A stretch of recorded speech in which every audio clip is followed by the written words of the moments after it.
Republic of Indonesia, His Excellency Bapak Sugiono, and Minister for National Development Planning, Head of Bappenas, His Excellency Bapak Rahmat Pambudy.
Excellencies, distinguished guests, ladies and gentlemen, Assalamualaikum warahmatullahi wabarakatuh.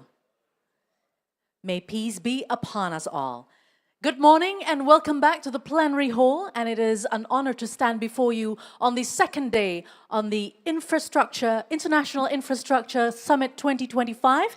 And yesterday we set the tone for collective action, policy alignment, and innovative strategies to advance Indonesia's infrastructure landscape. And today we'll continue that momentum with fresh perspectives and focused dialogues that promise to inspire and to transform. So can we give an energy to the International Conference on Infrastructure 2025 second day, please, everyone. I am Rahmat Alia, and I am having the privilege to guide you through until the end of ICI 2025, especially on the second day. Before we start, allow me to extend a special welcome to our esteemed guests and speakers. The Coordinating Minister for Infrastructure and Regional Development of the Republic of Indonesia, His Excellency Bapak Agus Harimurti Yudhoyono. Selamat pagi and welcome back, Bapak. Minister of Foreign Affairs of the Republic of Indonesia, His Excellency Bapak Sugiono. Minister for National Development Planning, Head of Bappenas, His Excellency Bapak Rahmat Pambudy. Selamat pagi. Vice Minister of Agrarian Affairs and Spatial Planning, Vice Head of the National Land Agency, His Excellency Bapak Osi Dmawan. Selamat datang. All of the respectable speakers and moderators, and of course, distinguished guests, ladies and gentlemen, we are honored to have your presence today on the second day of ICI 2025. Distinguished guests, ladies and gentlemen, we are honored to begin this morning with a series of strategic keynote addresses that will frame our collective direction for today, entitled Working Together, Global Collaboration in Building Sustainable Infrastructure. So without further ado, let us now welcome the Minister of Foreign Affairs of the Republic of Indonesia, His Excellency Bapak Sugiono.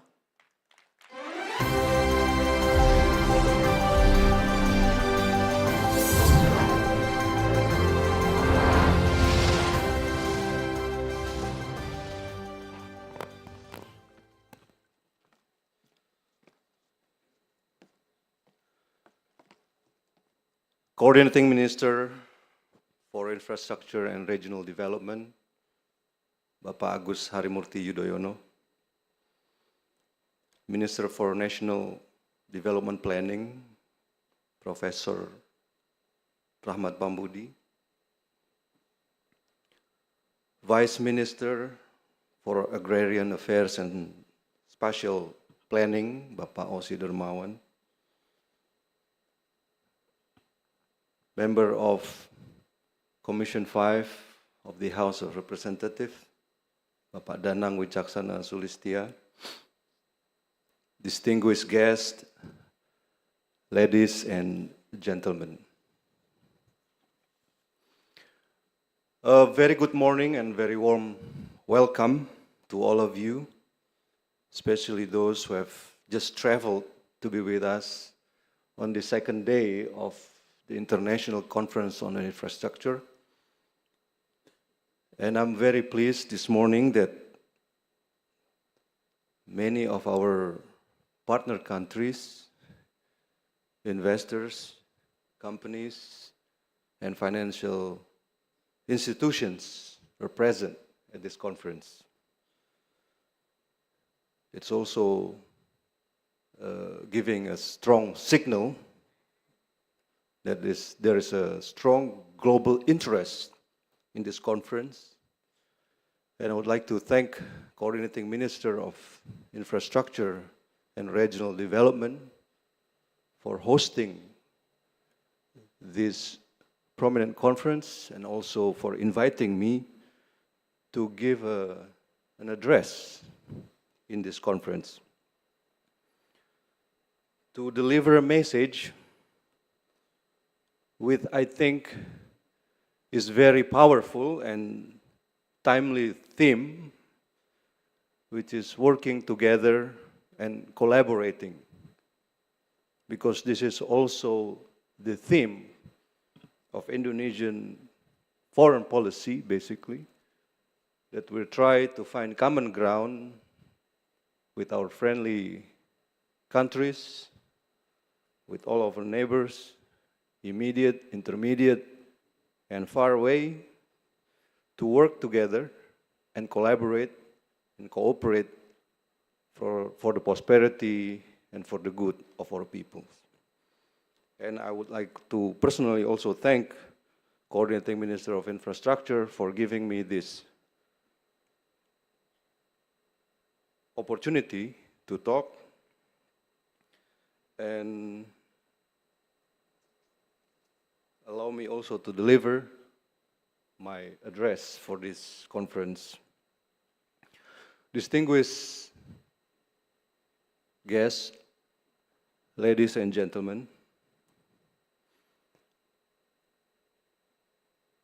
one of President Prabowo's administration's focus, and I think we all aware of that by now, is to alleviate poverty and eliminate hunger, as well as investing in human capital of Indonesia, to reach an objective which we term as the Indonesia Emas 2045. To name some of the programs are the free nutritious food for the Welcome Excellency Chair of National Economic Council, Bapak Luhut Binsar Panjaitan.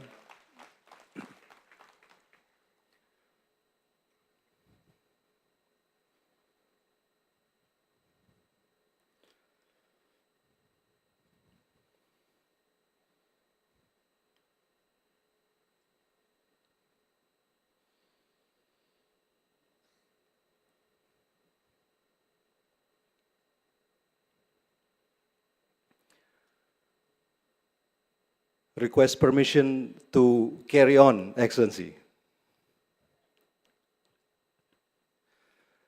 To name some of the programs that have been launched by President Prabowo's administration, first of all is the free nutritious food for school children and for the expecting mothers, and 3 million housing annually for the low-income family, and providing more affordable and accessible schools for Indonesian children who are talented but have limited access to educational institutions. These programs are directed to increase the quality of life of the Indonesian and also to prepare future generation of Indonesia. And indeed, building infrastructure is not merely building physical objects, but also breathing life into the society by addressing the challenges that they have, addressing the challenges that society is facing in regards with their infrastructure need. Because it is the right of the people to have proper, affordable, and humane housing. It is also the rights of the people to greater access to the national wealth, not only to some privileged member of society, but all of Indonesian. And this means that good infrastructures is also the right of the people.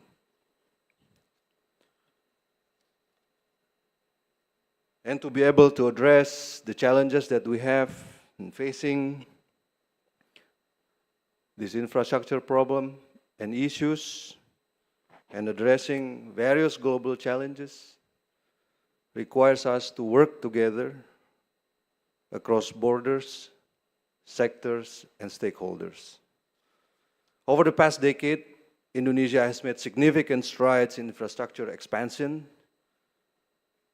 which provide greater access and connectivity for the people, boost economic activities, and a lot more.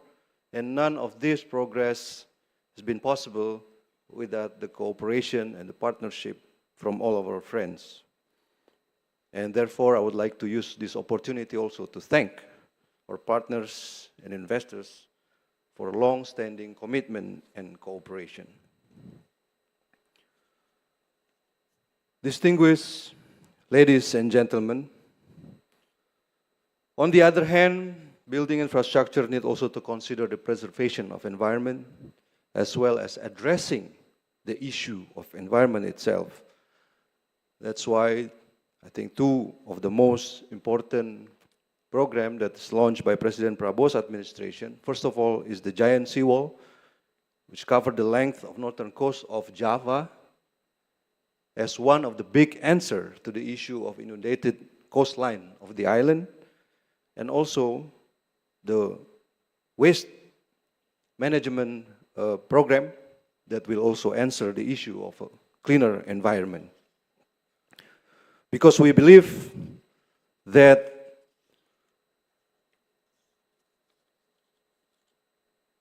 there need to be a balance between pursuing a right of development and the responsibility to protect our environment.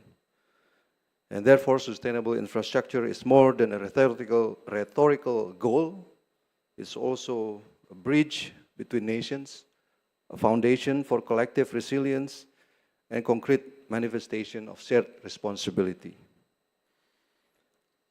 Ladies and gentlemen, distinguished guests, of course, these all come to one big question: how we finance, how we can fund this infrastructure goal that we all have. Indonesian government, President Prabowo has established a Danantara to consolidate all the government assets that will also be the vehicle for investment as the new Indonesia's sovereign wealth fund. We're also aware of the issues that there are some regulations in Indonesia that hindered the process of investment in Indonesia.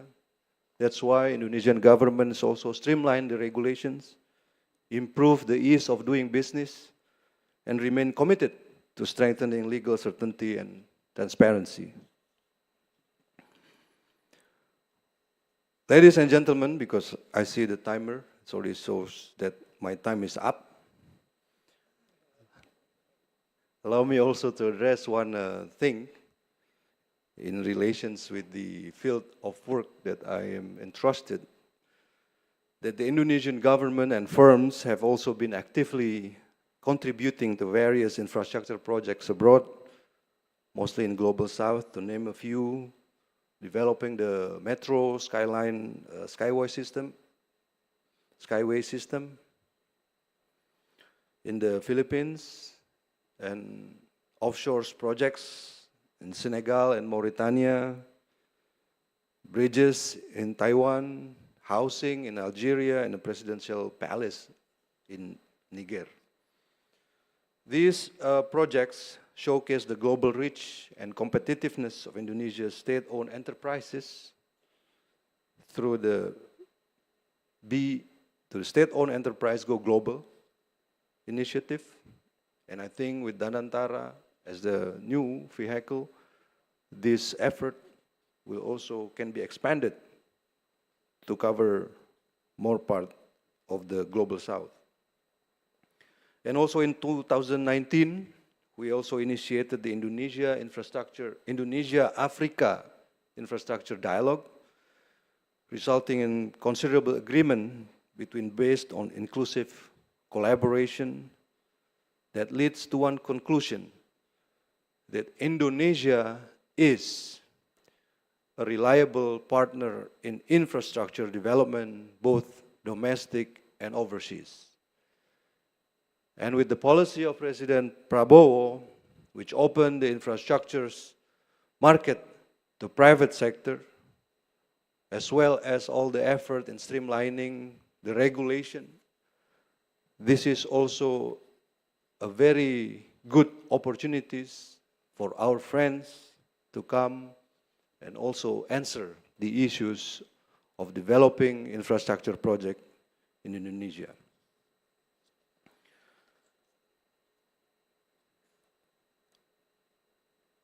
Indonesia, like many developing nations, faces a significant infrastructure financing gap.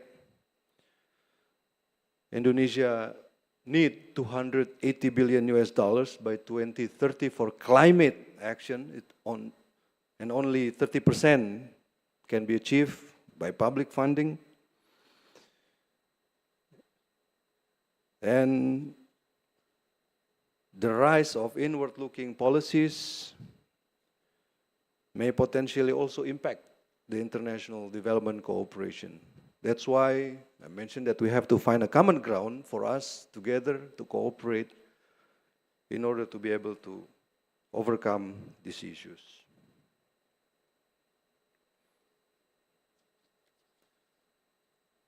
Equally important, Indonesia is now embracing a public-private people partnership model as an expansion of the classic PPP model to involve local communities in projects and strengthening multilateral platform to align standards, funding, and impact, and as well as inclusivity.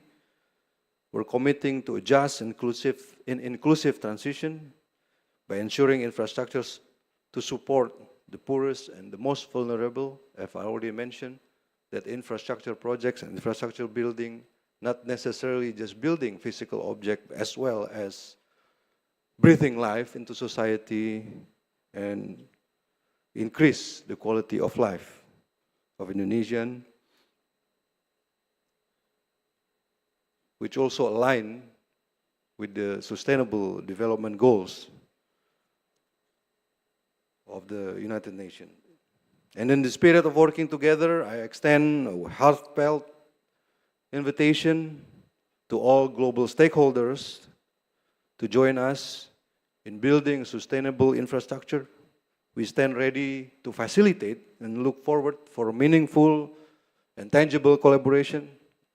And together, we can build not only sustainable infrastructure, but also enduring bonds between nations, brick by brick, hand in hand. And together, we can build not just roads and bridges and houses, but also resilience, prosperity, and trust. And together, we can leave behind isolation and short-termism and step forward into a future shaped by solidarity and sustainability. And welcome again to the new era, new chapter of Indonesia Infrastructure Program. Thank you very much. Thank you very much, Your Excellency. the Minister of Foreign Affairs of the Republic of Indonesia, His Excellency Bapak Sugiono, for the insightful and valuable remarks, as well as welcoming to the new chapter of infrastructure development in Indonesia. And would like to also extend a warm welcome to the chairperson of the National Economic Council, His Excellency Bapak Luhut Binsar Panjaitan. Thank you so much, Bapak, for your support and for gracing this event. So therefore, Excellencies, distinguished guests, ladies and gentlemen, we continue with our third keynote, Indonesia Economic Outlook, Long-Term Strategies for Inclusive and Sustainable Growth. And it is our honor to invite to the stage the chairperson of the National Economic Council, His Excellency Bapak Luhut Binsar Panjaitan.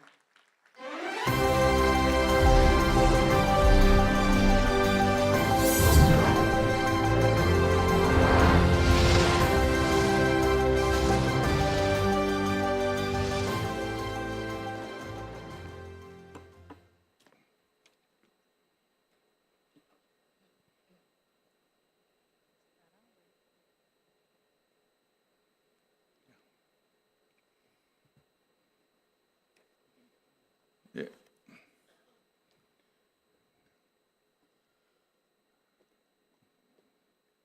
Good morning, everybody. Assalamualaikum warahmatullahi wabarakatuh. Excellency, Bapak Agus, Yudhoyono, Menteri Koordinator Bidang Infrastruktur dan Pembangunan Kewilayahan, Bapak Sugiono, Menteri Luar Negeri, Bapak Rahmat, Menteri Bappenas, Bapak Osi Dmawan, Wakil Menteri Agraria dan Tata Ruang. It's a great honor for me to be here this morning because this is, I think, great opportunity also to have a look what's going to happen to Indonesia for the next 5 to 10 years. If you look at my slide, I just go to my slide. The projection of Indonesia for the next 5 to 10 years, I believe we can grow like 8, even to 9%. We've been doing a study on this in the National Economic Council because there are so many good projects ongoing right now in Indonesia. Number one, I think we are talking about school meal, which is, I think, the very beautiful program. I just jump in very quick on that. The size of this program, we finance like 161 trillion rupiah this year and around maybe 300 trillion rupiah next year. I think this is the first time in the history of Indonesia that we could do something that bring or establish new economic center in so many areas around the country. So then this could bring equality in this country. And we can tackle also a lot of things in a remote area. If you look at this, ladies and gentlemen, this is the slide. This is that we should move.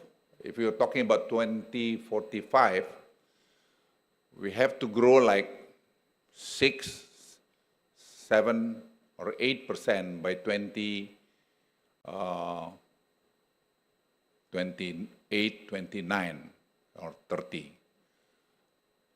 This can be achieved if we work detail and then we focus on that special project of President Prabowo, school meal, and we are talking about downstreaming of the agriculture. We can do a lot. We have a lot in Indonesia, and we still have like downstreaming of nickel ore and others. Ladies and gentlemen, you look at the chart here, the slide. You can read this over there, that we are not over optimistic about this, but we are confident because I experienced the last 10 years, nearly 11 years, how do we manage? If you establish a strong, good, professional teamwork, we can tackle this one. We can achieve this target, the 8% growth by 2028, 29. I still remember and how do we tackle COVID at that time, back to the year 2022, nearly chaotic around the globe. But Indonesia has a very strong team. And we work as a teamwork, and we are very successful to manage how to contain COVID at the same time the economy is still moving. That's, I think, the art of this country at the time, how to deal with this issue. Now, if you look at the global, next slide, please. The amid global shifts and trade tension, Indonesia economy remains resilient. We're going to have a meeting this morning around 9:30 in the council. How do we respond what happened in US and what happened in China? How much the impact toward Indonesian economy?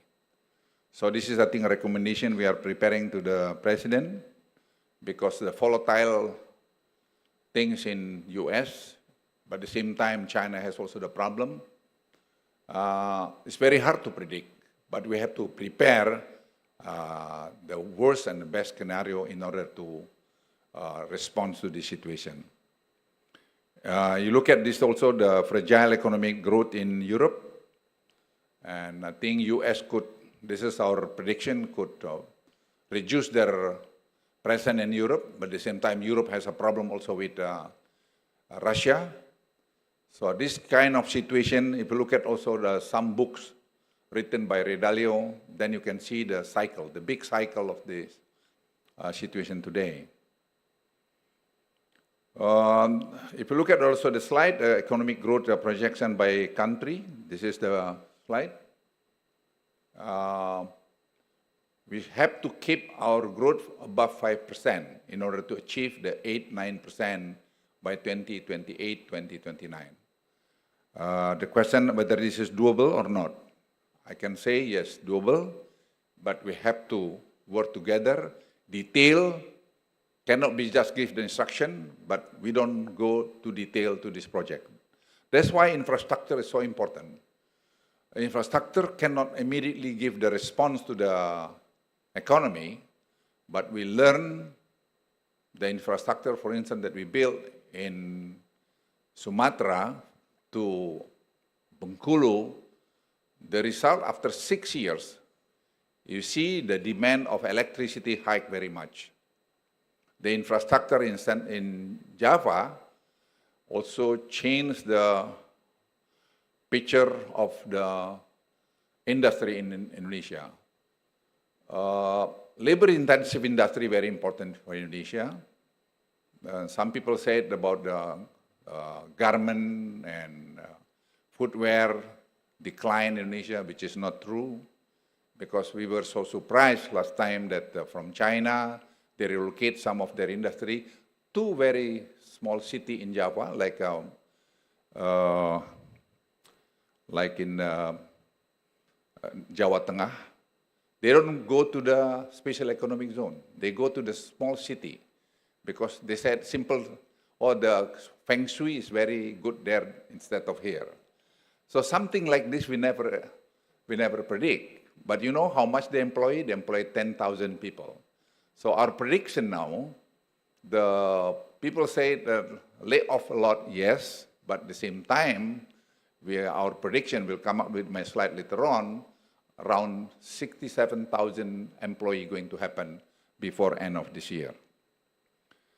Now, Indonesia will continue to implement fiscal discipline while increasing productive spending. This is, I think, very important, ladies and gentlemen. This discipline fiscal is very, very important. So efficiency is very important.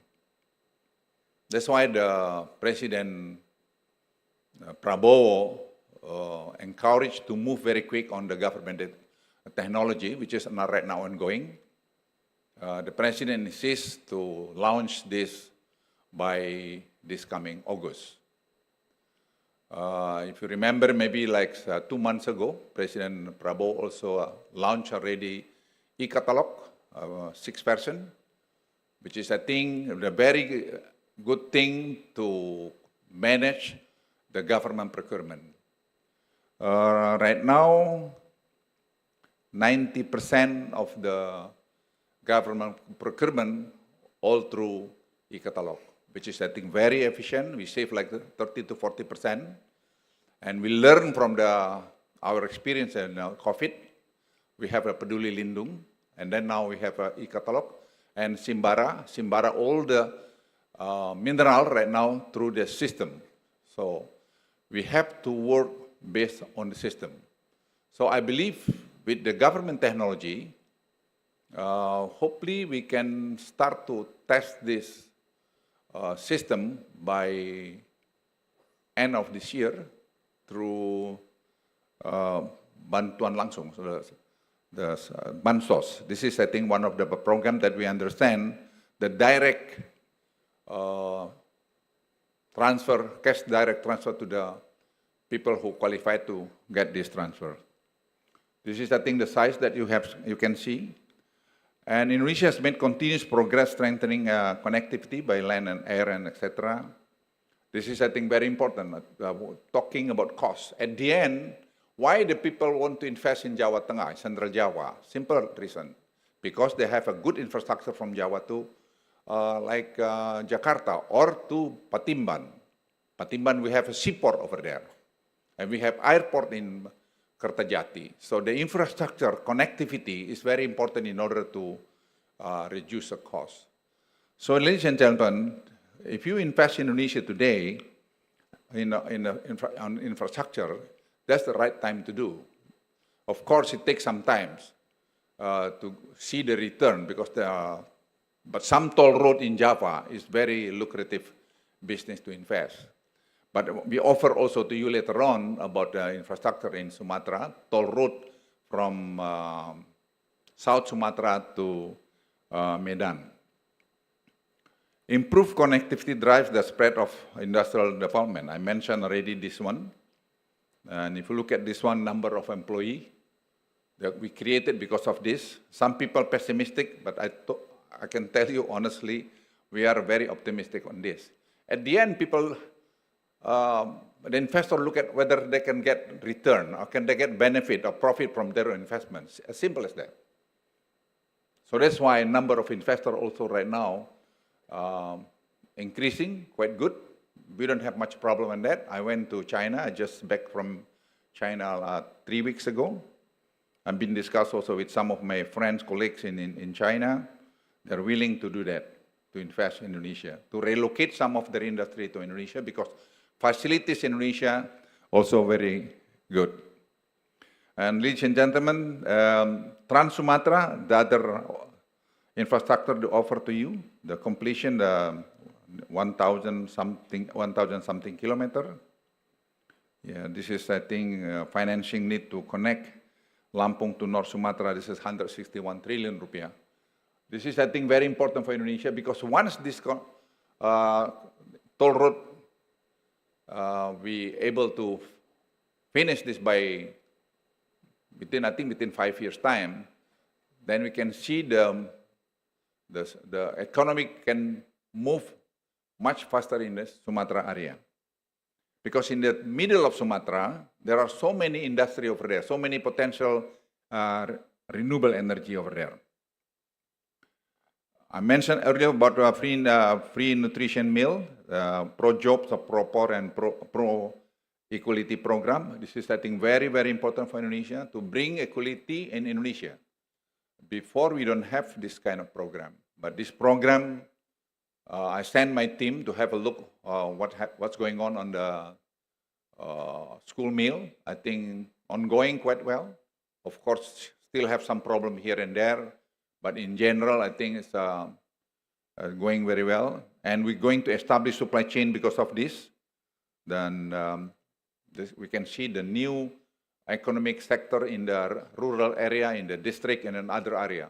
So we are not focused in one area. So you can imagine 161 trillion rupiah. Normally, we can just put it in Java, but right now, we spread out all over Indonesia. And next year, going to be 300 trillion rupiah. So that's the bring confidence to me, to our National Economic Council, that 8% growth achievable. But again, we have to do with a strong team, and we have to work in detail. The regulation have to be in place. We are working very hard on this issue. and I reported to the president, the regulation should top down, otherwise it's not going to work. That's my experience. So this not easy, but doable. If we work together, I think we can achieve these dreams. Indonesia will continue to transform the economy by shifting from raw materials to value-added industry. I think we experienced about nickel ore. I still remember back to 10 years ago. Our export nickel ore at the time, dirt, is 1.3 billion US dollars. And last year, I think our export after precursor, cathode, and others, it's around 35 billion US dollars. And I believe by 2045, we can go even higher than that. Maybe we can go to around 50 billion US dollars. Only one item, nickel ore. But we have also another potential of the seaweed, for instance. I can tell you seaweed is a very, very important also that we can develop. Because I remember also when we began with nickel ore, we banning the nickel ore export at the time. People complained, some of my colleagues also in the cabinet said, hey, why we lost that 1.3 billion US dollar. But I said to the president at the time, I said, Pak President, yes, we lost 1.3 billion dollars, but over time, maybe 2-3 years, we can get more than that. And last year, we export from nickel ore with downstreaming is over 34 billion US dollars. This is, I think, the seaweed. We have been doing study the last 3 years. I involved directly to this seaweed, and I was so surprised when we were in UN. The UN also formed a task force on this seaweed, and 2 weeks ago, I received researchers from US university that they are also interested in this program, and they were so surprised that we have also already the research center in Bali, in North Bali, and also in Lombok. I think this one is moving very well, and we have the area this, and we are also closely established collaboration with India Institute of Technology, and we understand right now we can produce biostimulants and healthy foods and biodegradable plastic, and seaweed also carbon sink. So Indonesia is going to played a very important role in this regard. So that's why, again, infrastructure is very important. If you are aware that 62-point-something% people of Indonesia live in the coastal area. Coastal area, poverty is a problem over there. But because of seaweed, because after 30 days, you can harvest seaweed. So the people can grow fish, grow abalone, grow lobster over there. So issue of this is going to be less and less problem about the poverty in the coastal area. So we plan right now, we study very carefully how to build our industry on the fertilizer, organic fertilizer, because we export right now the raw material seaweed to India, and they process in India. And I said, why we should export this one? This is not rocket science. This can be do. So right now we have genome sequencing research center in Lake Toba. Then how do we editing the yield of any crops? So right now we are doing the garlic. So we are ready grow garlic over there. We believe that we'll see the result. Our target 1 hectare can be 20 tons per hectare of garlic. So if we are able to do this one within 3 years time, 4 years time, we can reduce the import of garlic very much, because our import today nearly $800 million. So by doing this, we can do a lot in order to reduce our import any crops around the globe. Benchmarking biofuel cost, for instance, this is, I think, the biofuel we can pay because of the seaweed. So you can see the potential of this. Again, I just want to remind you, when I proposed about the downstreaming of a nickel ore at the time, people, very pessimistic on that. So I hope you don't pessimistic about these dreams. I am pretty confident Indonesian people, a lot of smart and good heart. We can achieve this one. But at the end, we need again the infrastructures. So infrastructure, connectivity is very, very important in order to bring down the cost. Ladies and gentlemen, unlocking the next opportunity with Frankenstein's downstreaming. This is a very important. Indonesia produce 80% of the Frankenstein, 80%. And this is like 35,000 hectares in Lake Toba. We were so surprised about this. We didn't know that before, that Indonesia supply 80% globally. The market of this today is like $23 billion.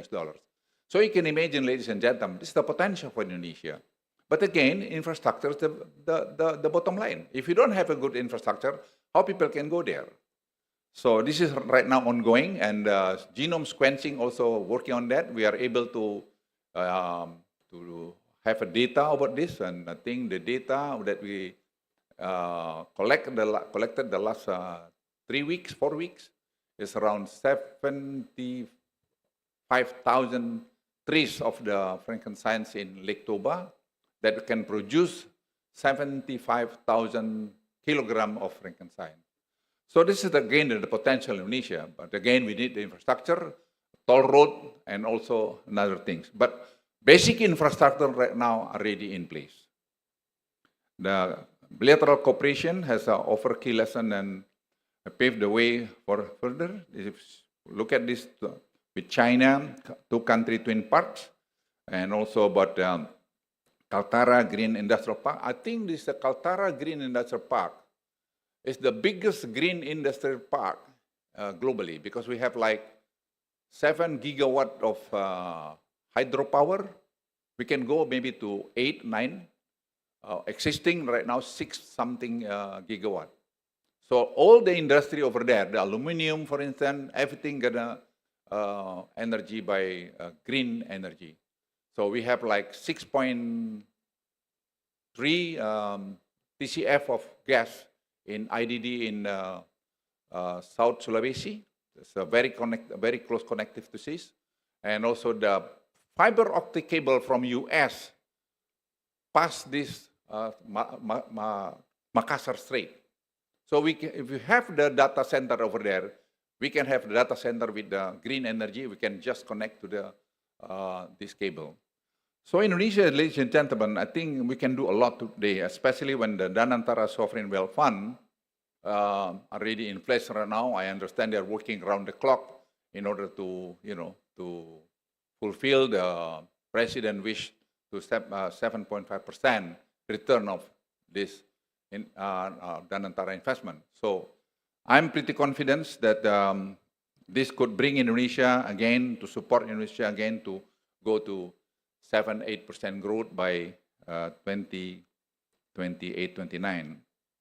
So the National Digital Service I mentioned already to all of you. I think they have 4 pillars of this. My slide, please. Yeah, 4 pillars.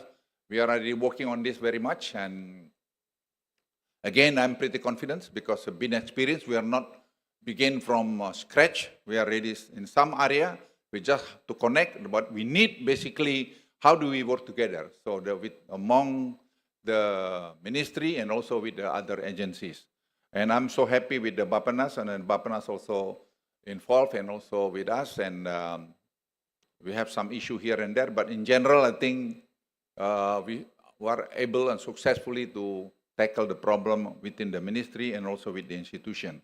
And Simbara, I believe ongoing right now, and I believe Cortex can be, function very well within 1 or 2 years' time. So this also could help to 1.5% our economic growth. So this is making Indonesia become so transparent and make Indonesia more efficient. I'm not saying that we don't have a corruption. We still have a corruption. But anywhere, even in US and anywhere, you go globally, they have a corruption. But don't ever claim that you don't have corruption, but you can manage the corruption very much because it becomes very hard to do. Because you don't deal to the human, but you deal with the machine. It's like e-catalog. E-catalog today, you deal with the machine, you don't deal with the human. My Conclusion and closing remarks, ladies and gentlemen, achieving the vision of Golden Indonesia 2045 requires sustaining and inclusive economic growth while effectively navigating global and domestic challenge. We have a lot of challenge globally, but I believe Indonesia experience to navigate in this kind of situation. With the leadership President Prabowo, I don't see any problem. I know him very well, and he can bring Indonesia to the better future in the not too long from now. Thank you very much. Thank you very much, Your Excellency, for very thought-provoking remarks. His Excellency Bapak Luhut Binsar Panjaitan, you may return to your seat. Thank you very much, Bapak. One very good note, one very positive and optimistic note about Indonesia, especially on the economic outlook. When we have better infrastructure, that translates to better economy.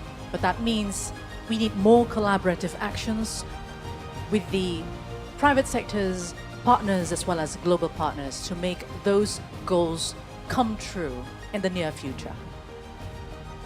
Once again, we thank very much for your support, His Excellency Bapak Luhut Binsar Panjaitan, for your unwavering support as well through infrastructure and especially to this event.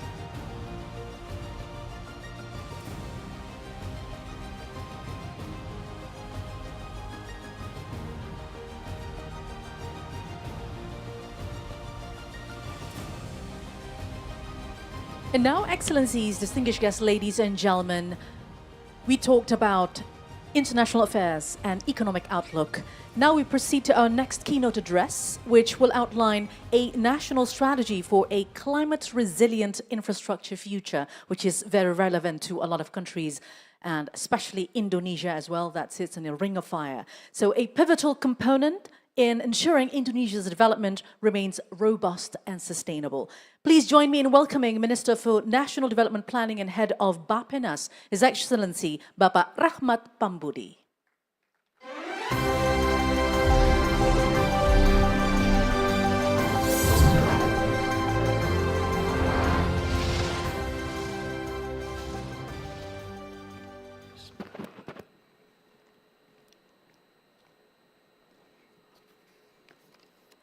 A very good morning. Excellencies, Bapak Sugiono, Minister for Foreign Affairs of Indonesia,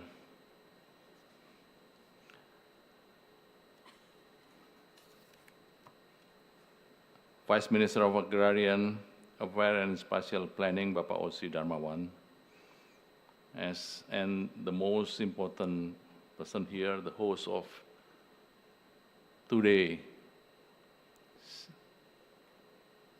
Sustainable Infrastructure for the Future, Bapak Coordinating Minister for Infrastructure and Regional Development, Republic of Indonesia, Bapak Agus Harimurti Yudhoyono. I think it's not easy to make a speech after the two gentlemen already finished actually, but let me also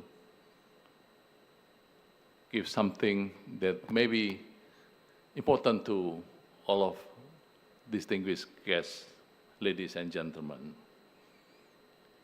Yes, Bapak Luhut Binsar Panjaitan, as the National Economic Council of Indonesia, told us that we have to reach very high economic growth. Not only high economic growth, but also sustainable and more quality for sustainable economic growth. And without high, sustainable, and quality of economic growth, we cannot passing for middle income trap. And it will be very dangerous for Indonesia as a big nation with a 4 number in the population. Excellency, ladies and gentlemen, especially Coordinating Minister for Infrastructure and Regional Development of Republic Indonesia. In our history, we learn that we can achieve very high economic growth. Even we can achieve double economic growth. We also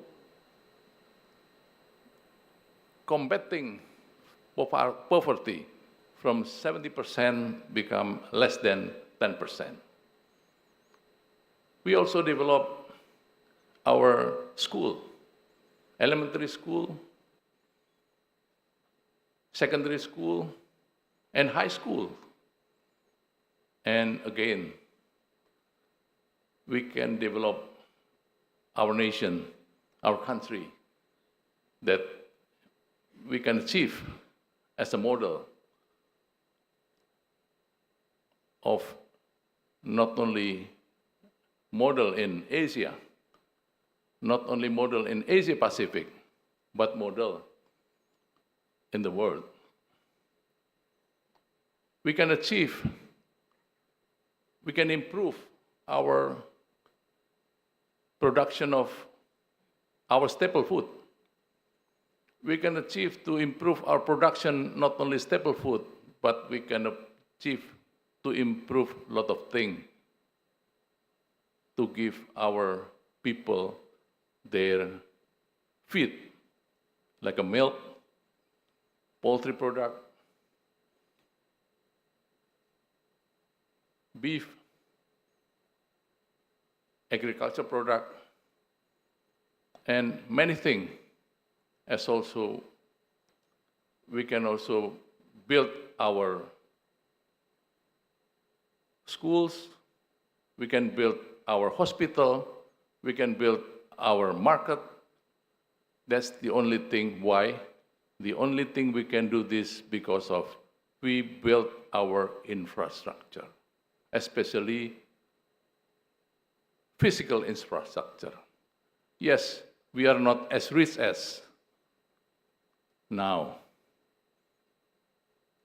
I still remember when I grew up, Indonesia is not as rich as now. But, Bapak Sugiono, we can build our physical infrastructure, not toll road, not the big road.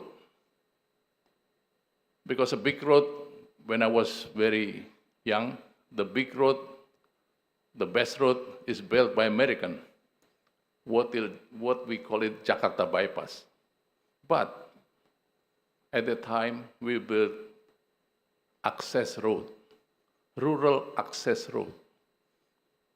We built airport, even though very simple, but it's reliable.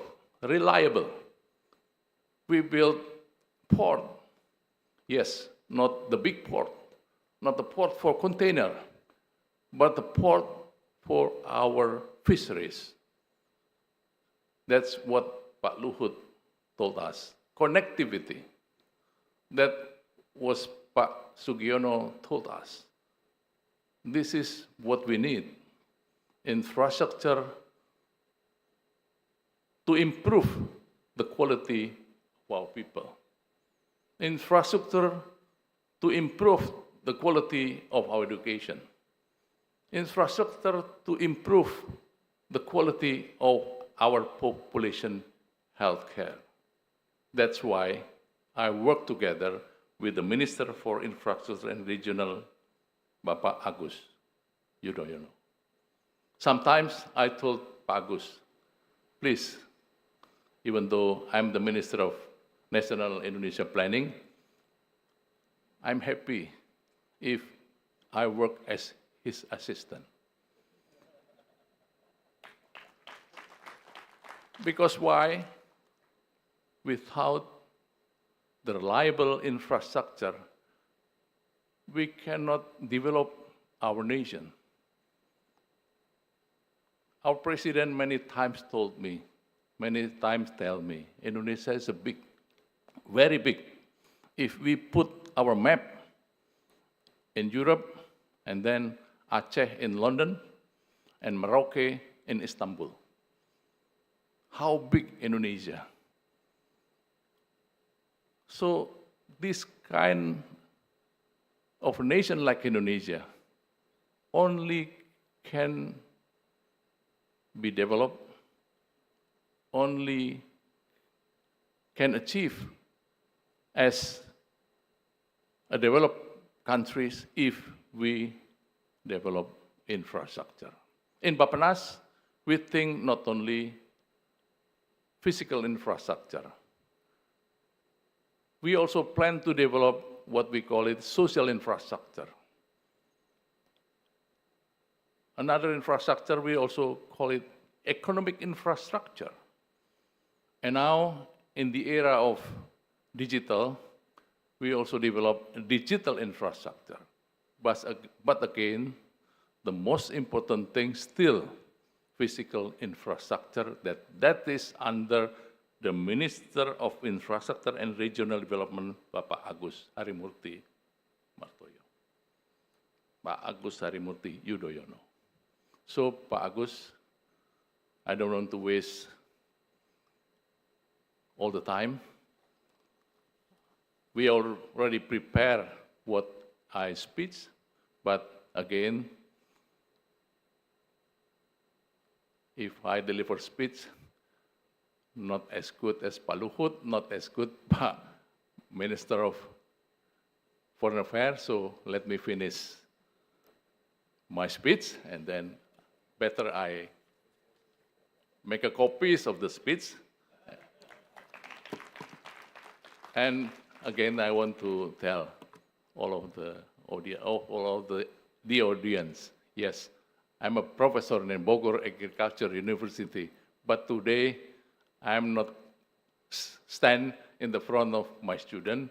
I stand as a very senior minister like Bapak Agus Harimurti and Bapak Sugiono. So let me finish. Oh, I see the ambassador here, the ambassador of United Kingdom, sorry. Welcome, and so please work together with us. Excellency Ambassador, you can imagine work from London to Istanbul in one country. That's Indonesia. Again, thank you very much. I'd like to stop my speech and hope I can also copy all of the PowerPoint and also my speech already written here. Thank you very much.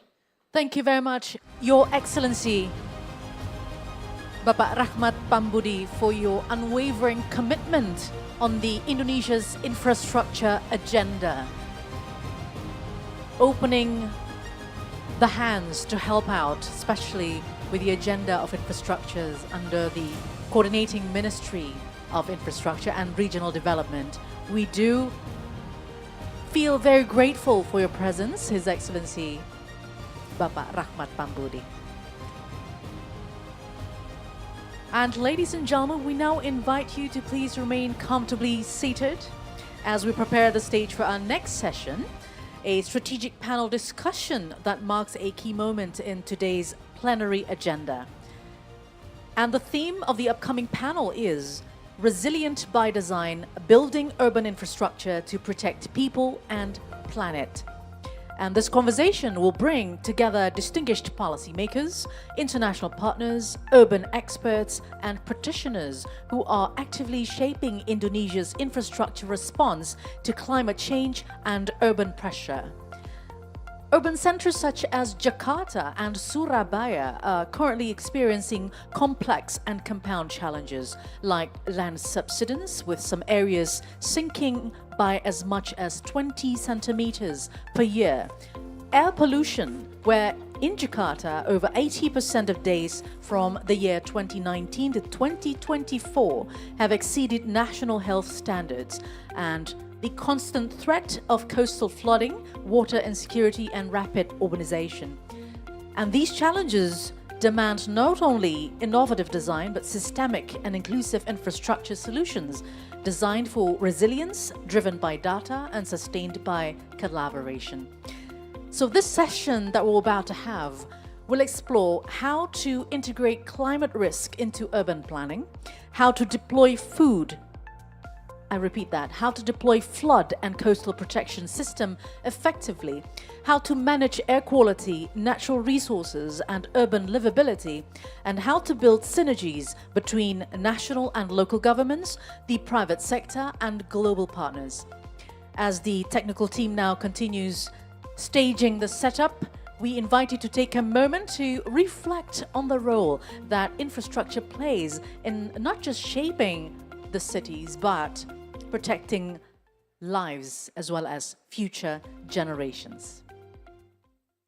All right, so we thank you very much for your attention and patience for the next segment. The panel discussion will commence very shortly. And now allow me to introduce the theme for the next segment or the next session. Resilient by design, building urban infrastructure to protect people and planet. So cities across Indonesia face intensifying climate challenges, from flooding and land subsidence to poor air quality and coastal risks, as mentioned before. This session will explore how urban infrastructure can be purposefully designed to withstand and mitigate these pressures through resilient planning and cross-sector collaboration. And to lead the strategic conversation, please welcome our moderator, Managing Director and Partner, Boston Consulting Group, or BCG, Bapak Haikal Siregar. Let's give a big round of applause for our moderator for the session. And also, I'd like to introduce our speakers.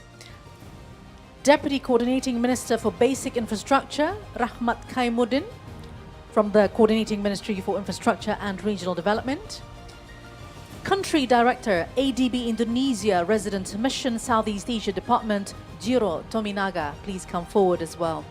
Chief Representatives of JICA Indonesia, Takeda Sachiko. Project Manager at Witavine Plus Boss, Victor Koenen. Faculty of Civil and Environmental Engineering, or ITB, a professor from that university, Professor Andojo Wurjanto. And also Head of the Department of Civil and Environmental Engineering from the Faculty of Engineering, Universitas Gadjah Mada, Professor Teuku Faisal Fatoni.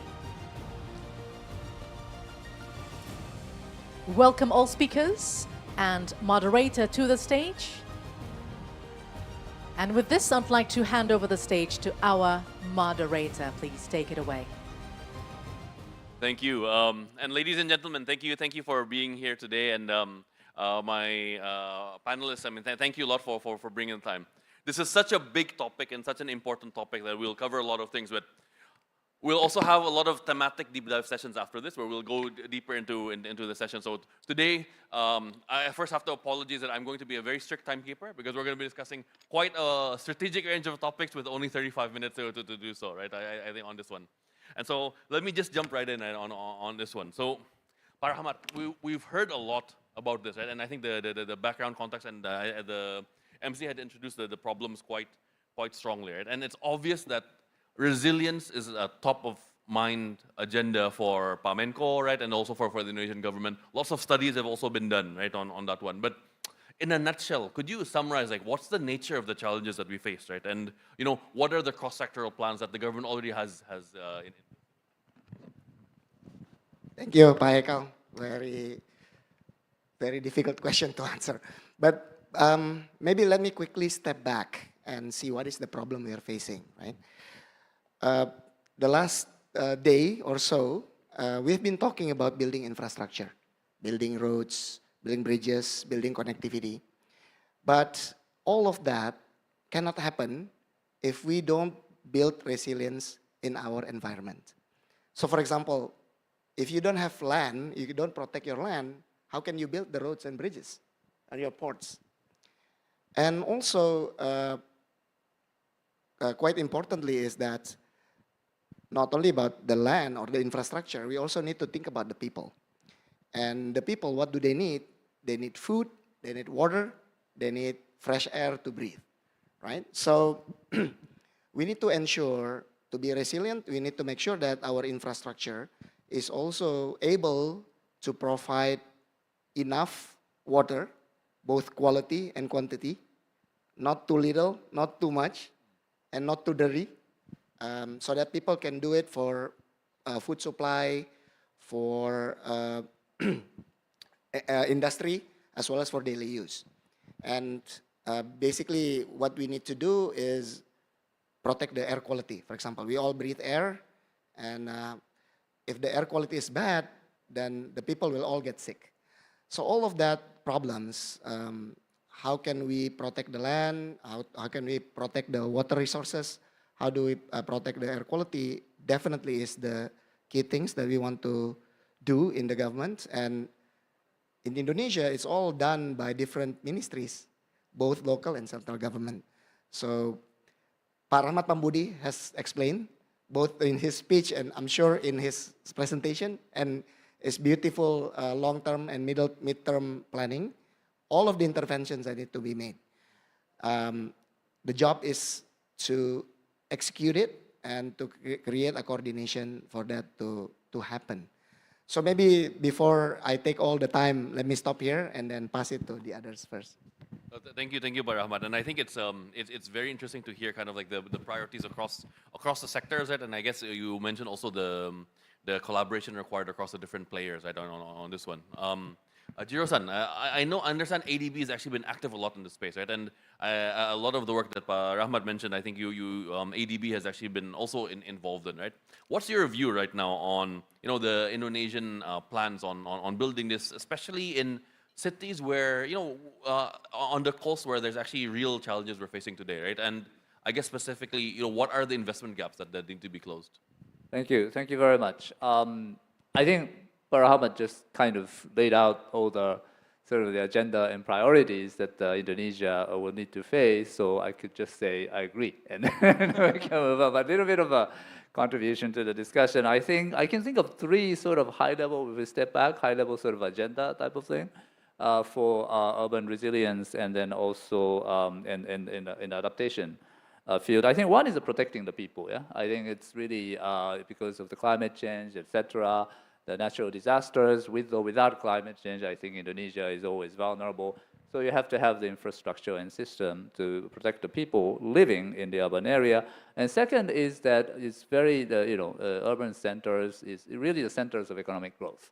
And then also innovation. So propelling growth. And then that's also with the 8% growth, etc., which is very aligned with the priorities. And at the same time, the poverty reduction. The urban area is where we see, there's really a confluence of different poverty issues kind of converge. It is about the poverty, of course, income, on opportunities, education, public sector, sort of.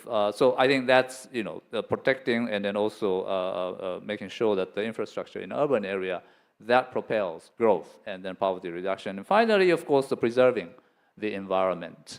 Because a lot of people live, that is also have the consequences. It's about the pollution, it is about the waste management, etc. So all these things is a very kind of holistic spatial approach is probably needed to deal with these issues on urban. Now you also mentioned about investment gap. Yeah, I think if you talk about the item by item, there can be a lot of gaps that we can find on an investment in urban flood management and coastal protection, seaward barrier, land subsidence. It's going to be, I'm pretty sure it's going to come up later.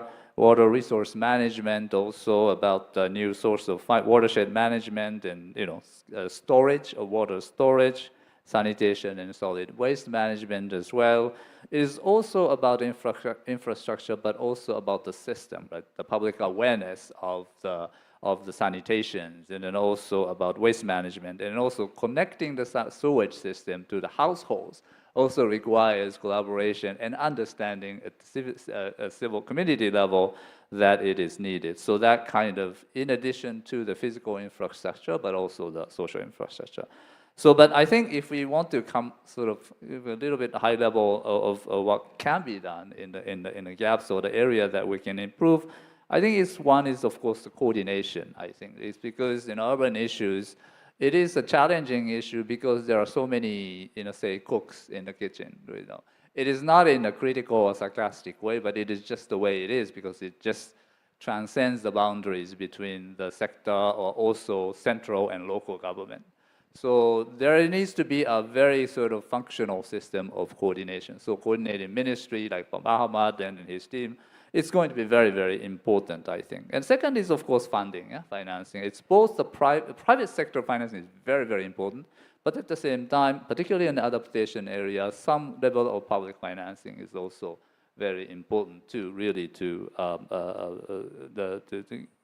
make the functional investment, and then also that also aligns with how to mobilize the resources for that for that investment. And thirdly, also about, as I mentioned a little bit about this, is not only about physical investment, but it's the institution around. It is the system, public awareness, in sort of all the building codes, how it can be enhanced or enforced about that. So I think this, in a way, I think it's a very, again, coming back to the spatial sort of approach, and then high level and coordination in a very comprehensive and holistic approach would be needed, and then a coordinatory role of some of the ministries, and particularly with the coordinating ministry, I think is going to be very, very critical. Thank you, Jiro-san. And it's very interesting, right? It's clear priorities: people, jobs, right? And then the planet. And then actually making it happen is not only investing in physical infrastructure, but the social, but I think also importance of making it all happen, right, on this one. Now, I think Takeda-san, right? JICA has actually been incredibly instrumental, I think, in Indonesia in like bringing investments into some of the biggest infrastructure projects, as well as actually also capability building and thinking about this coordination that Jiro-san had mentioned and so on, right? So I'd love to hear a little bit from you actually on, what's JICA priorities in this area of urban resilience, and I'm sure like there are things that we can also learn from Japan. So I'd love to hear a little bit about that. Yeah. Okay. Thank you, Hago. Actually, Rahmat and Jiro-san already covered all the sectors, so I would like to concentrate on the flood control and coastal protection. Okay, and as you know very well, Indonesia and Japan have a very similar geographical characteristics and natural disasters. And in fact, Tokyo, like Jakarta, used to have a land subsidence issue due to the pumping up of the groundwater. And then the government intensively invested in the water supply system development. And then the government also enacted the law prohibiting the pumping up of the groundwater. In the end, as a result, by the time, maybe 1970, Japan was successfully prevent the flooding in those areas which used to experience inundation whenever it rains. So as for the flood control project, I think we are implementing the several cities, the flood control project, but in the highly urbanized or densely populated cities like Jakarta and Tokyo, it's necessary, it is extremely difficult to construct the new infrastructure. So the effective use of the underground space is necessary. So in case of Japan, the construction of underground floodway or discharge channels prevented the flooding in Tokyo. So JICA currently proposing the similar measures to combat inundation or flood control in Jabodetabek. And then in terms of the coastal protection, we think it's important to balance or combination of the protection, utilization, and the environment. I think the priorities among these three issues could be depending on the characteristics of areas and land use conditions in hinterland. In urban area, we propose the measures to protect human lives, livelihood, and critical infrastructure for economic activities. In the regional area, we propose the measures more financially, economically viable, and nature-based through the beach nourishment and the use of green infrastructures such as the mangrove planting. In fact, JICA supported the development of coastal restoration and improvement project in Bali beaches. And then it was successfully implementing.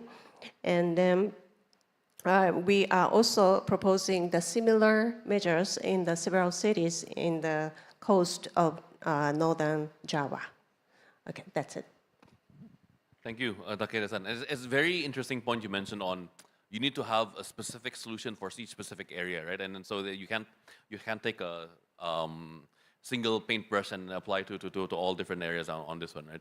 If I can jump a little bit to Professor Faisal, right, on that one, because I mean, not only are you a professor of civil engineering, you're also the director for technological innovation on this area, right? Like, so I actually love to hear a little bit on what's your perspective, right? Like on what's the priorities do you think in order to actually build this climate resilient infrastructure? Yeah, thank you.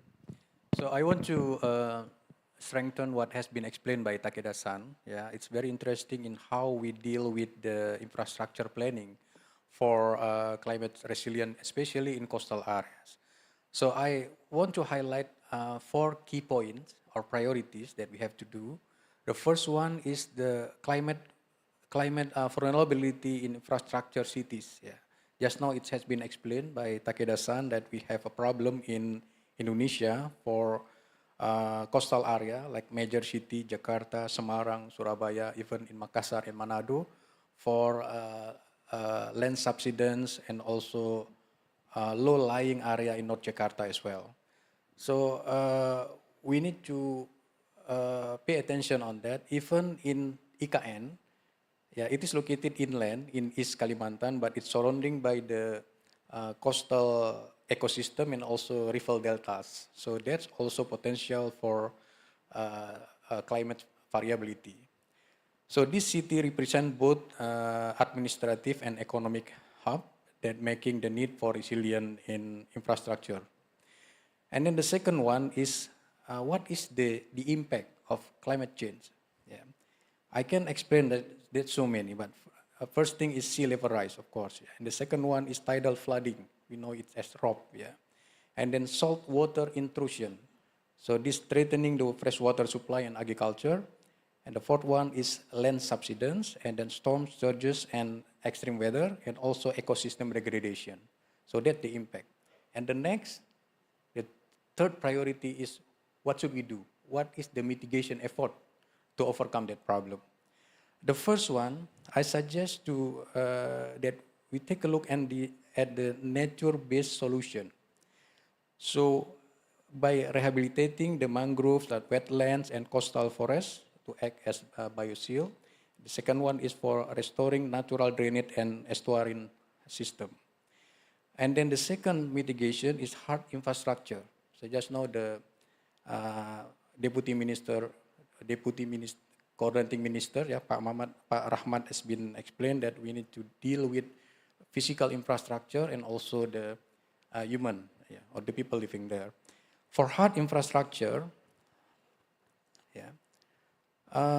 we could propose to construct the coastal dikes and seawalls, yeah, like National Capital Integrated Coastal Development project in Jakarta that our colleague from Wittepenbos will explain later. And then elevated road, housing and urban drainage, and also multifunctional lift, combining transport and flooding protection. And then the third mitigation is integrated water management. In short, the fourth one, urban planning and zoning, and then hybrid solution. And then the last one is key challenges. So the first one is institutional fragmentation. So this is the big responsibility from Pak Rahmat as the Deputy Coordinating Minister for Basic Infrastructure to coordinate the gaps and silo between national, provincial, and district governments, Pak Rahmat, especially for national level. And then we have also like overlapping regulation between ministries and local government, of course. And the second key challenge is data and capacity gap. And then the third one is funding limitation. And then will be discussed in thematic session. and then social equity, and the last one is public awareness and behavior change. So I think that's the key point I want to highlight. Thank you. I think that's an interesting point, and it's actually a wide-ranging set of points, right, on that one. It also reminds me a little bit of actually one of the points that I think that Takeda-san had said earlier a little bit on spatial planning, or Jiro said as well, on bringing it all together, right? And I know Prof. Handoyo, right, like you have a very strong perspective on this, right? Not only do you have a lot of experience actually on coastal protection, but actually really on spatial planning to bring it all together. So I would actually love to hear from you a little bit on this, right? So in developing this resilient infrastructure, right, what's the role of spatial planning, and how can it actually make it all happen? Yes, thank you for the time. Okay, your key point is spatial planning. And I would also take from Pak Rahmat about the importance of resilience. I take that to Jakarta. Even though our president talked about protecting the whole coastal line from Banten to Gresik, but I also remember that the coordinating minister, Pak Yudhoyono, already mentioned that we start from Jakarta. And in Jakarta, we have an interesting history. We already deal or trying to find a solution for integrated coastal development since 2010. It was 15 years ago with different names. We have GCDS, we have NCICD, and the latest, an improved version is called IFSP. I do not mention those to make it short, okay? We learn from the past efforts and also from different countries. The country from Pak Kunen, for example. I have a book last month proposing a new layout, which I took a part of the IFSP, the latest government plan for the western part of Jakarta. And then I proposed the eastern part of Jakarta. It's all about coastal protection. But because coastal protection is usually a cost center, I would like to propose that we utilize or we ask the private sector to contribute. And in my book, I offered that from Pertamina to port of Marunda, not the Tanjung Priok port, because we do not touch Tanjung Priok. We don't want to build dam in front of Tanjung Priok. It is already an economic center. We don't disturb it and so on. So I cannot say in detail, but the history is long. So we just need to collect the archive from past experience. I note that the NCICD, it's a huge document, which now disappeared from internet. When in 2014, we can access the internet and got a lot of information there. So we just continue and learning from Netherlands, learning from Korean, learning from Spanish and so on. Okay. And about the spatial planning itself, I would like to talk. I'm not an expert in spatial planning, but I follow the spatial planning of Jakarta closely. Jakarta had this 2012 spatial planning, which lay out the 17 new reclamation islands. It didn't go well, and actually it was not environmentally friendly because it adds to the problem instead of solving the problem. And then the new spatial planning is 2024. Because of the what's so-called the public debate about the reclamation island and so on, I think the 2024 does not dare to put any development on the coastal area. And that's why in my book I propose the new and improved spatial planning, learning from the past and learning from other countries. That's what I can say in this occasion. Thank you. Thank you, Prof. Handoyo. I think it's very interesting that this is actually a long journey, right? And then you mentioned several different projects and actually building on different learning from the past, but I guess also from other successful examples, right? And actually, Victor, I'd like to actually hear from you on the successful examples, right? Because I think Netherlands is probably one of the most best examples we can think of coastal protection, right? And you yourself, I know, have been involved in NCICD as well as other projects as well. So any learning that you can share that on this? Yeah, I think that the Netherlands would be much smaller if we didn't have coastal protection. I think we're about half of the country is below sea level, so we need to protect ourselves. If you look at the international lessons learned from coastal protection, that if you build it in a bad way, you have 5 years of construction and 50 years of repairing the impacts. So, and what is building in a bad way is, okay, I have flooding, I need to build a dike, and then the problems start. Ecosystems are destroyed, fishermen lose their job, you need to get rid of the water behind the dike. So that is a bad way of doing things. The right way of doing things, and I think we all agree, is that you look at the local situation, the local opportunities, the local needs, and you find a solution that fits those local needs, the local situation, the local environment. And then you find a technical solution fitting those local needs. And you try to include those local needs into your design. And sometimes it can be a dike, sometimes it can be mangrove, depending on those local needs. So coastal protection basically starts investigating other interests, socioeconomic interest, community interest, ecological interest, and then you come up with a solution. If you do it the other way around, again, 5 years construction, 50 years of headache. That's a nice summary, right, on this one. And I think you've talked a lot about like the technical solution on this one. So I wonder if I can go back to Takeda-san a little bit, right, on this one. So beyond the technical solution, right, how did Japan solve the financing part, and then especially the public-private part? Thank you, Helgo. So yes, I would like to share the experiences of Japan in developing urban coastal area in Yokohama City. We call the project Minato Mirai 21, MM21.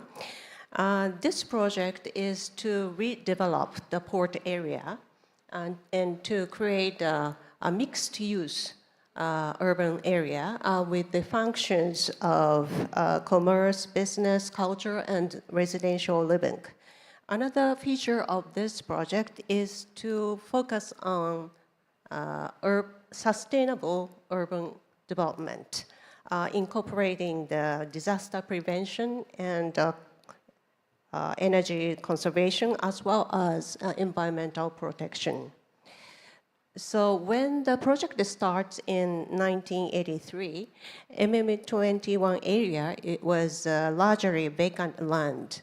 But now it has become one of the leading tourist destinations in Japan, and also attracting the events like international conferences and leading private companies. So what was the mechanism for public-private partnership? In this project, Ministry of Transportation, current MLIT, and Yokohama City took the lead in coastal reclamation, land development, and in construction of basic infrastructures such as roads, parks, and utilities, electricity, water.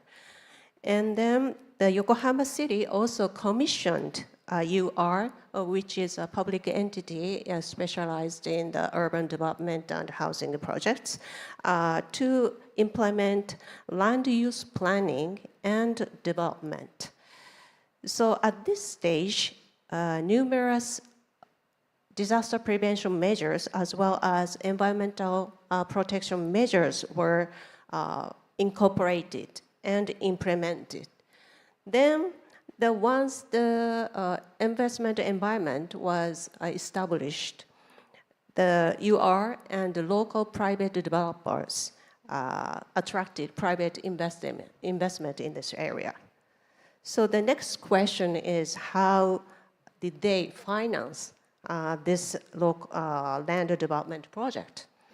So they established a mechanism to generate revenues from the sales of land, reserved land, whose prices increase after the project. So covering the initial investment costs and allowed the project to be implemented with the minimum government funding. So what was the effect of this project? In 2020, as of 2020, 1,850 companies are located in this area, creating 125,000 employment. And the number of visitors annually is 83 million people. And then the tax revenue of the Yokohama City amounts to 18 billion yen, which is 125 million US dollars. So the economic impact of this area development is tremendous. But when we develop this kind of projects, which require disaster prevention and environmental protection, the lesson tells us it's very, very necessary to carefully examine the extent to which the public sector entrusts the private sector with those responsibilities. Thank you, Takeda-san. I think it's very interesting on how kind of like public investment takes it to a certain point and private investment continues, right? As well as you are, so Urban Renaissance, right? Agency that you talked a little bit about, right? Maybe just switching to Jiro-san a little bit on this. Any other international best practices you think that we could learn from to think about how do we bring funding and make these projects happen that Indonesia can apply? Well, thank you very much. I think this, when we were listening to Minato Mirai, I used to live in Yokohama, so kind of remember the place and then also the excitement that was taking place when this place is really taking off. Yeah. So I think yes, definitely this PPP type of and also private sector and then land value capturing. It is going to be. I cannot tell you any kind of specific international sort of good practice at this point because, as it was mentioned earlier, that every city will probably have a very different circumstances that they need to sort of customize. Yeah. But at the same time, I also believe that also a lot of ideas and technologies exist. And then the matter is really sort of converging the efforts towards some objectives so making the systems also kind of conducive for private sector financing to come in. And then also bringing in the sort of the system for public financing to catalyze that sort of investment. I think that's going to be very important. So very sort of specific sort of project design level knowledge, as well as the overall sort of system development type of big plan. I think that will probably need to be combined in order to have successful cases in the urban resilience. Thank you for that. So in the last few minutes, I want to go back to Rahmat, right? Because we've heard a lot, right? I think in the past half hour, and actually, to be honest, it's a very, very complex problem, right? But I'd love to hear from you on, from what we've been hearing, like what are some of the most important takeaways you think that you and sorry to put you on the spot, that you would want to bring back and actually make happen in Indonesia? Yeah, thank you, Pak Hekal. Well, to be honest, I will walk out of this podium much more optimistic than when I step up, to be honest. But it's clear for me that building resilient like coastal protections and others, right? It's going to be difficult, it's going to be expensive, and getting it wrong is going to be very, very dangerous. I think that is the key message here, right? However, what makes me optimistic is that this is not an insurmountable problem. some people has solved this problem, right, in other countries. I've seen, I'm very happy to see two of our professors here come up with very structured way of thinking and some solutions. So then we know that the smartest people in the country has thought about these problems as well. So some of these materials that we need to solve this problem is already here. Then we hear also that, people from ADB, from JICA, and technically, Wittef and Bos, for example, have shown that there is a solution for these technical problems. But of course, we need to be quite careful. We need to create a customized solution for each. We need to split on, sometimes we want to do something quick, but I think it's better to do something right than be quick, right? I think that's the key lesson. And there's also a way to finance this. Obviously, public funding will be required. And I think in this forum it's very good to explain to the Indonesian people that we may need to allocate certain public funding to catalyze this project, to get more data, more information, to design it better. But also, there are ways to monetize or to attract private sector investment. Of course, that it will require changes on the environment. You need to reclaim, maybe you need to move people. Obviously, we need to do it in the socially, environmentally responsible manners. But there are cases whereby I think in the Minato Mirai, it looks like they're break even at least. They can capture the value from the project. So, yeah, as I said again, I'm very optimistic. The materials, I think, is here. The support from our internal and external parties are here.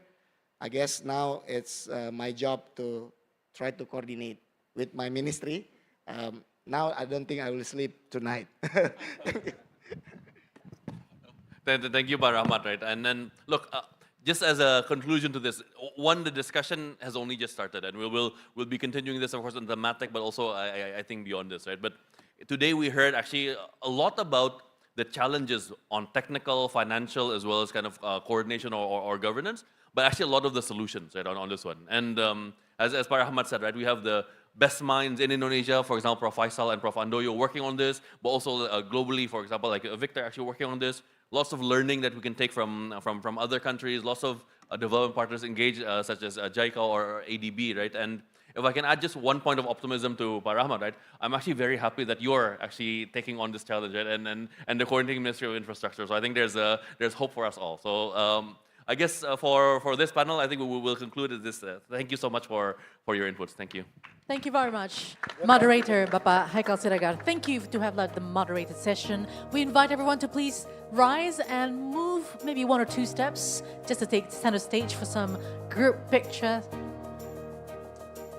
A very comprehensive discussion where we have policymakers, we have international partners, urban experts, practitioners, and discussing about urban infrastructure to protect people and planet. And we believe even though there are a lot of obstacles, but we will find the answer if we collaborate together. So once again, thank you very much, speakers. Thank you, moderator. We highly appreciate your time and insights on this session.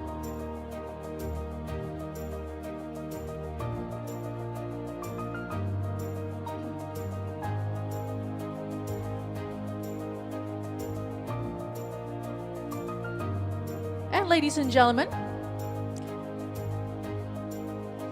please stay put wherever you are and please stay seated as we'll continue right away with our next session, which is a keynote speech.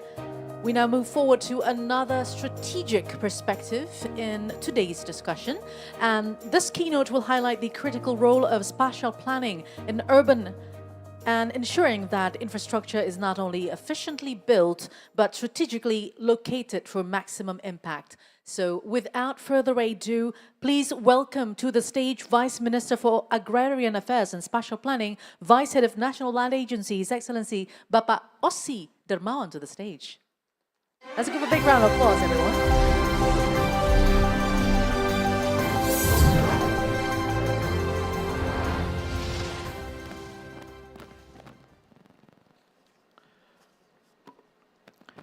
Assalamualaikum warahmatullahi wabarakatuh.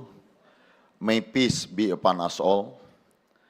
Distinguished guests, excellencies, ladies and gentlemen, it is a great honor for me to deliver this keynote address on behalf of the Ministry of Agrarian Affairs and Special Planning, National Land Agency of the Republic of Indonesia at this esteemed international conference on Infrastructure 2025. Allow me to begin by expressing our appreciation to the coordinating ministry for infrastructure and regional development and all stakeholders who have made this important event possible. This year's theme, Right Infrastructure in the Right Place, Special Planning for Impactful Infrastructure, could not be more timely. Our world is changing rapidly, and so must the way we plan and build our infrastructure. Ladies and gentlemen, infrastructure in its physical form is what we see: roads, bridges, ports, airports, energy grids and homes, etc. But behind every successful infrastructure project, as mentioned also by the previous panel, is something invisible but crucial, which is one of them is spatial planning. Spatial planning ensures that infrastructure is built in the right place, for the right people, at the right time. Indonesia is a vast archipelago of over 17,000 islands, and spatial inequality and development disparities are still real and persistent. So to address this, our ministry developed a national spatial plan that aligns with our national vision, Golden Indonesia 2045, to create inclusive, equitable, and sustainable development across the archipelago. And this spatial planning serves as a unifying blueprint to ensure that no region, no community is left behind. Ladies and gentlemen, the Ministry of Agrarian Affairs and Special Planning, National Land Agency, serve as the national authority in spatial planning and land affairs. We have the mandate to regulate land use, spatial planning policy, and land registration, all of which are prerequisites for infrastructure matters. And then, this is the crucial question then, why is integration of infrastructure and spatial planning policy is important? Because of course, infrastructure needs land, but not just any land, because it needs legal certainty, it needs accessibility, it needs clear zoning, and it needs harmonization with environmental and social considerations. That is why our ministry, working with all ministries and also other institutions, are aiming to one spatial planning policy, a unified approach that integrates land use, sectoral planning, and development goals into one comprehensive spatial governance framework. This integration is the foundation of impactful infrastructure. Ladies and gentlemen, building right infrastructure in the right place means putting people first. Because to truly serve the public interest, we must ask some fundamental questions, such as, are we connecting underserved communities? Are we building hospitals where the sick are? And are we providing affordable homes where a job exists? But for sure, we have made progress. Over the past years, spatial planning in Indonesia has played a transformative role in designating growth centers in eastern part of the country, and then facilitating land acquisition for strategic national projects and safeguarding coastal zones through climate-informed zoning. One recent example is our new capital city in East Kalimantan, where spatial planning enabled site selection, land consolidation, green buffer zones, and resilient infrastructure layouts that reduce disaster risk and optimize energy efficiency. Infrastructure today must also withstand the challenge of tomorrow. I learned a lot from the previous panel where we do know that between 2020 until 2025, Indonesia experienced over almost 7,000 flood events. And these disasters not only cause human suffering, but destroy infrastructure investment. That is why special planning must also be climate resilient. And special planning is our frontline defense. Our ministry has introduced climate adoption layers into regional special plans, including hazard mapping, and then secondly, zoning regulations that prevent settlements in risk areas, and last is green open space allocations in urban area. Of course, we understand this is not perfect at the moment, but we continue to improve and improve for the better of Indonesia. We are also incorporating nature-based solutions, such as mangrove rehabilitation and watershed management into our special and infrastructure plans. For us, this is more than environmental policy because it is a future-proofing development. Ladies and gentlemen, we believe that the future of infrastructure depends on the future of land governance. Digital transformation, for me, is very essential. Our initiative like Gistaru is creating a comprehensive spatial planning database of land parcels across the country. And then we are also accelerating land certification through systematic land registration, or what we call as PTSL, which now covers more than 100 million parcels of land, in which land certificates are issued in electronic form. This provides legal certainty for infrastructure developers and improve in the ease of doing business. Meanwhile, the other platform, Bumi ATR BPN, offers open access to special plans and land data to the public and investors alike, because we want the public to be involved as our checks and balances system for our ministry. So, in conclusion, with digital innovation, we try to bring transparency, we try to bring efficiency, and also we try to bring trust to infrastructure planning and execution. Ladies and gentlemen, distinguished participants, no infrastructure agenda, of course, can succeed in isolation. That is why our ministry collaborate across ministries and local governments through our special planning integrated platforms. And also, we collaborate across with the private sector to public-private sector partnerships. And then also, we collaborate across international development partners for technical assistance and financing models.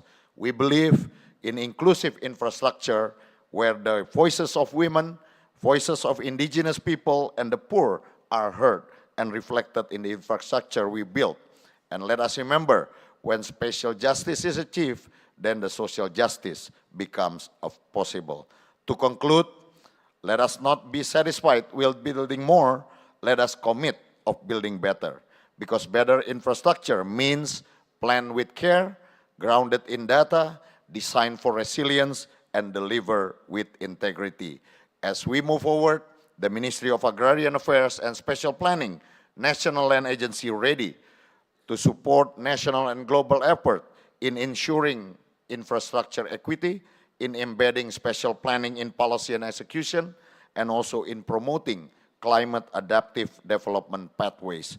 Let us design not just for today, but also for the generation who will inherit what we build. Thank you very much for your attention. Wassalamualaikum warahmatullahi wabarakatuh. Waalaikumsalam warahmatullahi wabarakatuh. Thank you very much, Your Excellency, Bapak Osi Dmawan, for your thought-provoking remarks. And ladies and gentlemen, we do hope that you stay put at the plenary hall because we'll continue with our next agenda very soon. Just some information regarding the thematic sessions that are happening in other rooms. You can check out Merak 1, Merak 2, and Merak 3 rooms for their thematic sessions and for the themes as well as the timetables. You may contact our committees for more information. And also, just to remind you, if anyone is needing translation devices, we make them available, and they're there on the left side from your side at the door as you enter. So you may collect the devices from there. We have 4-channel, which is channel 0 for floor, which is the original audio, channel 1 for English, channel 2 for Mandarin, channel 3 for Bahasa. And after this, we are going to have a very interesting address as well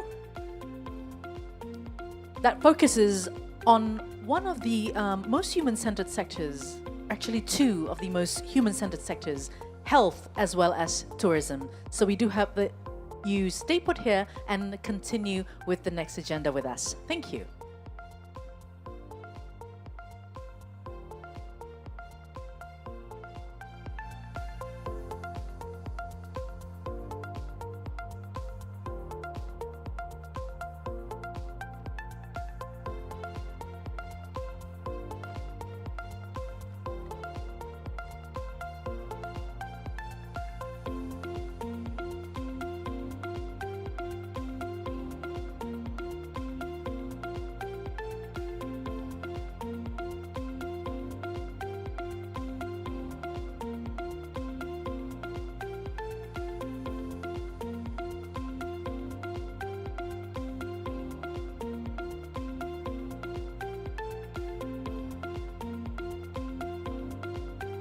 A warm welcome to the Minister of Health of the Republic of Indonesia, His Excellency Bapak Budi Gunadi Sadikin.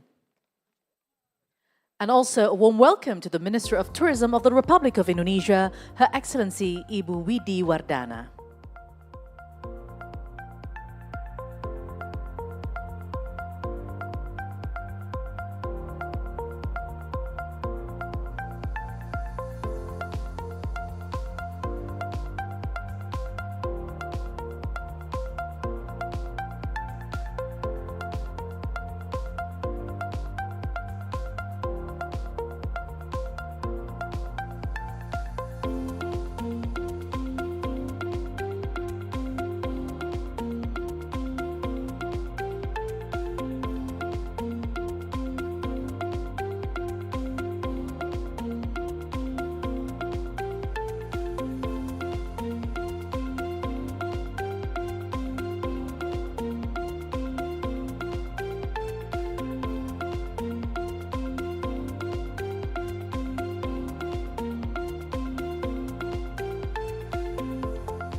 And ladies and gentlemen, welcome back if you just come back to the plenary hall, and thank you for being patient if you're here from the beginning of the sessions.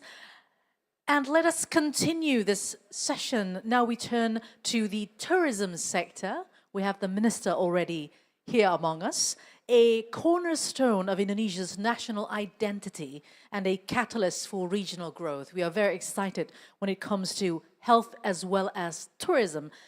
So without further ado, in the next address, would like to welcome to the stage Minister of Tourism of the Republic of Indonesia. I repeat myself, Minister of Health of the Republic of Indonesia, His Excellency Bapak Budi Gunadi Sadikin. Let's give a big round of applause.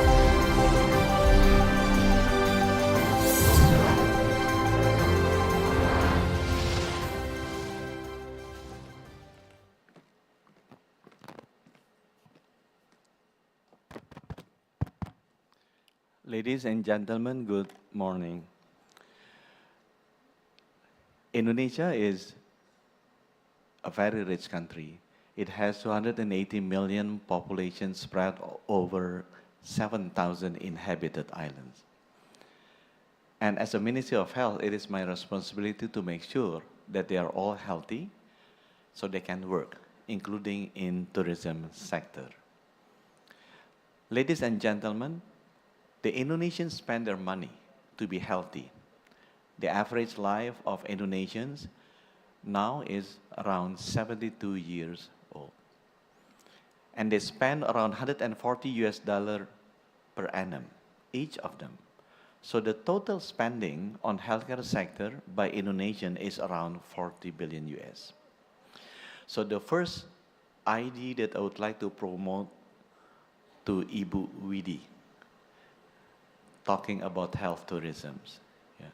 This 40 billion US dollar will increase every year because Indonesian populations are aging. Now, our closest country, Malaysia, the average life is 76 years old. And they spend around 430 US dollar every year, each of them. So 300 US more than Indonesian. If we assume that Indonesian will be aging, and we will reach the average life of Malaysian 76, so logically, each of Indonesian will spend additional 300 US. So you multiply by 280 million population, that will be an 84 billion US dollar opportunity. This number is the opportunity for every investors if they want to invest in healthcare infrastructure in Indonesia. 84 billion US dollar every year. For Indonesia that have 1.5 trillion nominal GDP numbers, 1% GDP is 15 billion.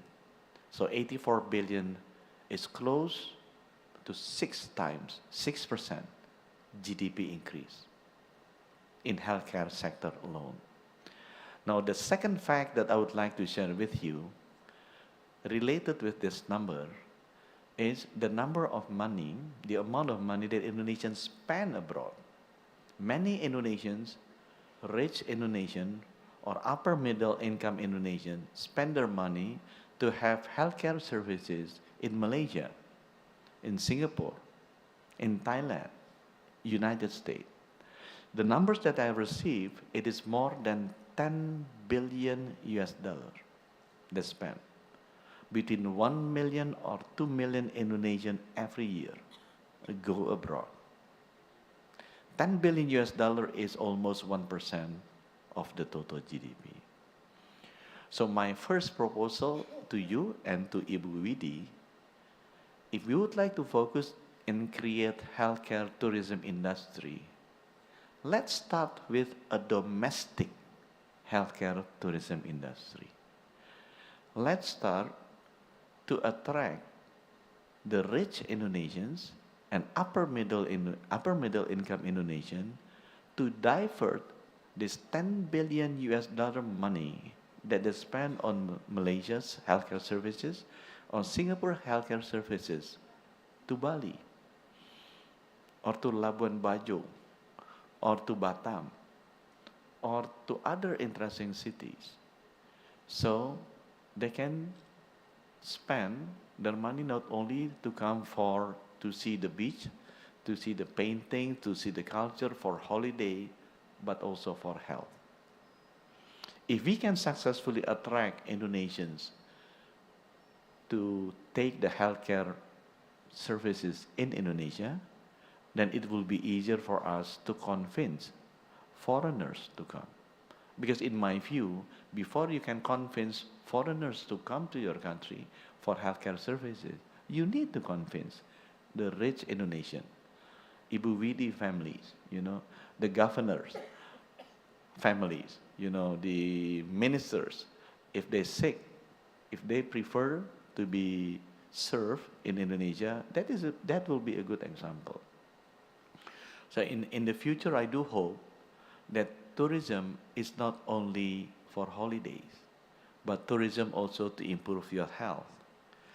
That people not come only for visit, but also they come to heal.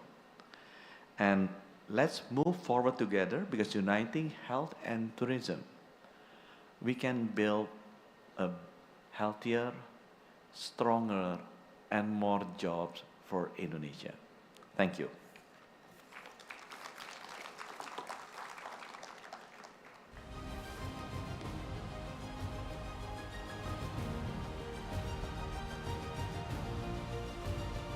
Thank you very much, Your Excellency.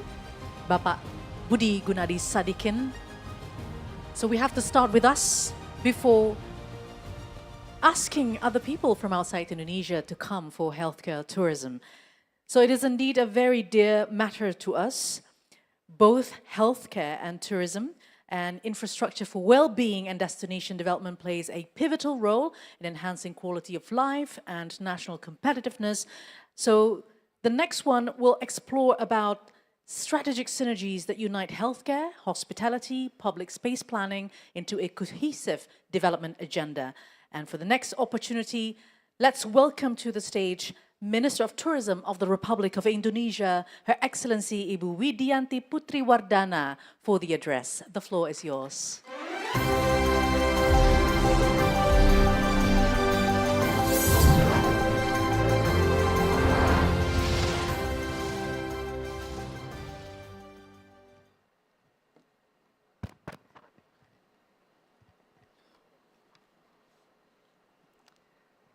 To the Honorable Minister of Health of the Republic of Indonesia, Mr. Budi Gunadi Sadikin,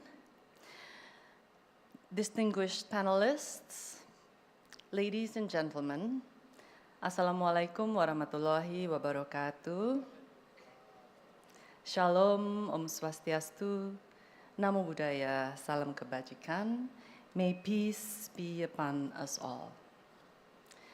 Let me begin by expressing my sincere appreciation to the Coordinating Ministry for Infrastructure and Regional Development for advancing this critical conversation on infrastructure. I also appreciate the inclusion of tourism as an essential part of this discussion. Today's session reflects a shared purpose: to build infrastructure as an enabling force for tourism, one that connects people to place, fosters pride in local heritage, and when developed responsibly, drives inclusive and sustainable growth. Tourism brings our stories to the world and fuels our economy. In 2024, tourism contributed just over 4% to the national GDP, driven by foreign and domestic travel, and supported the livelihood of over 25 million workforce. This positive momentum continues this year to date. Foreign tourist visits grew 9.15%, while domestic trips by 23.2%. This should allow us to achieve our national and annual targets 14.6 to 16 million foreign tourist visits and over 1 billion domestic trips, with the tourism sector contribution to GDP expected to reach 4.6%. This goal is not far-fetched, as tourism contribution to the economy had nearly reached 5% prior to the pandemic. By 2029, we aim for tourism to contribute 5% to GDP, with a workforce of 29 million, driven by 20 to 23.5 million foreign tourist visits and 1.5 billion domestic trips. But growth alone is not enough. We must build tourism with intention. Tourism must be a force of equitable development and deliver long-term impact by becoming an industry that is adaptive, resilient, and sustainable. We all know that Indonesia is immensely rich in tourism potential, one of the world's most diverse in nature and culture. Our potential is truly unparalleled. In the Travel and Tourism Development Index, issued by the World Economic Forum, Indonesia's natural resources pillar scores outperforms the rest of the ASEAN countries. Yet, our tourism foreign exchange remains below of those countries, highlighting how much work lies ahead to unlock our full potential.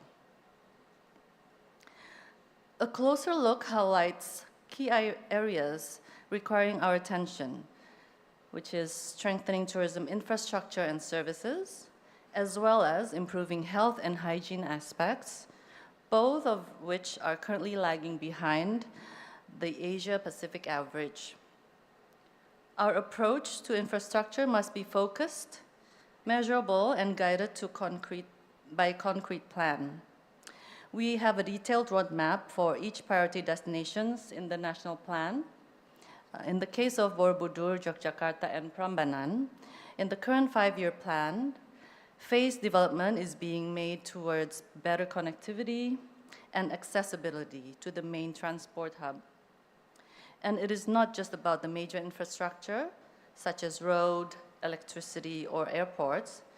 Tourism also depends on visitor-centric essentials, such as sanitation amenities, public facilities, and information centers. These are what makes tourism not only accessible, but also enjoyable. Ladies and gentlemen, we fully recognize that infrastructure development comes with its own set of challenges. We have an inherent challenge from Indonesia's geography, the logistical difficulty having a vast archipelago, and many areas are remote and challenging to access. Infrastructure development is also layered and interdependent.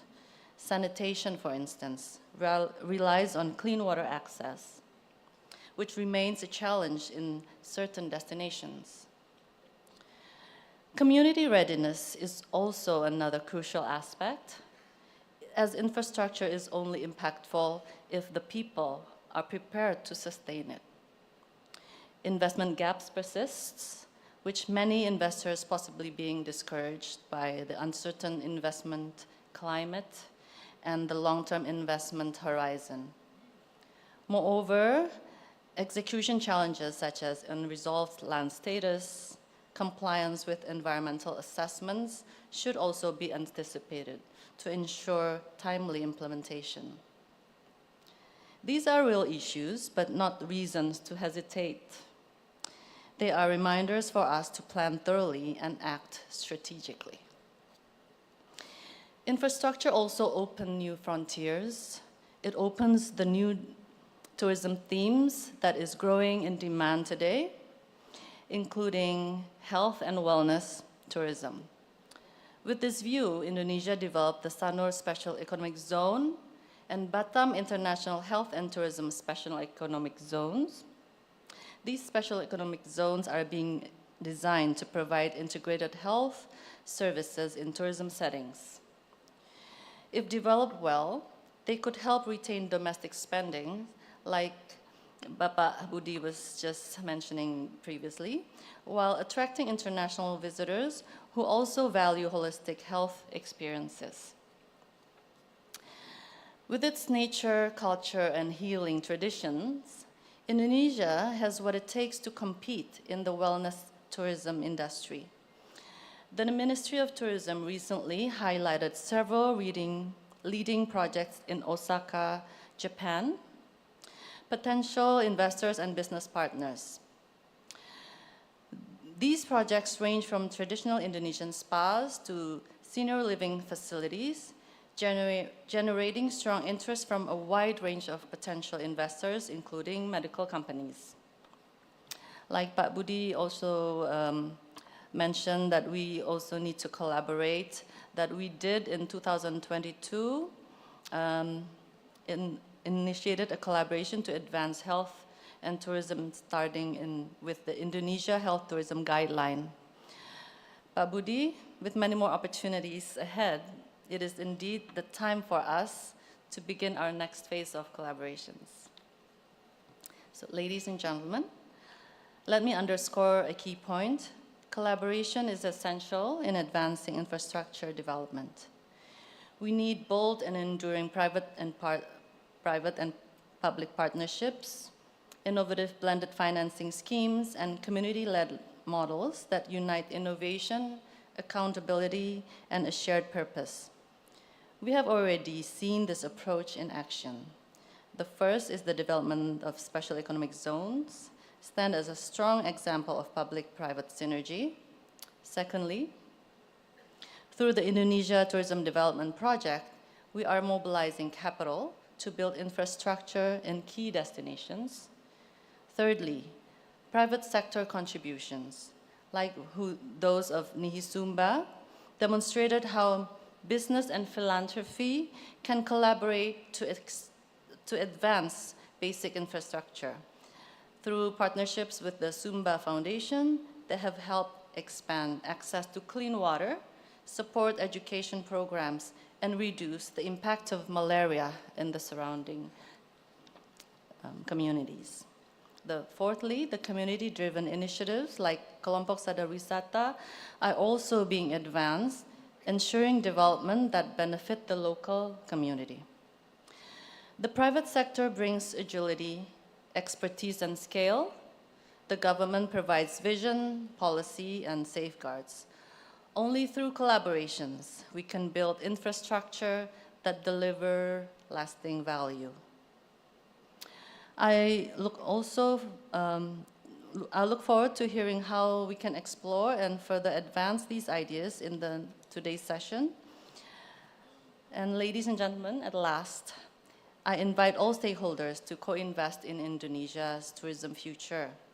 Indonesia is determined to transform its immense potential into tangible success.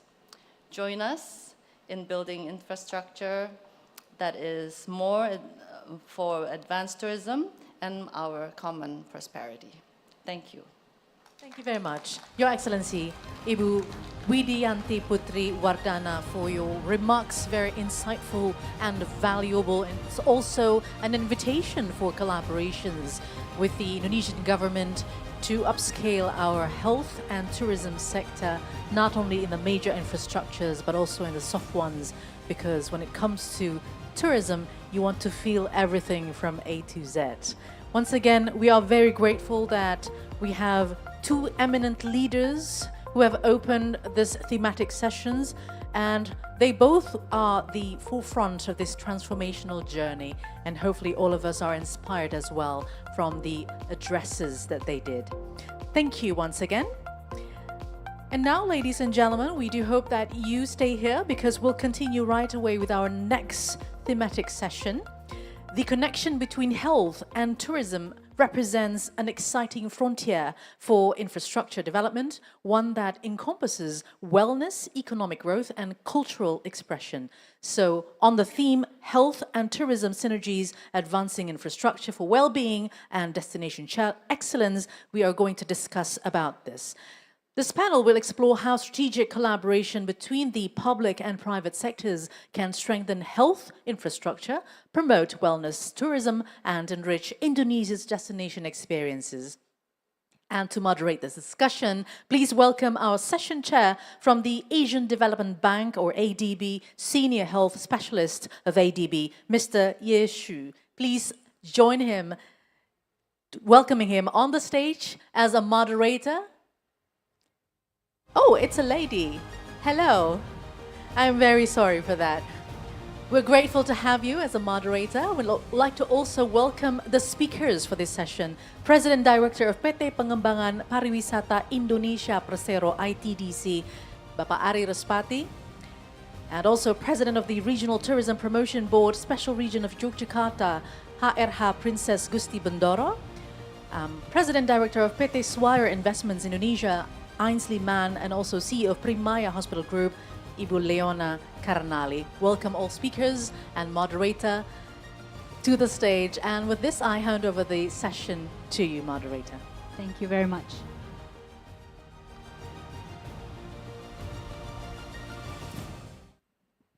Good morning, ladies and gentlemen. It's such a pleasure to be here in this panel that will discuss the synergies between tourism and healthcare.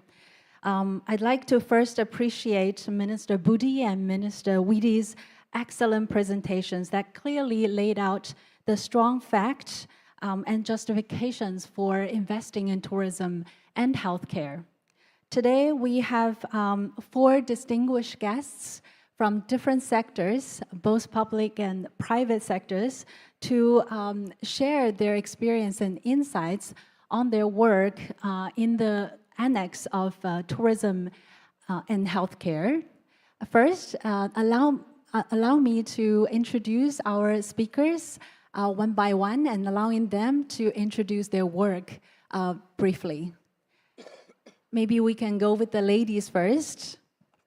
Ibu Pendoro, Her Excellency, could you please introduce your work? Yes, thank you. Hi, I'm Bendoro, and I'm the head of the tourism board in Yogyakarta. Yogyakarta is a special region that have the highest number of domestic tourists in Indonesia, and we have a new airport that is open during the pandemic, a bad time to open, but it's open. So we have international flight as well. So the connectivity between Yogyakarta and Singapore and Malaysia, and soon will be Thailand as well. Maybe. Excellent. Thank you so much. Next, can we move on to Ms. Leona?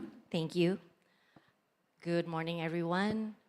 Mr. Budi, please allow me.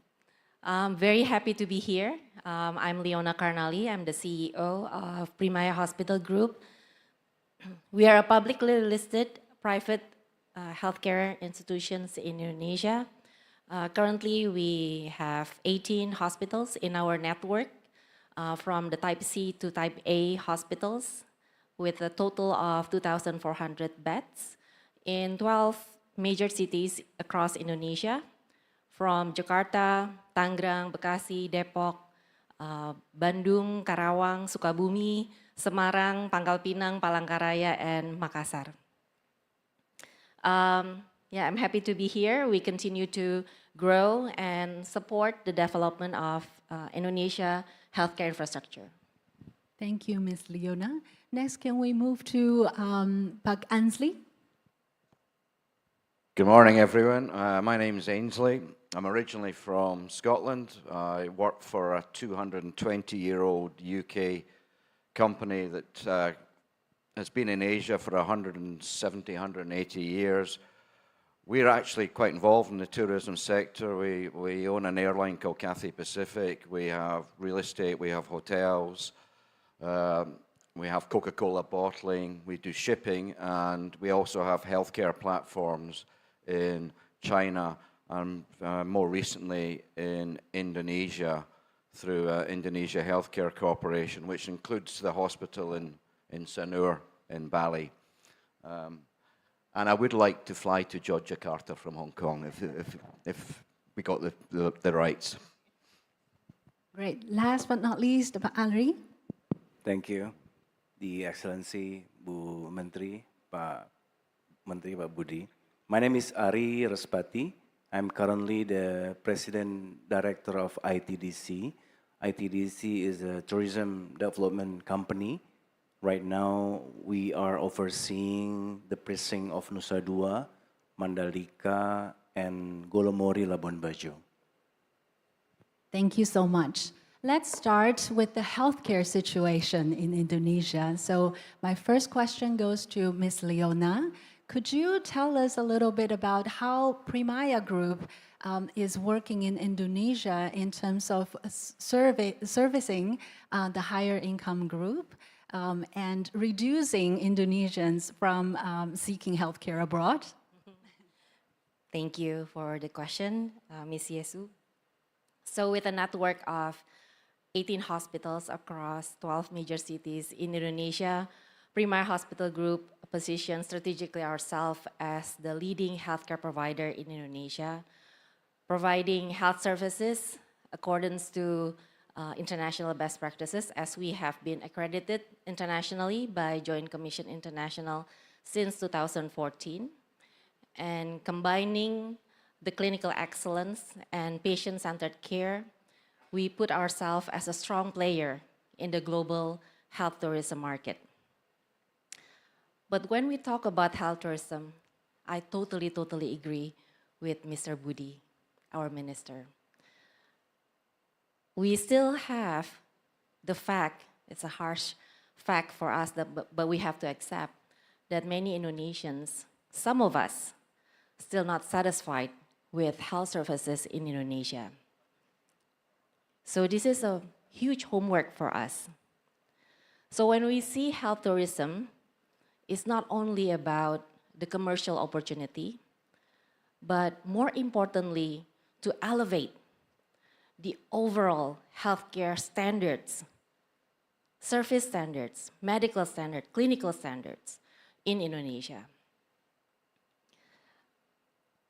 So for high standard quality healthcare, how do we achieve it?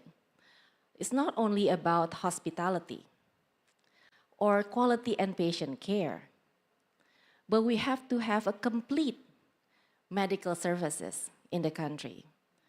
We need to have affordability, accessibility, availability of advanced medical equipment, medicine, and treatment. All of Primaya hospitals are general hospitals with multi-specialties. So we are uniquely equipped to provide comprehensive medical services from screening to procedures to treatment done by our doctors. But we are also focusing on 6 centers of excellences most needed by the country. Heart center, brain center or stroke center, cancer center, sport and orthopedic center, nephrology center, which include kidney and prostate, and also metabolic, including diabetics. When we talk about cancer, why Indonesians go abroad, especially to our closest neighboring country? Just simply because we don't have enough scan in Indonesia. So thank you so much for Pambudy's hard work and the team in the Minister of Health. We have a new regulations that allow us to invest in more scans, especially PET scan. Once that's done, I'm sure many Indonesians will come back to Indonesia. Especially on top of that, we also provide better service, better communications to our patients. And beyond clinical excellence for Primaya hospitals, we also see the future of healthcare is not only clinical excellence, but also sustainability. So we have the initiative, and we have installed a large scale of solar panel on top of the building of our Primaya Hospital East Bekasi, spanning 2,800 square meter, generating 524,000 kilowatt hour clean energy. We reduce carbon emission annually of 469,000 kilograms. This is equivalent to the environmental benefit of planting 6,000 trees or more. And we do this, why? Because we aim to demonstrate that private healthcare can also lead not only in medical innovation, but also in environmental responsibility. And this initiative is increasingly important for our patients, especially who seek ethical, sustainable, more responsible, future-ready healthcare, especially in the context of global health tourism. Thank you so much, Ibu. I will come back to you for some follow-up questions. But now let's move on to Ibu Bendoro. Could you share with us, Your Excellency, what are the essential elements of a culturally rich and livable city, both for residents and tourists from your perspective? Yes, it's the balancing between the conservation and also the love of the local people for their culture. And Yogyakarta is a special region. It have the label of special region because we are, the governor is the king is the governor. So it also means the stability in the local politics. So with that special region label, we got special funded that we use it for cultural. So we increase and we wanting the local to understand their roots and also preserve the culture within the local community. And we also have the regulation where the tourists coming to Yogyakarta, they not only taking pictures for their Instagrams or their TikToks, but all the tourist packages have to embed the cultural aspect and the local wisdom of Yogyakarta. That's important. Thank you. Do you think healthcare and well-being is a very important aspect of that culture in Jogja, and particularly in the tourism sector? Yes. Currently, Yogyakarta held the, you can say, the longevity of the people. In Yogyakarta, it's 75, I believe. And then people that work in Jakarta, usually they always say that they want to retire and be in Yogyakarta when they retired. And Yogyakarta held that special, we have the local wisdom, which is the trilogy of Pangeran Mangkubumi, or the first king, that it's also combining between the health and also the wellness, the sustainable, but in a physiological way for 275 years. So we have jamu, for example, in our hospital in Sarjito, they have special department that are using the local herbs, for example. And then we still produce a lot of jamu as well, the drinks herbs in Yogyakarta, and become the mission of the Ministry of Health as well to rebuild our old hospital into more modern and international hospital as well. And this is something that we hold strongly because we are the #1 domestic tourists that coming to Jogja. And we have all the academics or the university and most of the hospitals in Yogyakarta, the land is belong to the king. Therefore, it's for public services. Therefore, it is more stability for the tourists and in the health tourism sector to grow in Yogyakarta as well.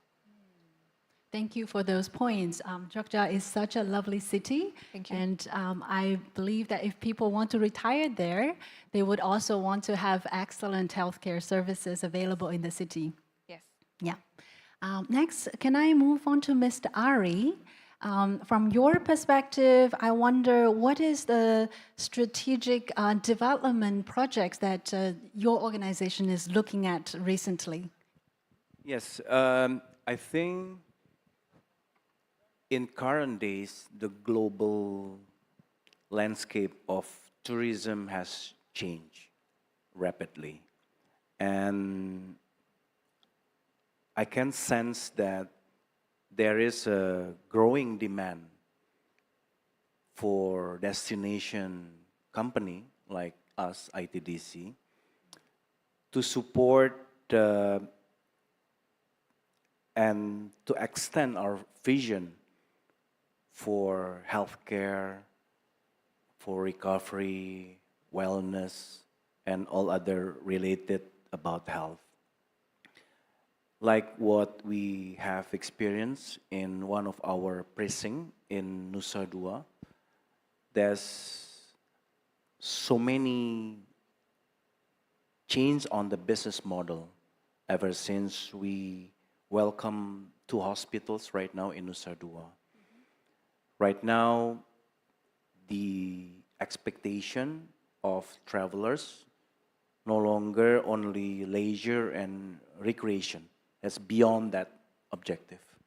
So they come to our precinct, they come to our estate more for holistic objectives.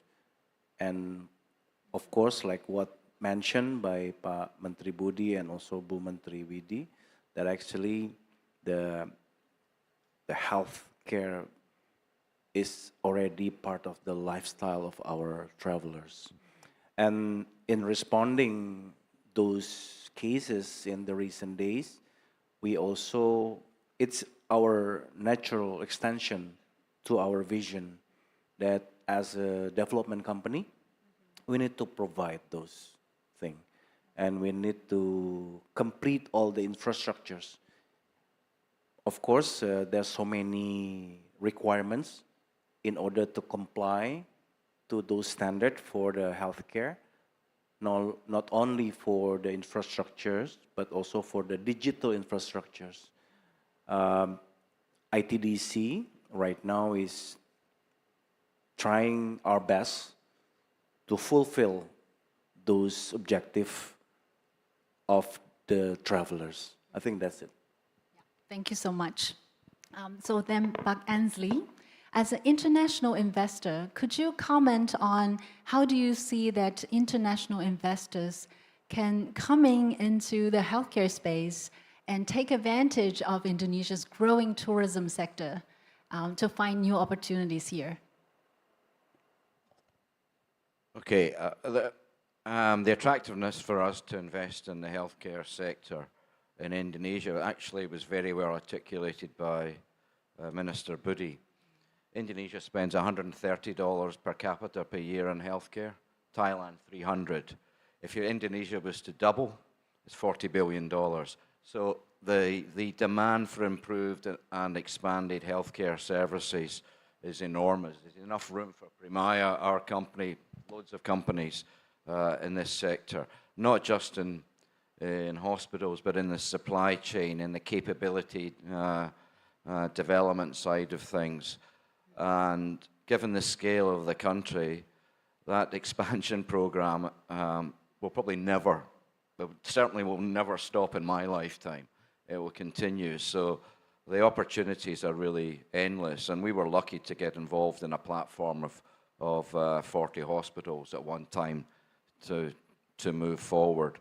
So this is, for our company, Indonesia is a significant focal point for the development of our healthcare business, whether it be hospitals and possibly even in the supply chain as well.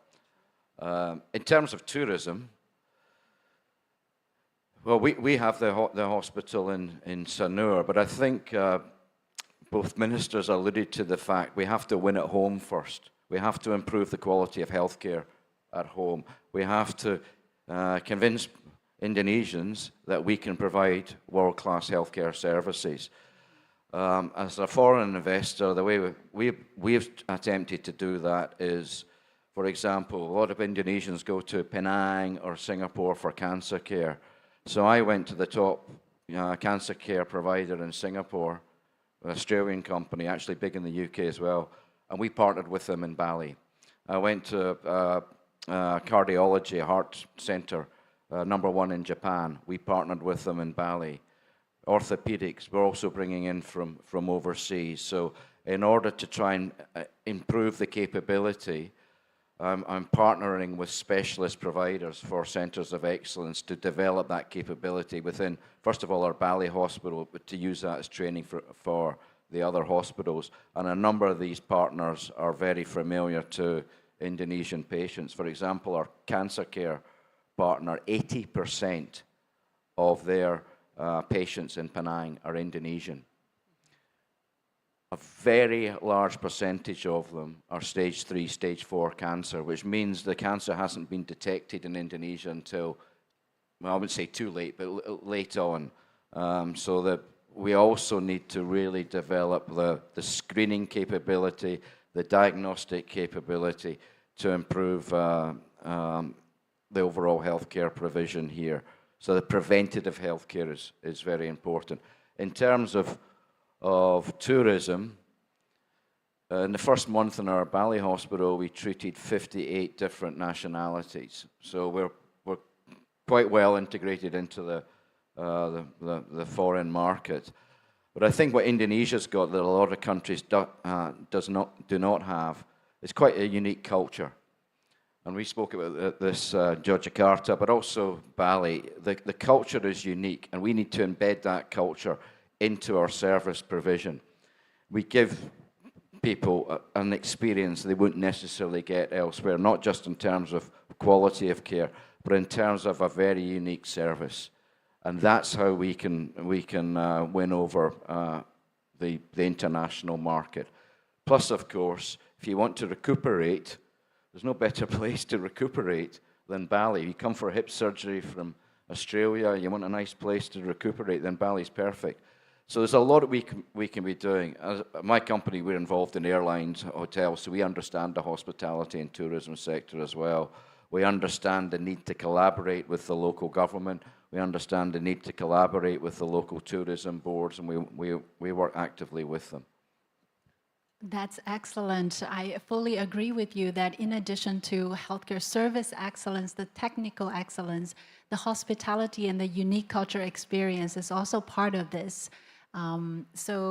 My next question to you is actually in terms of advancing the infrastructure needed for healthcare, what kind of regulatory and operational challenges do you see in Indonesia's environment at the moment? So maybe Ibu Liana would like to start? Sure, thank you. So in regards to infrastructure, because this is the topic of the day, in healthcare we see the challenges relates to licensing and regulatory processes that can be complex and time-consuming.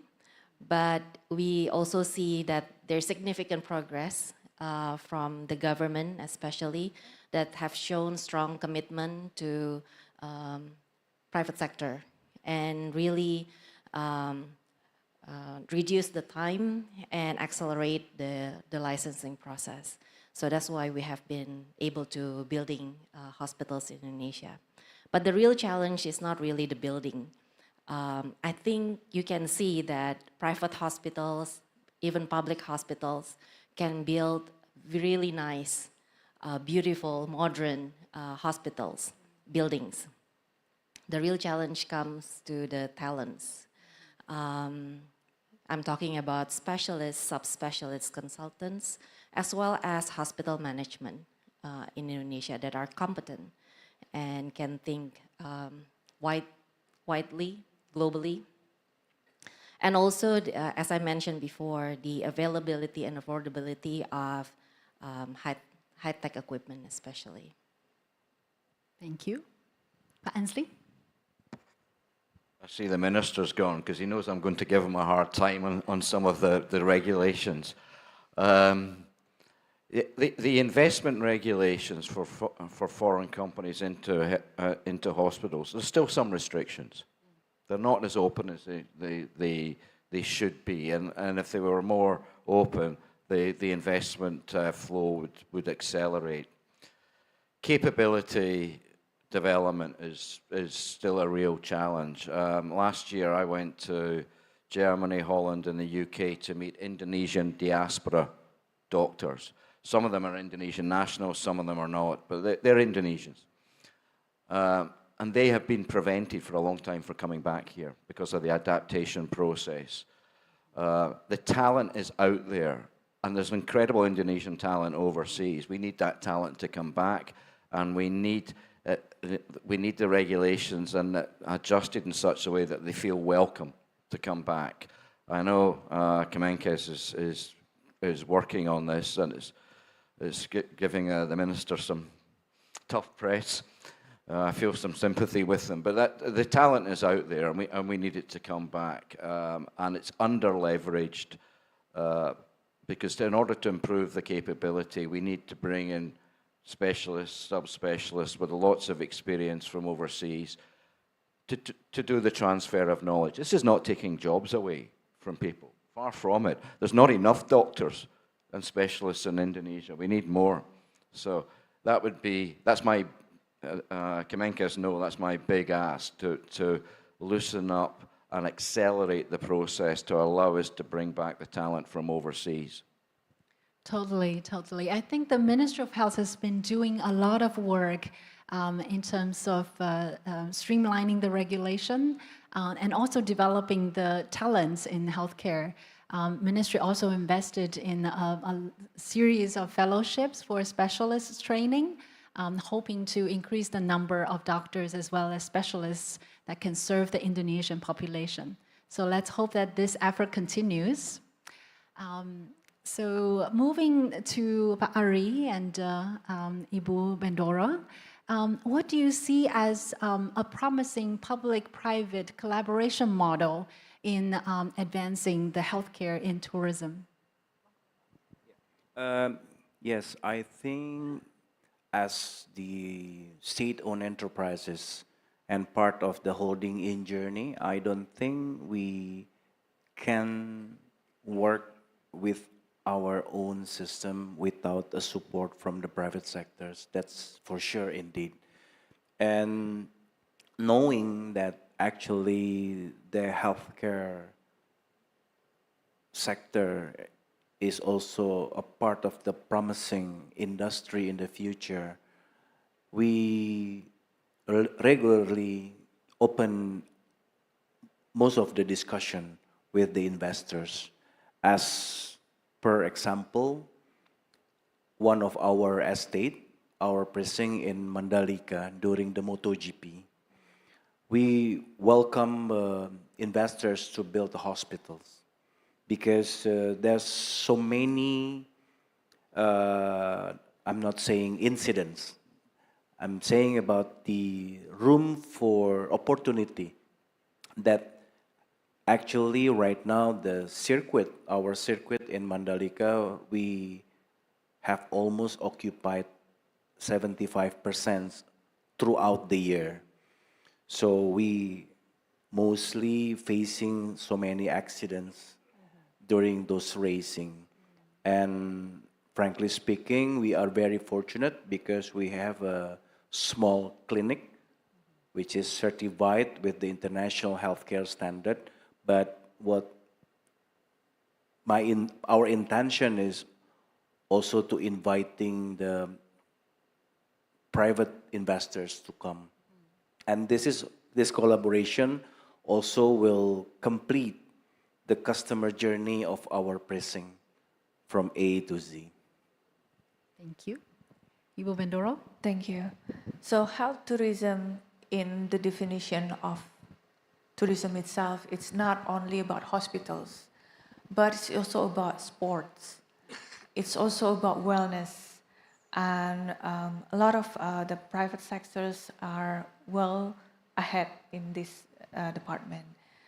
And in the tourism sector, mostly we are wait and see with the current Minister of Health doing so much movement that narrowing the restrictions that they have and everything.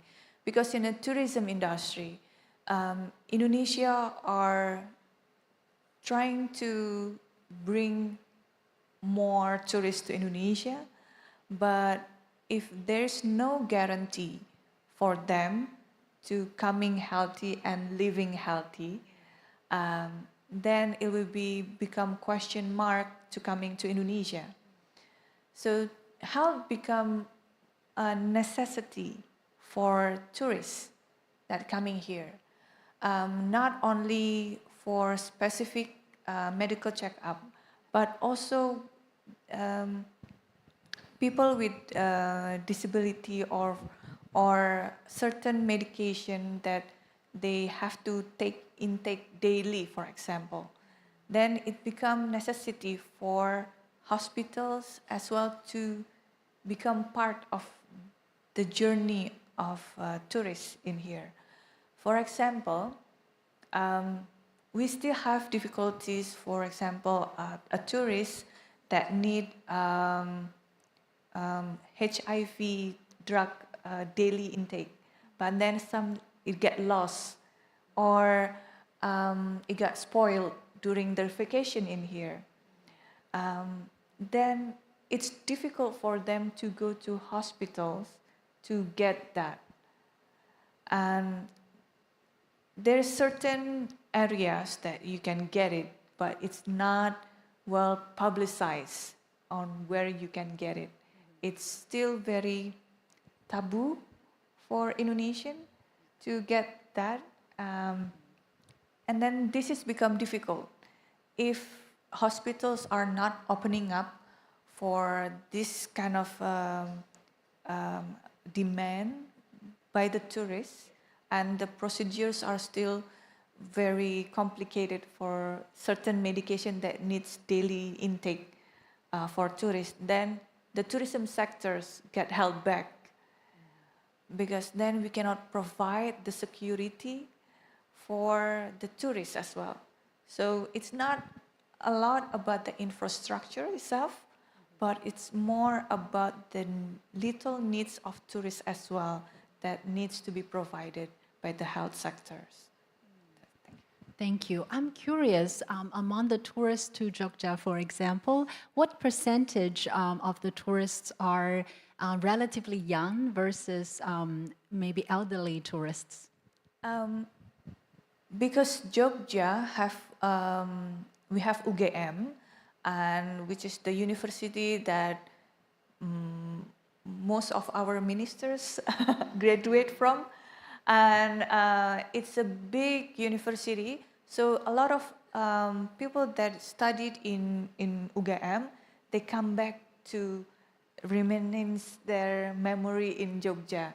So the gaps are not very far, because we get the graduates all year round, they always come back. Mostly in Yogyakarta, the tourists are not only visiting Jogja once, but twice or 3 times in their lifetime. We get all the time domestic return tourists, yeah.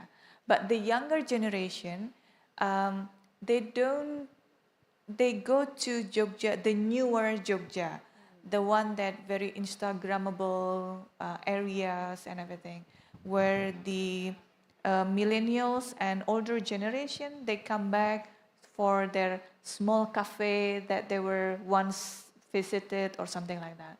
So we have all year gap. So all age are coming to Jogja, but mostly are domestic. I see. I'm just thinking of the Thailand model where, you know, Thailand actually welcomes retirees to reside in the country. And in that model, excellent healthcare is definitely a very critical element. We are talking, we are in Jogja currently, we are trying to discuss because a lot of the retirees are coming to Jogja and they buy land in Jogja. And then the price going steep for the local to buy the land. It's the problem as well in Bali. People are retiring in Bali and also in Jogja. And we are trying to have a discussion with the government where we have one area for the retiree to reside without purchasing the land. So they can lease it for 30, 40 years. And then, so usually this is solving a lot of problems. When the retiree, they can distribute the assets to the kids, the children, and then they can stay in that retiree area where it's a lease. So we are hoping this is as well can happen in Yogyakarta without increasing the price of land very steeply. Yeah. Then please integrate your hospital planning and clinics planning in that area. Yes. Yeah. Okay, so we have 1 minute left. May I invite all of the panelists to give us your closing remarks? Let's say in the next 5 years, what do you see as the biggest opportunity and areas that you will work on to advance healthcare and also tourism? Start from me? Yes, please. So as we have been hearing this morning, each of us has our own roles to help support the development of healthcare infrastructure in Indonesia and also healthcare in general in Indonesia. And if we continue to do so, I believe Indonesia healthcare will be up there and we will be proud of the Indonesia health services. For me, it's quite simple. It's about capability, providing we can get the right people in and attract them to work here. Also, in terms of infrastructure, improving the quality of, say, nursing schools, bring them up to an international standard, you will see a transformation in the quality of healthcare in Indonesia. And of course, from a medical tourism perspective, if I can get the capability up to compete with Bumrungrad, compete with Island Hospital, people will come here. Yogyakarta is a place where the domestic and the international visitors are growing all year round. And the next 5 years, we are targeting the health tourism and the wellness. So basically the health sector's tourism. Starting 3 years ago, Yogyakarta is one of the top priority destination for wellness. And every November, we have Jogja Cultural Wellness Festival, where our wellness festival are embedded with the local wisdom. So the traditional dance become the way to express and meditation for wellness. Something like this is our top priority for the next 5 years. Yeah, I think from the manpower perspective, this is a very opportunity for us to prepare the quality of the manpower. As we may aware right now, both sectors, healthcare and tourism, can be a powerful engine for the economic resilience in the next 5 to 10 years. So I think everyone's need to collaborate, and preparing the manpower is very important, the quality of the manpowers, and also make sure that meet to the standard international level. Thank you so much, all very well said. And so with this, thank you very much for your contribution to this panel. And I hand over to the MC. Thank you very much, Mrs. Yeshu, for leading the session. And we invite all speakers and moderators to please rise and move 1 or 2 steps forward for photos opportunity. So from Yogyakarta and other cities in Indonesia, we hope that healthcare tourism can actually grow.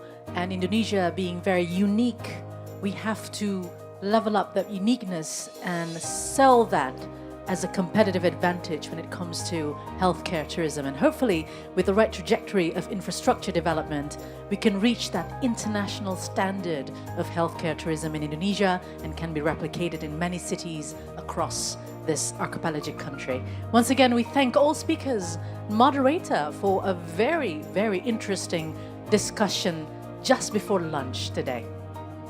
You may all return to your seat. Thank you very much. And with that, ladies and gentlemen, our first thematic session, Health and Tourism Synergies Advancing Infrastructure for Wellbeing and Destination Excellence, is officially concluded. We extend our deepest gratitude to all speakers, moderators who have spoken on the stage before lunch today. And we thank you, everyone, ladies and gentlemen, for your kind attention and participation. Now, I think it's time to let you go for lunch. We have to remind you that if you use the interpretation devices, don't forget to return them just before you leave the room. You can definitely collect them back right after you come back from lunch. And we'll now pause for lunch break. We'll reconvene here in the plenary hall at 1 p.m. for our next session, which will be taking the theme Enabling Innovation, Developing Infrastructure for Education and Creative Economy. So enjoy your lunch for now, and hoping to see you soon.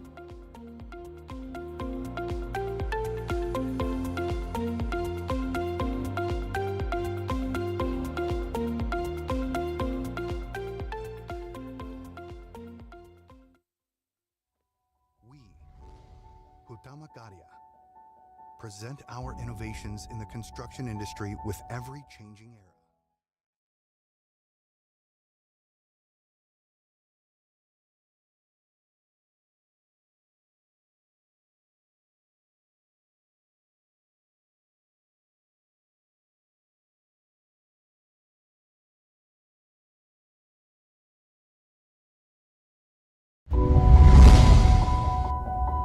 We, Hutama Karya, present our innovations in the construction industry with every changing era. supported by the professionals in their fields, the latest construction technology operation techniques. We commit to generate best outcomes, aiming to deliver an equitable distribution of beneficial infrastructure for the entire country and build a bright future for our civilization. Our flagship infrastructure works from bridges, buildings, dams, and sustainable toll road infrastructures, showcasing our high commitment to protecting nature and the environment. We believe that our every step will shape our future, ensuring a developed future Indonesia. Hutama Karya, innovation for solution. Impian untuk hidup yang lebih berwarna, lebih dekat, lebih berarti. Karena rumah bukan sekadar bangunan, tapi sebuah benih untuk masa depan. Ini visi kami untuk menjadi pengembang pemukiman dan perumahan rakyat terpercaya di Indonesia. Bersama sejumlah lembaga terkemuka, Perumnas menyatukan impian dan menenun harapan kepemilikan rumah bagi setiap anak negeri. Dalam kebersamaan, kita menciptakan dunia bagi benih muda untuk tumbuh, belajar, dan berkembang. Perumnas, sebuah simfoni mimpi di mana setiap sekatnya membawa benih harapan akan masa depan yang lebih cerah. Bersama, kita bisa mewujudkan impian di tanah air tercinta.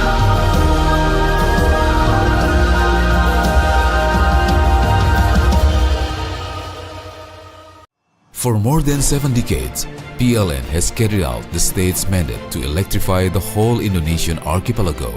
With an installed power generation capacity of more than 75 gigawatts, PLN serves more than 90 million customers in sharpening its vision as the leading electricity company in Southeast Asia. And as the #1 customer choice for energy solutions, PLN continues to develop programs on an ongoing basis, strengthening its role as the heart of Indonesia for the sustainability of energy supply and the transition to renewable energy. Now, PLN is entering a new chapter in its transformation, aiming to become not just a power and utility company, but also a technology company based on innovations. All of this is to improve service quality, strengthening the domestic industrial ecosystem, and increasing competitiveness in the global stage. The new PLN 4.0, unleashing energy and beyond. Ini cerita akselerasi kita yang selalu aja ada tantangan pas kita lagi melesat. Berat banget ya. Mau nyerah aja. Enggak kan? No lah, big no. Bagus. Ini waktunya akselerasi. Makin banyak tantangan, makin banyak jalan. Ya nggak sih? Yoi. Asal. Niat. Nah, gitu. Kalau mau berakselerasi itu harus rame-rame. Rame ini? Yes! Mantap! Menyala bangku! Yeah! Gak cuma sekedar wujudin mimpi, tapi ciptain inovasi. Semangat akselerasi ngedorong kita untuk terus berkolaborasi, biar ngasih impact positif buat bangsa Indonesia. Ayo, wujudin swasembada energi dengan terus berakselerasi tanpa henti. Pertamina, energizing the acceleration, energizing you. Perubahan pasti terjadi. Tak bisa dihindari, taklukkan semua ambisi. Berjalan seiring perubahan, jelajahi semua kemajuan zaman.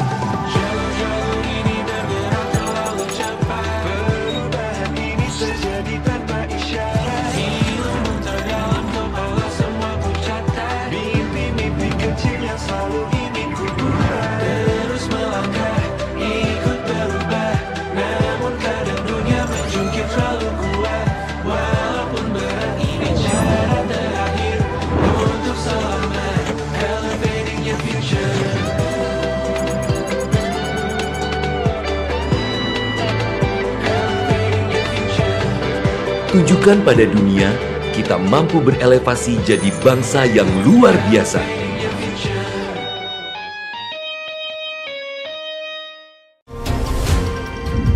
Tumbuh kembang kami juga memberikan makna dan arti. betapa pentingnya peran kami yang tak pernah lepas dalam hadirkan konektivitas.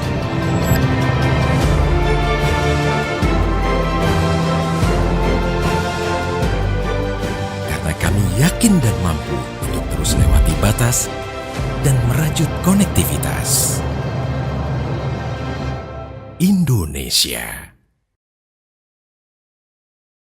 Indonesia, a land of natural beauty and cultural diversity. The Ministry of State-Owned Enterprises has initiated a breakthrough by synergizing all state-owned enterprises in tourism through the Indonesia Journey, or InJourney. From airport and cargo services, tourist destination development, heritage and attraction management, hotels, retail management, to international events and our creative industries.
Kami percaya bahwa setiap hasil yang kami ciptakan adalah komitmen dari tanggung jawab kami menjawab perubahan.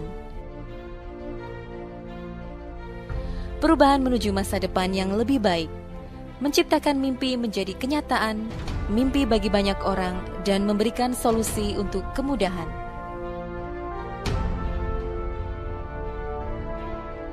Kami merupakan manufaktur kereta api yang terintegrasi pertama di Asia Tenggara. Fokus kami adalah menghasilkan produk yang berkualitas tinggi di bidang perkeretaapian.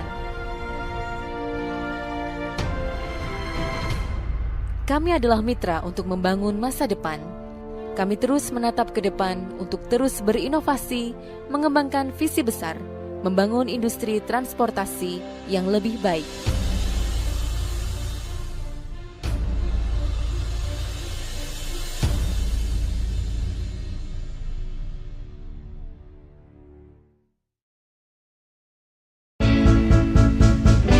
When convenience is out of reach, only limitations remain.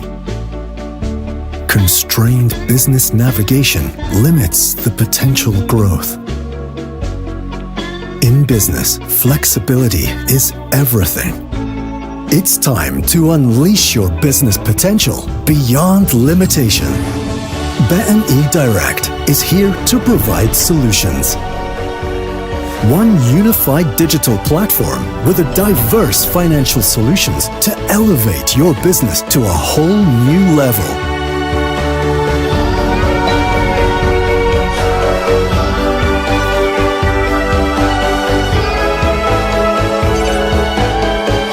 BNI Direct, directing your business to new heights.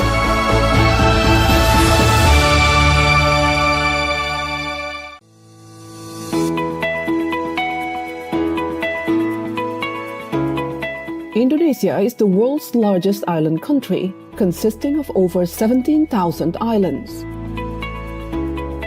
This would be a special agency to manage and guarantee the availability of land, to control the land, to manage the land use for economic development, including for public infrastructure, housing, investment, and agrarian reform. Land Bank Authority is a special agency or sui generis entity established by the central government in December 31st, 2021, given special authority to manage land. Latar belakang berdirinya Badan Bank Tanah karena adanya ketidakseimbangan yang besar antara permintaan dan persediaan tanah, sehingga perlunya peran pemerintah untuk menguasai, mengendalikan, dan menyediakan tanah bagi pembangunan dan pemerataan ekonomi. In line with responsibilities given by the Indonesian President and Land Bank Committee of 3 ministers, Land Bank Authority has a vision and mission to be a catalyst for Indonesian economic growth. Land Bank Authority vision is to become a trustworthy land manager based on good governance to guarantee economic growth and economic equality.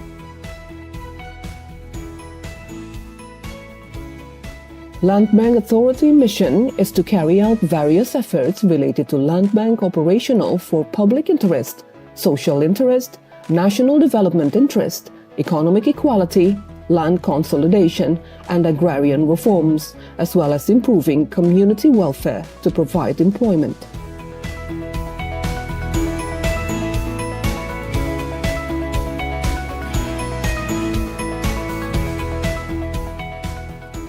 Land Bank Authority is given special authority by the central government to following functions, specifically planning, land acquisition, land procurement, land management, land utilization, and land distribution.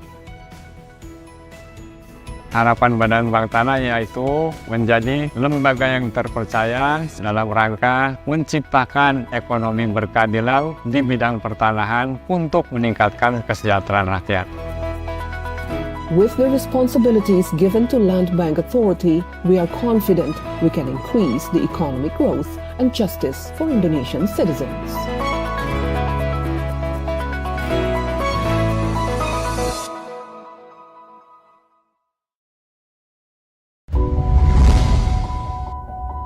We, Hutama Karya, present our innovations in the construction industry with every changing era.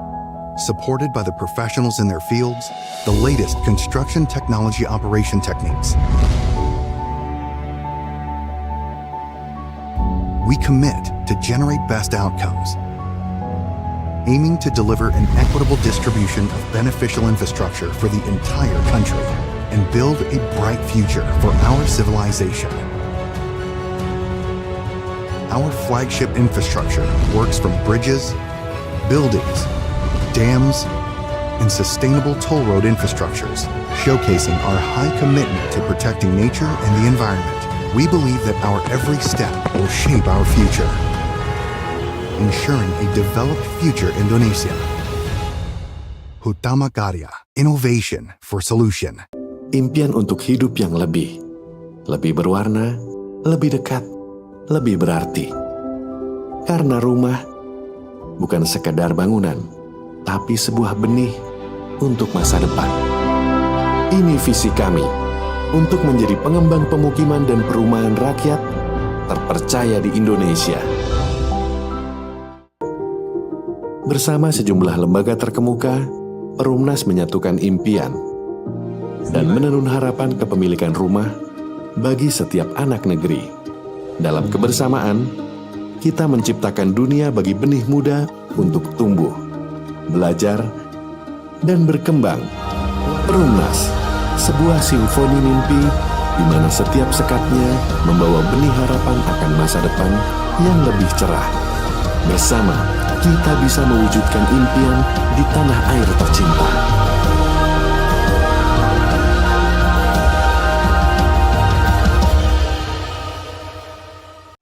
For more than 7 decades, PLN has carried out the state's mandate to electrify the whole Indonesian archipelago. With an installed power generation capacity of more than 75 gigawatts, PLN serves more than 90 million customers in sharpening its vision as the leading electricity company in Southeast Asia. And as the #1 customer choice for energy solutions, PLN continues to develop programs on an ongoing basis, strengthening its role as the heart of Indonesia for the sustainability of energy supply and the transition to renewable energy. Now, PLN is entering a new chapter in its transformation, aiming to become not just a power and utility company, but also a technology company based on innovations. All of this is to improve service quality, strengthening the domestic industrial ecosystem, and increasing competitiveness in the global stage. The new PLN 4.0, unleashing energy and beyond. Ini cerita akselerasi kita yang selalu aja ada tantangan pas kita lagi melesat. Berat banget ya. Mau nyerah aja? Enggak kan? No lah, big no. Bagus! Ini waktunya akselerasi. Makin banyak tantangan, makin banyak jalan. Ya nggak sih? Yoi! Asal... Niat! Nah, gitu. Kalau mau berakselerasi itu harus rame-rame. Rame ini? Yes! Mantap! Menyala bangku! Yeah! Gak cuma sekedar wujudin mimpi, tapi ciptain inovasi. Semangat akselerasi ngedorong kita untuk terus berkolaborasi, biar ngasih impact positif buat bangsa Indonesia. Ayo, wujudin swasembada energi dengan terus berakselerasi tanpa henti. Pertamina, energizing the acceleration, energizing you. Perubahan pasti terjadi. Tak bisa dihindari, taklukkan semua ambisi. Berjalan seiring perubahan, jelajahi semua kemajuan zaman.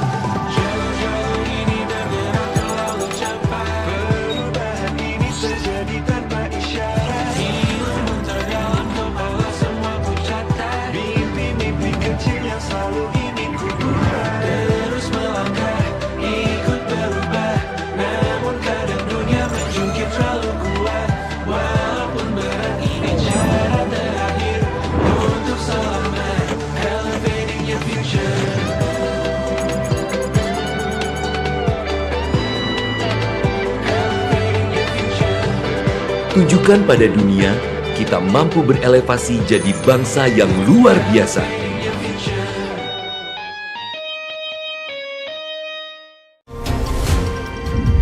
tumbuh kembang kami juga memberikan makna dan arti. Betapa pentingnya peran kami yang tak pernah lepas dalam hadirkan konektivitas.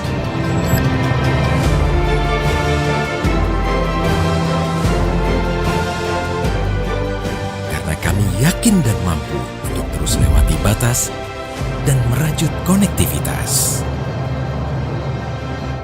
Indonesia.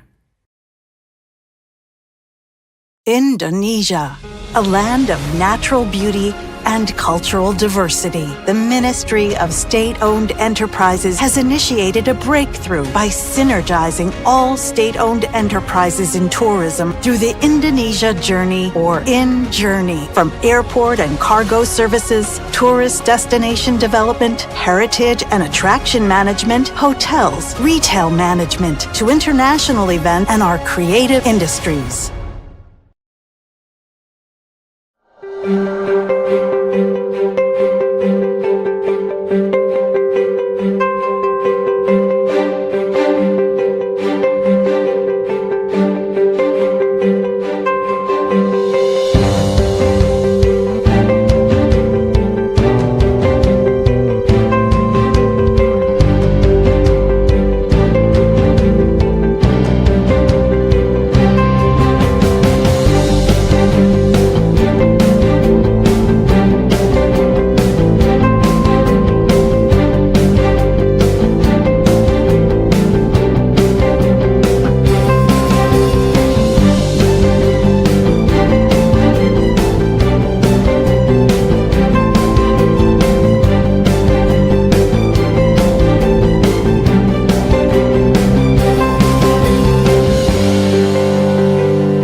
Kami percaya bahwa setiap hasil yang kami ciptakan adalah komitmen dari tanggung jawab kami menjawab perubahan.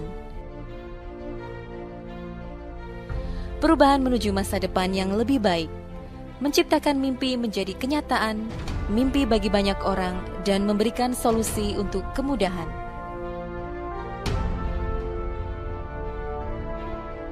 Kami merupakan manufaktur kereta api yang terintegrasi pertama di Asia Tenggara. Fokus kami adalah menghasilkan produk yang berkualitas tinggi di bidang perkeretaapian. Kami adalah mitra untuk membangun masa depan. Kami terus menatap ke depan untuk terus berinovasi, mengembangkan visi besar, membangun industri transportasi yang lebih baik.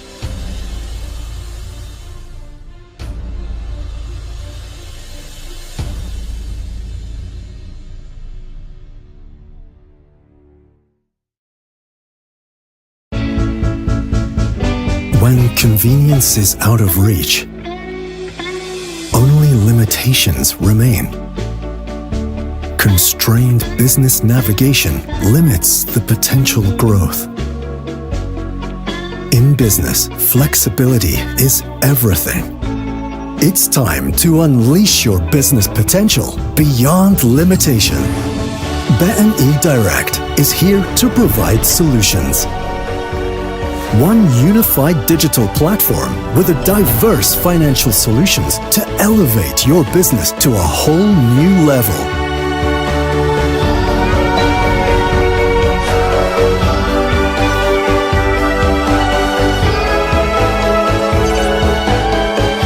BNI Direct, directing your business to new heights.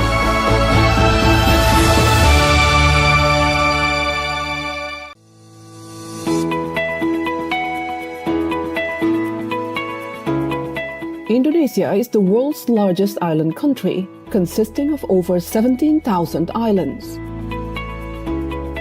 This would be a special agency to manage and guarantee the availability of land, to control the land, to manage the land use for economic development, including for public infrastructure, housing, investment, and agrarian reform. Land Bank Authority is a special agency or sui generis entity established by the central government in December 31st, 2021, given special authority to manage land.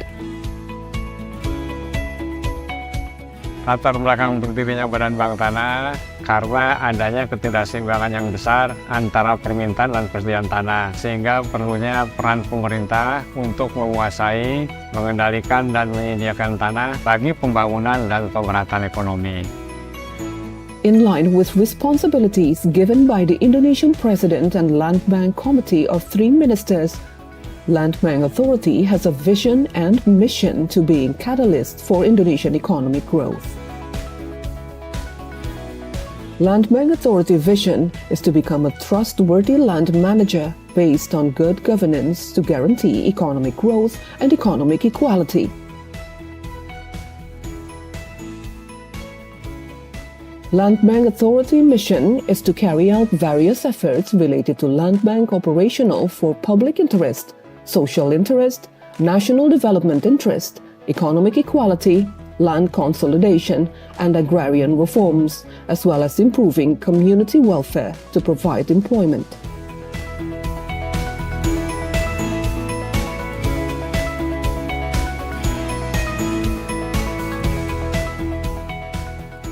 Land Bank Authority is given special authority by the central government to following functions, specifically planning, land acquisition, land procurement, land management, land utilization, and land distribution. Harapan Badan Bank Tanah yaitu menjadi lembaga yang terpercaya dalam rangka menciptakan ekonomi berkeadilan di bidang pertanahan untuk meningkatkan kesejahteraan rakyat. With the responsibilities given to Land Bank Authority, we are confident we can increase the economic growth and justice for Indonesian citizens.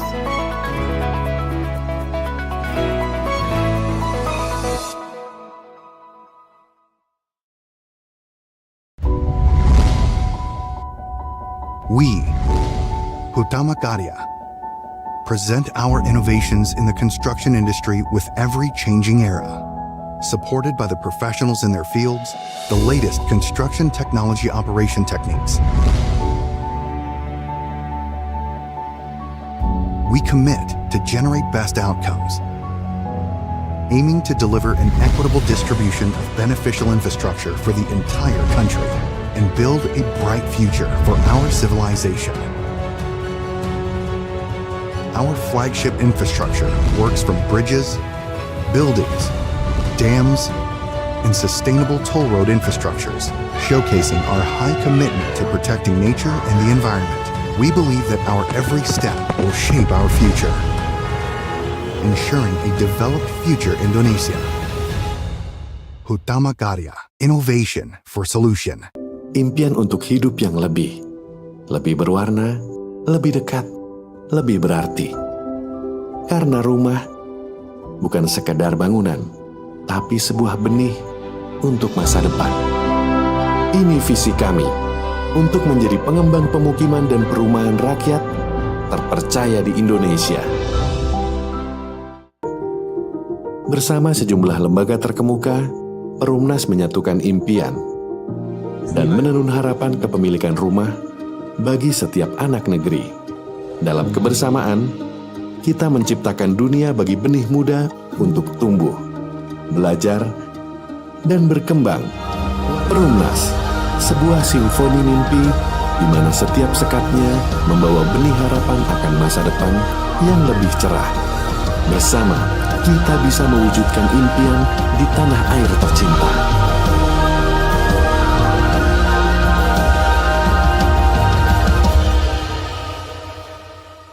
For more than 7 decades, PLN has carried out the state's mandate to electrify the whole Indonesian archipelago. With an installed power generation capacity of more than 75 gigawatts, PLN serves more than 90 million customers in sharpening its vision as the leading electricity company in Southeast Asia and as the #1 customer choice for energy solutions. PLN continues to develop programs on an ongoing basis, strengthening its role as the heart of Indonesia for the sustainability of energy supply and the transition to renewable energy. Now, PLN is entering a new chapter in its transformation, aiming to become not just a power and utility company, but also a technology company based on innovations. All of this is to improve service quality, strengthening the domestic industrial ecosystem, and increasing competitiveness in the global stage. The new PLN 4.0, unleashing energy and beyond. Ini cerita akselerasi kita yang selalu aja ada tantangan pas kita lagi melesat. Berat banget ya. Mau nyerah aja? Enggak kan? No lah, big no. Bagus! Ini waktunya akselerasi. Makin banyak tantangan, makin banyak jalan. Ya nggak sih? Yoi! Asal... Iya! Nah, gitu. Kalau mau berakselerasi itu harus rame-rame. Serame ini? Yes! Mantap! Menyala bangku! Yeah! Gak cuma sekedar wujudin mimpi, tapi ciptain inovasi. Semangat akselerasi ngedorong kita untuk terus berkolaborasi, biar ngasih impact positif buat bangsa Indonesia. Ayo, wujudin swasembada energi dengan terus berakselerasi tanpa henti. Pertamina, energizing the acceleration, energizing you. Perubahan pasti terjadi. Tak bisa dihindari, taklukkan semua ambisi. Berjalan seiring perubahan, jelajahi semua kemajuan zaman.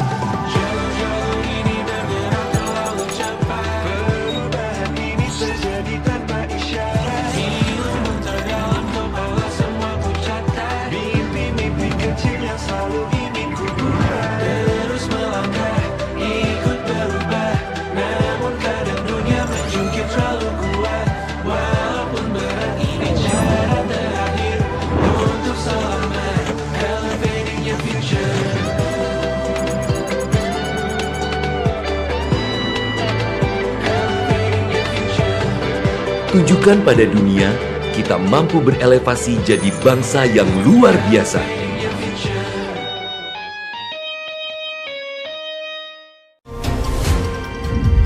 tumbuh kembang kami juga memberikan makna dan arti. Betapa pentingnya peran kami yang tak pernah lepas dalam hadirkan konektivitas.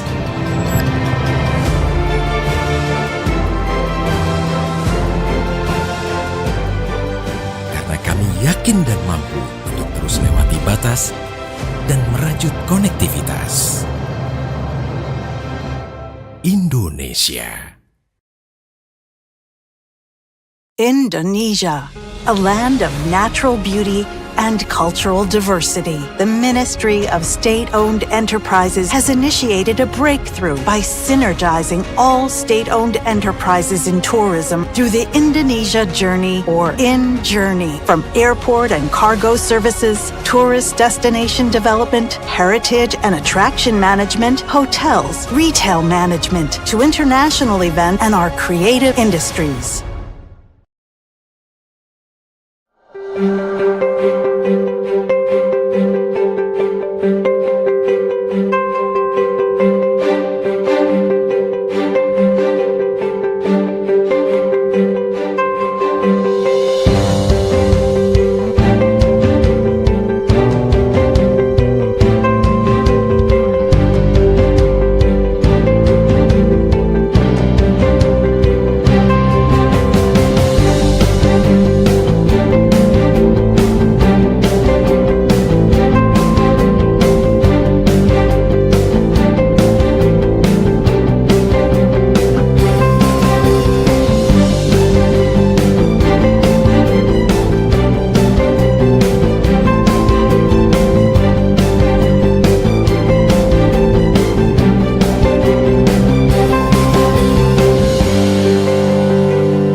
Kami percaya bahwa setiap hasil yang kami ciptakan adalah komitmen dari tanggung jawab kami menjawab perubahan. Perubahan menuju masa depan yang lebih baik, menciptakan mimpi menjadi kenyataan, mimpi bagi banyak orang, dan memberikan solusi untuk kemudahan.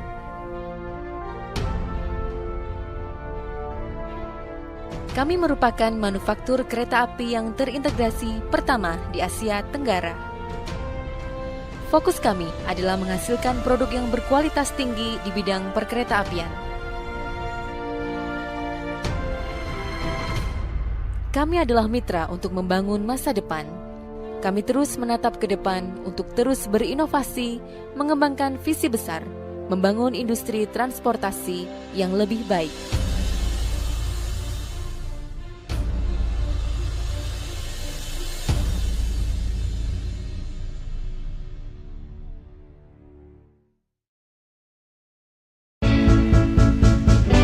When convenience is out of reach, only limitations remain.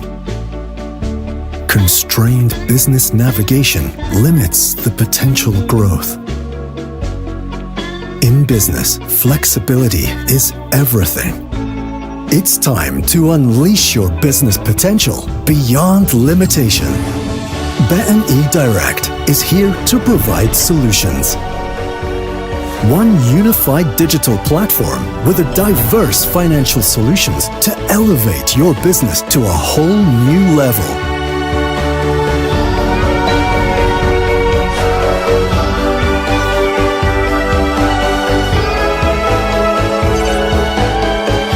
BNI Direct, directing your business to new heights.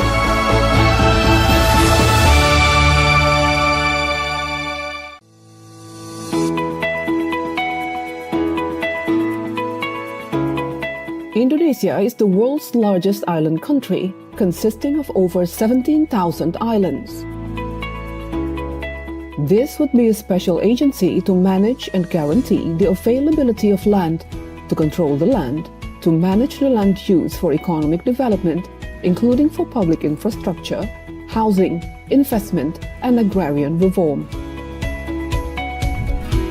Land Bank Authority is a special agency or sui generis entity established by the central government in December 31st, 2021, given special authority to manage land. Latar belakang berdirinya Badan Bank Tanah karena adanya ketidakseimbangan yang besar antara permintaan dan persediaan tanah, sehingga perlunya peran pemerintah untuk menguasai, mengendalikan, dan menyediakan tanah bagi pembangunan dan pemerataan ekonomi. In line with responsibilities given by the Indonesian President and Land Bank Committee of 3 ministers, Land Bank Authority has a vision and mission to be a catalyst for Indonesian economic growth. Land Bank Authority vision is to become a trustworthy land manager based on good governance to guarantee economic growth and economic equality. Land Bank Authority mission is to carry out various efforts related to land bank operational for public interest, social interest, national development interest, economic equality, land consolidation, and agrarian reforms, as well as improving community welfare to provide employment.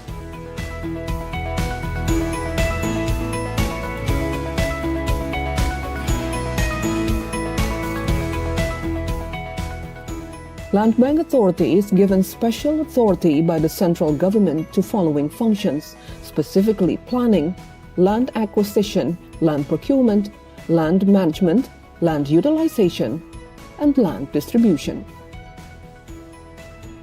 Harapan Badan Bank Tanah yaitu menjadi lembaga yang terpercaya dalam rangka menciptakan ekonomi berkeadilan di bidang pertanahan untuk meningkatkan kesejahteraan rakyat. With the responsibilities given to Land Bank Authority, we are confident we can increase the economic growth and justice for Indonesian citizens.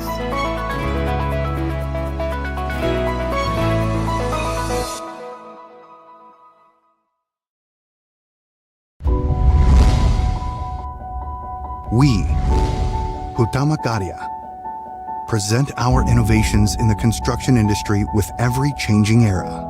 Supported by the professionals in their fields, the latest construction technology operation techniques. We commit to generate best outcomes, aiming to deliver an equitable distribution of beneficial infrastructure for the entire country and build a bright future for our civilization. Our flagship infrastructure works from bridges, buildings, dams, and sustainable toll road infrastructures, showcasing our high commitment to protecting nature and the environment. We believe that our every step will shape our future, ensuring a developed future Indonesia. Hutama Karya, innovation for solution. Impian untuk hidup yang lebih berwarna, lebih dekat, lebih berarti. Karena rumah bukan sekadar bangunan, tapi sebuah benih untuk masa depan. Ini visi kami untuk menjadi pengembang pemukiman dan perumahan rakyat terpercaya di Indonesia.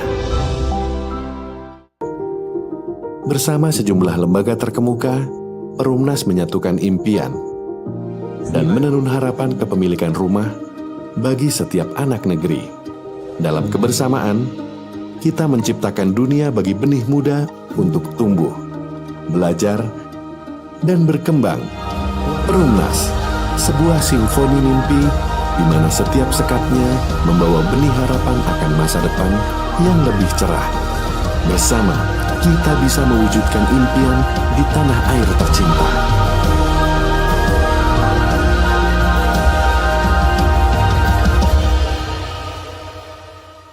For more than 7 decades, PLN has carried out the state's mandate to electrify the whole Indonesian archipelago. With an installed power generation capacity of more than 75 gigawatts, PLN serves more than 90 million customers in sharpening its vision as the leading electricity company in Southeast Asia. And as the #1 customer choice for energy solutions, PLN continues to develop programs on an ongoing basis, strengthening its role as the heart of Indonesia for the sustainability of energy supply and the transition to renewable energy. Now, PLN is entering a new chapter in its transformation, aiming to become not just a power and utility company, but also a technology company based on innovations. All of this is to improve service quality, strengthening the domestic industrial ecosystem, and increasing competitiveness in the global stage. The new PLN 4.0, Unleashing Energy and Beyond. Ini cerita akselerasi kita yang selalu aja ada tantangan pas kita lagi melesat. Berat banget ya. Mau nyerah aja? Enggak kan? No lah, big no. Bagus! Ini waktunya akselerasi. Makin banyak tantangan, makin banyak jalan. Ya nggak sih? Yoi! Asal... Niat! Nah, gitu. Kalau mau berakselerasi itu harus rame-rame. Rame ini? Yes! Mantap! Menyala bangku! Yeah! Gak cuma sekedar wujudin mimpi, tapi ciptain inovasi. Semangat akselerasi ngedorong kita untuk terus berkolaborasi, biar ngasih impact positif buat bangsa Indonesia. Ayo, wujudin swasembada energi dengan terus berakselerasi tanpa henti. Pertamina, energizing the acceleration, energizing you. Perubahan pasti terjadi. Tak bisa dihindari, taklukkan semua ambisi. Berjalan seiring perubahan, jelajahi semua kemajuan zaman.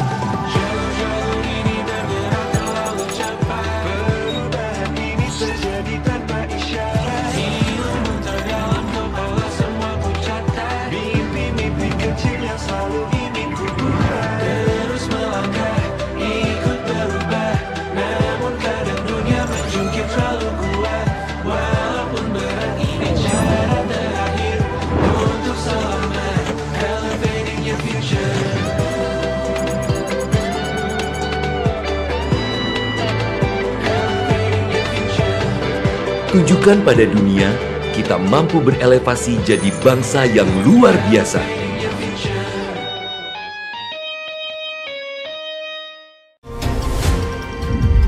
tumbuh kembang kami juga memberikan makna dan arti. Betapa pentingnya peran kami yang tak pernah lepas dalam hadirkan konektivitas.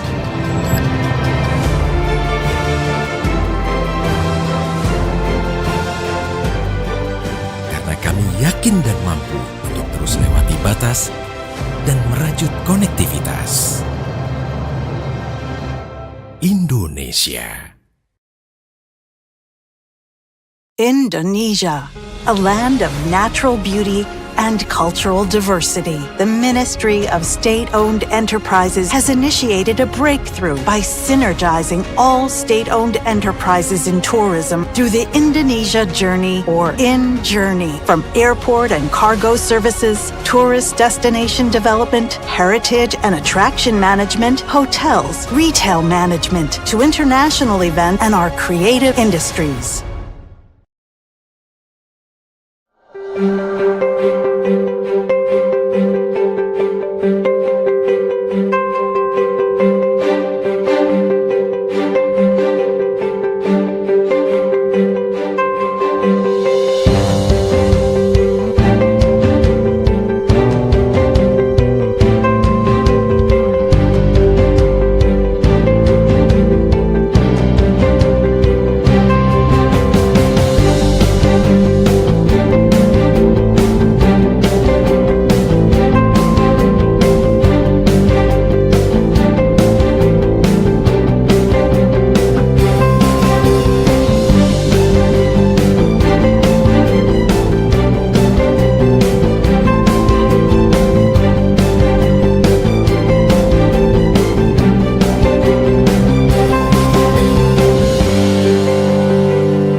Once again, you can be seated in any of the seats, especially in the front rows, in the next thematic session. Once again, we invite everyone to please be seated and be ready for the next session to start. Bapak Ibu tamu undangan sekalian, kami mengundang Anda kembali untuk bisa masuk ke dalam plenary hall dan mengisi tempat duduk yang telah disediakan. Silakan untuk mengisi kursi-kursi terdepan, untuk bisa melihat lebih baik view di thematic session yang akan berlangsung setelah ini. Sesaat lagi acara akan kita mulai. Sekali lagi kami undang Bapak Ibu untuk segera menempati tempat duduk yang telah disediakan. Terima kasih untuk kerjasamanya.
Bapak Ibu hadirin dan tamu undangan, sekali lagi kami mengundang untuk bisa menempati tempat duduk yang telah disediakan. Agenda selanjutnya akan dimulai sebentar lagi. Mohon kerjasamanya untuk dapat menempati tempat duduk yang disediakan karena kita segera akan mulai dengan agenda berikutnya siang ini. Terima kasih.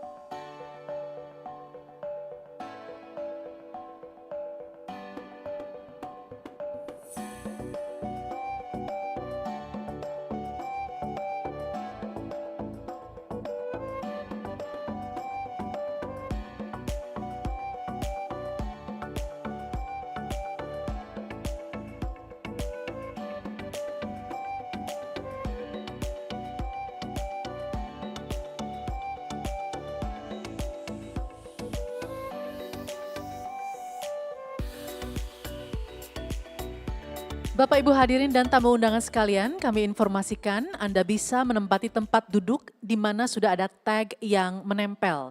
Mohon untuk tidak menggeser tag tersebut, tetapi silahkan untuk menempati tempat duduknya. Tag itu akan kami gunakan untuk keperluan closing ceremony. Sekali lagi dipersilahkan untuk menempati tempat duduk terutama di barisan depan dan acara segera akan kita mulai. Terima kasih.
A warm welcome to the Minister of Creative Economy of the Republic of Indonesia, His Excellency Bapak Teuku Rifki Harsha. And also a warm welcome to the Minister of Higher Education, Science and Technology of the Republic of Indonesia, His Excellency Bapak Brian Yuliarto.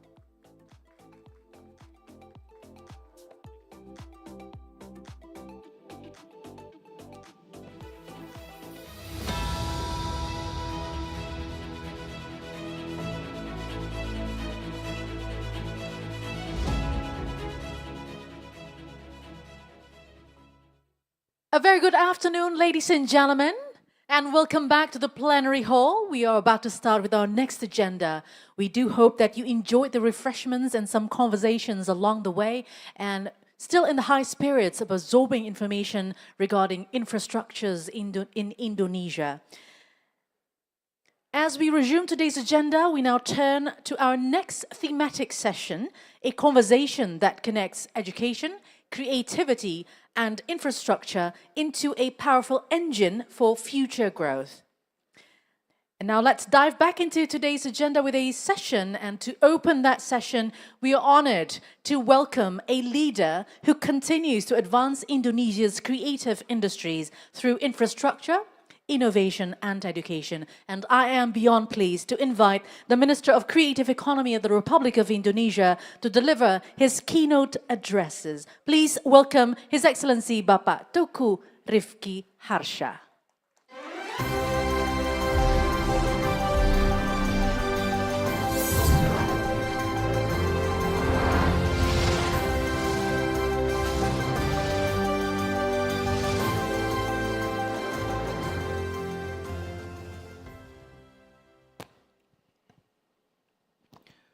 Bismillahirrahmanirrahim.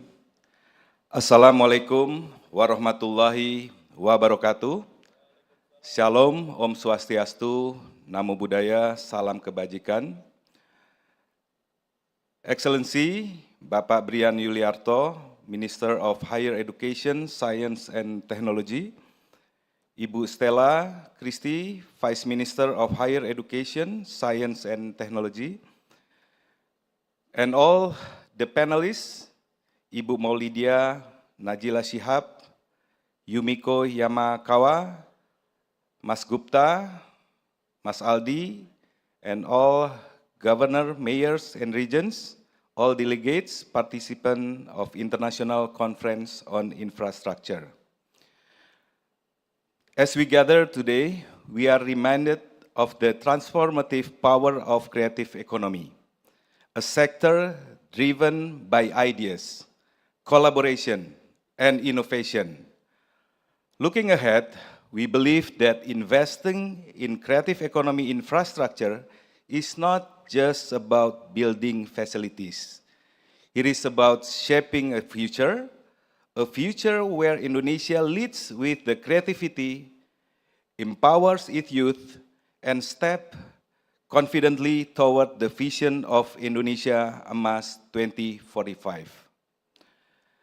Distinguished guests, ladies and gentlemen, allow me to begin with this title, Enabling Innovation, Developing Infrastructure for Quality Education and Creative Economy. Enabling innovation highlights a simple truth. Innovation doesn't happen in isolation. It requires an ecosystem where infrastructure and education, also the creative economy, works together as pillars of national progress. These remarks will begin by outlining the strategic foundation that shape Indonesia creative economy, highlighting key infrastructure achievements and presenting the clear targets for the next 5 years. Astacita of President Prabowo emphasized on expanding quality job opportunities, fostering entrepreneurship, developing the creative industry, and continuing infrastructure development. This vision directly aligns with the growth of the creative economy as a key driver of innovation, employment, and national competitiveness. A deeper review of Astacita reveals that President Prabowo has especially paid significant attention to development of creative economy. The importance of this sector, striving Indonesia long-term development goals, serve as a clear evidence that creative economy is an engine to drive economic growth and job creation. The creative economy currently comprised by 17 subsectors, grouped into 4 main domains: cultural creativity, design creativity, digital and technology creativity, and media creativity.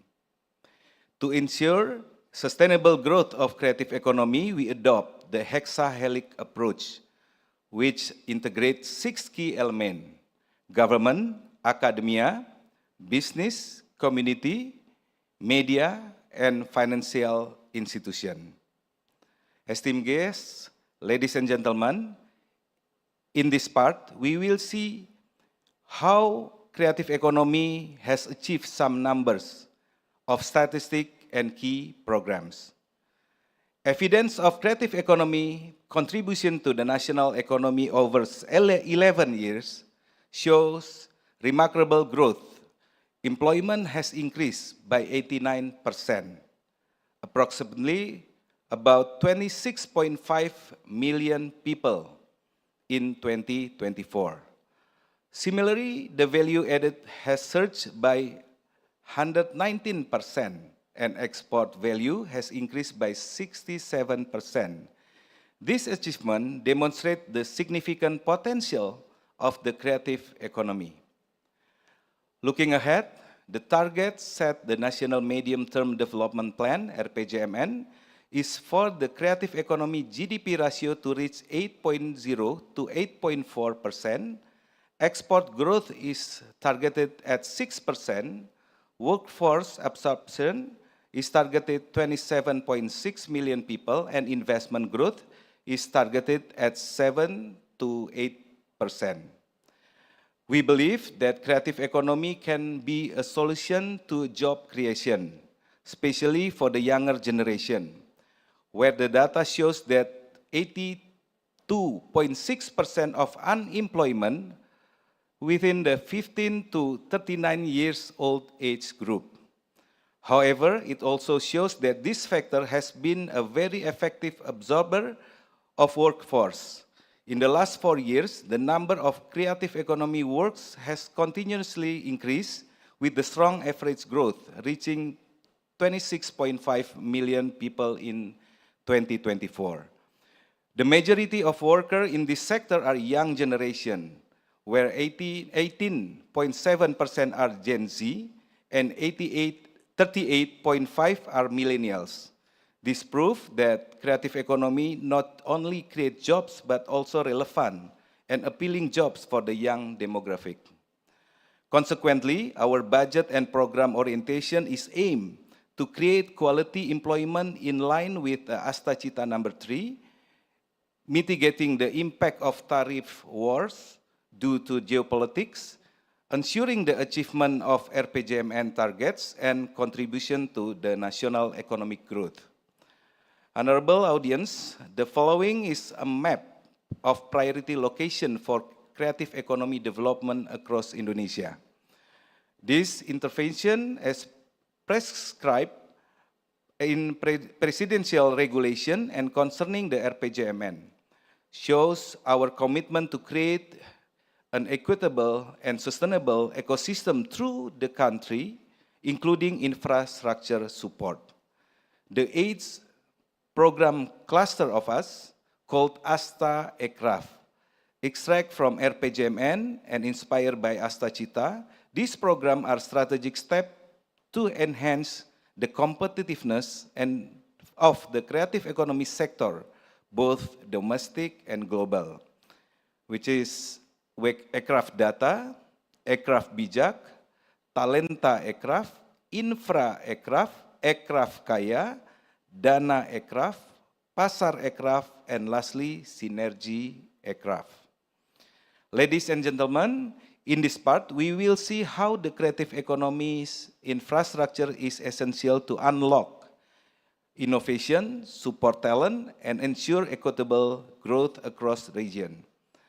IFC 2025 states that globally, the creative industry is valued $2 trillion, employs 50 million people, highlighting infrastructure as a key enabler of innovation and economic inclusion.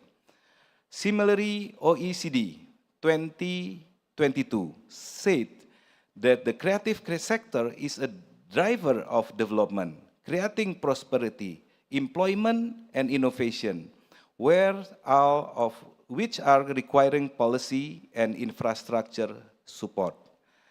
UNCTAD 2024 emphasized digitalization and AI are still lagging due to gaps in infrastructure, the digital environments, skill, research capacity building, and regulation. Legal base mandate the government to provide both physical and ICT infrastructure to support the creative economy.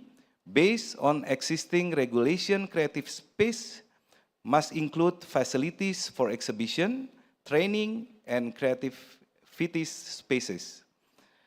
Esteemed guests, since 2017, the central government has supported the development of creative economy infrastructure, both in the form of physical infrastructure and creative space ICT facilities through various facilitation mechanisms such as government assistance, BANPER, auxiliary tasks, and special allocation fund atau DAK.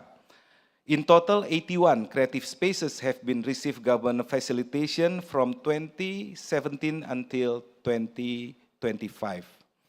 Even so, Indonesia creative economy still faces key infrastructure challenges across the areas.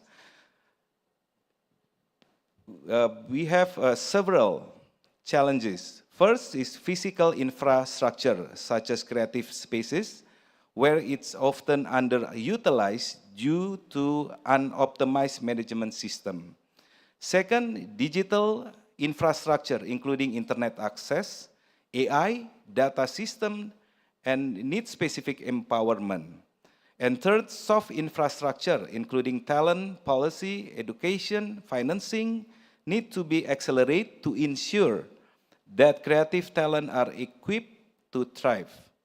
Hence, addressing these three pillars together is essential to unlock the full potential of Indonesia creative economy. These strategic infrastructure are closely linked to education and talent development. Physical spaces enable practical learning and entrepreneurship. Digital infrastructure support e-learning, collaboration, and AI skill, while soft infrastructure ensure relevant curriculum and vocational readiness. We are actively strengthening partnership with university to support talent and innovation in the creative sector. Through MOUs with the public and private institutions, we align the three Dharma higher education with creative economy goals, focusing on education, research, and community empowerment. We also initiate the Creative Economy Higher Education Consortium to unite leading universities in advancing a strong and sustainable creative ecosystem for the country. Moreover, this Ministry of Creative Economy is actively engaging with vocational high school, SMK, as a key partner to nurturing creative talent. By visiting school and interacting directly with the students, we reaffirm our commitment to enhancing the quality of human resources. This collaboration with educational institutions highlights the crucial role of SMK in strengthening the qualified talent foundation of our creative ecosystem. Various flagship programs are focused on strengthening the capacity of creative economy talent, including strengthening capabilities for income enhancement, new technology capacity building, strengthening the content creator ecosystem, and talent development and stakeholder engagement with association. We prioritize linking creative infrastructure with education through its flagship program. This includes activating the Creative Hub, both community-based and government-owned, as key space for innovation, talent development, and the idea generation. Strategic effort also extends special economic zones such as Nongsa in Batam and Singosari in Jawa Timur, focusing on sectors like film, animation, games to strengthen industry competitiveness. Since 2016, Indonesia has promoted creative regency or city through self-assessment, mentoring and UNESCO nomination resulting in 5 recognized cities, Pekalongan, Bandung, Ambon, Jakarta, and Surakarta. The program now includes 145 creative villages to expand the inclusive, innovation-driven creative economy through local empowerment.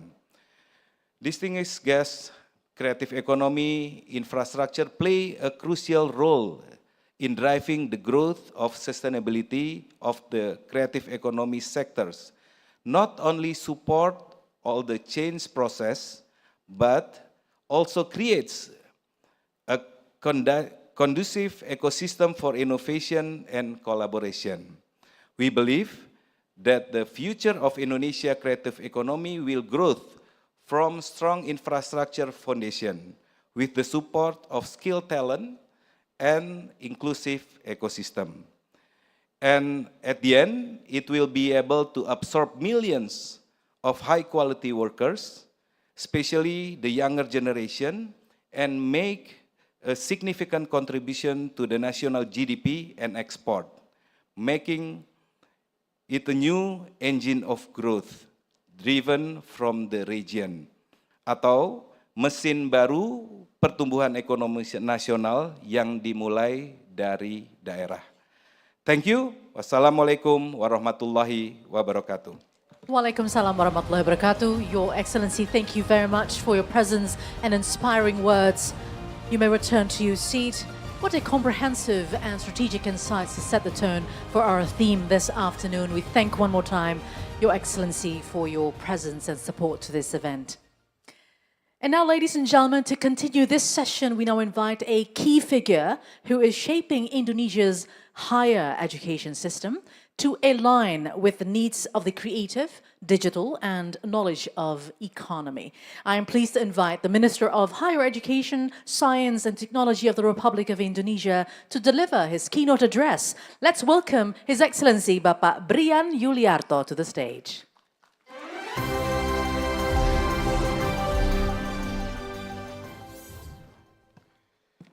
Good afternoon, ladies and gentlemen. His Excellency Ministry of Tourism and Creative Economic, Bapak Tuku Rifki Harsha, Her Excellency, my friend, our Vice Ministry of Higher Education, Science and Technology, Ibu Stella Christie, all panelists who will speak after me, and all respected guests, attendance for this seminars today. I'm sorry, I will give my presentation quite different with Pak Menteri Pariwisata, previous one. I haven't prepared any text, so I will give directly the presentation. Okay, so as we know that nowadays there are several big problems we have to face in any our development of our countries. There are many problems we have to face, and we are forced to face this situation. At the same time, we also actually each country have this condition, starting from the extreme weather events, critical change of the earth system, biodiversity, until societal polarization, pollution, and even, as we know, the economic instability faced by many countries. So we can find anytime any corporation or countries can be very dynamic. Immediately they can be very good, but immediately at the same time they can very worse. As the result, we have to face the condition, and at the same time we have challenging also in Indonesia. Our length average of education actually always increase, although the increasing time is not so sharp. And the data show that in 2024, we have only about 10% our population graduated from the college or university. Means that it is our challenge, of course, how we can push development, how we can push economic-based science and technology, but at the same time, we have only 10% of our population graduated from the university. So we know also there are talents deficit in many countries. In Indonesia also have the same conditions. Here, I want to show that at the same time we have a stagnant condition for our manufacture. Even is it about 30%, but even in the economic structure here from 2005 compared to 2022, the manufacture sector contribution to our economic decreased from 27% to be about 80%, indicating that as a nation, we have actually a big problem because there are no countries can make fast economic growth without industry, without manufacture. So we just maybe slightly go to the trading, for example, but we cannot go as a big nation without growth our industry or our manufacture. So here just to show to all of you about the rank of our university. We have increasing rank of our university, although the rank is not our main priority, but of course we have to care because some countries can attract many students from abroad by increasing, improving their ranks of university. So let's go to how our president make a direction for the future of our country. There are 4 indicators related to the human development here in Indonesia. First, we have to increase our GDP, same as high-income countries. It means about 40,000 in a year. Now we are at the position about 5,000. It's quite a big gap we have to increase. And another one, the poor numbers or the poor population is decreased significantly, and we have the human condition, human development, human resource condition. We have good competitiveness to other countries. What I want to say is those conditions, those vision and mission of our presidents and our vice president, of course, very related to how we can understand, we can get the science and technology. We need to boost the science and technology in our countries. And here, if we see our history, actually Indonesia have a history with the 8% of economic growth. I mean, what our president said about we have to grow in 8% economic growth, it's not a dream or it's not just vision, but the real world, we already have the history. We have in previous one, even about 5 times in our history, we can have economic growth more than 8%. However, if we compare to how the big countries have a very good growth economic, we can see that like Japan, China, and Korea, US, there are the big industry who will be the backbone of their economic growth.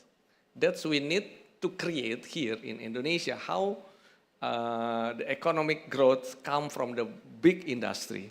And the interesting one is all the source of economic growth in those countries come from the university, come from the research and innovation in university. We can see here, for example, like Tokyo, Yokohama, they have Mitsubishi Electric, come from the University of Tokyo. And then we can see Huawei, for example, they come from the Sun Yat-sen University in Hong Kong. And then how the Beijing Tsinghua University in Seoul, Samsung Electronic come from the Seoul National University. So I mean, it's the source of growth of economic, of industry, of manufacture come from the research and innovation in the university. So if we see this data, we can see the example, the several example, which the economic booster from the industry based of science and technology growth born by the university. So moreover, if we compare how technology index in the high income countries compared to the upper middle income, as that is our positions, about 0.6, and we want to go, as our president said, we have to go to the high income countries. We need to increase about 12 times, 12 until 15 times the technology index in our countries. So this is, we have, the future of Indonesia very, very dependent of the how we can get, we can understand, we can create the science and technology for our peoples. It's about innovation, research, very strong. And the second one, how we can produce high quality of human resource.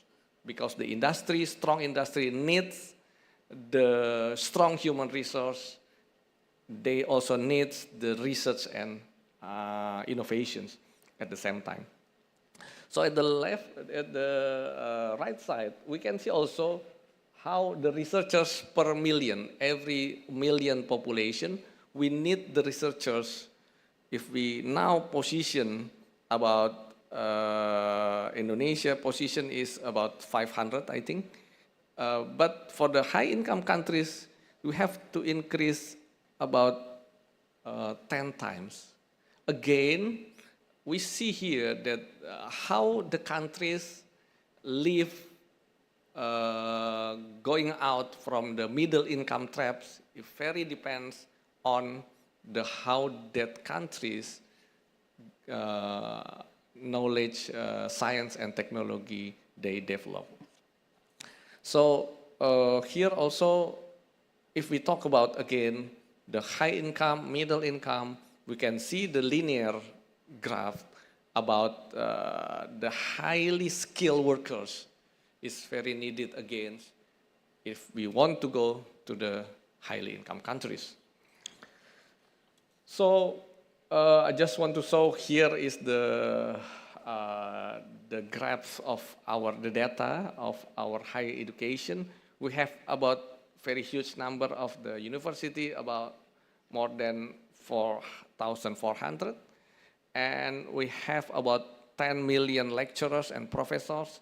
And we have, we have 300,000 lecturers. And we have about 10,000 students of university. This is the description of our highly educations. And at the final one, just want to show that here is how the university, some of them have a status as the PTNBH, but how they role, the university role, to play the economic growth, the center of economic growth. So as we see in our previous presentation that the big countries, the good economic countries developed by the industry born by university, So here we really have planned how the university can play an important role to make the region economic growth region. So how they can have a role as a source of the expert person, and of course they have an assets, they have a business sectors, and the most important one is they have research and innovations. So as we know that the university is very unique entity, they have the best brain on that area, but until nowadays, I mean, the role of the expertise is not optimum, like governments, the municipality, the province government, they don't have invite the expertise from the university. Actually, they can play an important role for the university, for the region in that place. So here we plan to, we have a map how the university, especially the big university, can play an important role for the economic growth in the region of the location of the universities. Okay, I think that's all my presentations. Here is President stated that the only nation have good science and technology, they will be wealth countries. So let's face our future with the very optimistic conditions. I believe with Indonesian's history, we have very long history, and the challenging from our president is very important for all of us. We can reach 8% growth of economic with our capacity. Thank you very much. Thank you for your understanding. Thank you very much, Your Excellency. Let's give a big round of applause, reminding us one more time. Let's take the challenge from our President Prabowo Subianto to bring Indonesia with an 8% growth of economy, because it's not only a vague vision, it is a doable one. As long as we put forward education with innovation and research, then this country will be stronger than ever. So we thank you one more time, Your Excellency, for your insightful remarks. And now let's tie into the next agenda, ladies and gentlemen. We'll dive deeper into how infrastructure in education and creative economy can unlock wider opportunities for talent development, entrepreneurship, and community-led innovation. We will hear from public sector leaders, educators, cultural practitioners, and international partners, all of whom are working to build more equitable, connected, and inspiring spaces for learning and creative expression across Indonesia. So the title is Enabling Innovation, Developing Infrastructure for Education and Creative Economy. We now invite our moderator to lead the panel discussion that will further explore how strategic infrastructure and partnership can enable future-ready ecosystems for education and creativity. Without further ado, let's welcome to the stage our moderator, the member of Indonesian Culinary Council, founding member of the Indonesian Culinary Council, Bapak Gupta Sitorus. Please come forward. And Bapak Gupta will lead a moderated session with panels who are all ladies. I would like to call upon to the stage Her Excellency Ibu Stella Christie, the Vice Minister of Higher Education, Science and Technology of the Republic of Indonesia. Also Ibu Maulidia Indah Junika, Director General for Strategic Infrastructure, Minister of Public Works of the Republic of Indonesia. Please come forward as well.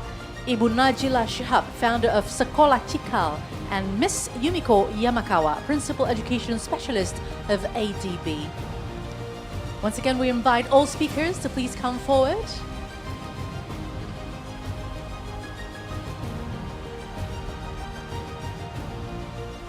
Seems like ladies to lead the conversation today. We invite all speakers to please be seated, and with this, I hand over the stage to you, moderator. Thank you. So, good afternoon, everyone. Really an honor for me to be here sharing same seat with these all amazing female panelists. Before we move on with our discussion, I need to provide some disclaimer that I am not a professional moderator. Saya orang dapur by day. So the committee actually asked me to be a speaker initially, but then somehow they changed to me as a moderator. But anyway, again, I'm really honored to be with you, ibu-ibu semua. So yes, I think as the MC mentioned before that, today's themes actually kind of challenge us to look beyond blueprints to see how does the creative economy and education sector play a very vital role in shaping the future of what we live in, ibu-ibu semua. And because of the infrastructure of tomorrow isn't about road and bridges, but it's also about mind and mindset working together. Correct me if I'm wrong. So I think where are we going to focus on today's discussion? So let's dive in, shall we? Yes. So first, the spotlight to Bu Stella Christie, Vice Minister of Higher Education, Science and Technology. Bu Stella, allow me to deep dive on what you guys are doing in the Ministry of Education, Bu. As someone who's been both as a disruptor and policymaker for the past few months, of course, you understand better than most the gap between what education teaches and what industry actually need, especially in fast-moving sectors like tech and creative economy. To me, I always see that there's always a huge gap between academic output and industry relevance. How does our education system being restructured to produce graduates who don't just seek jobs, but create them, especially in the creative and digital sectors? Thank you for the question. Excellencies, ministers, vice ministers, ladies and gentlemen who are present here, thank you for inviting me to this symposium on sustainable infrastructure. A great honor to be here. To answer the question about the gap between industry need and education produced graduates, first of all, I think we have to understand that by nature, this will always happen because the move of the industry is much, much faster than the move of the curriculum and the people who are teaching the curriculum and people who are doing the curriculum.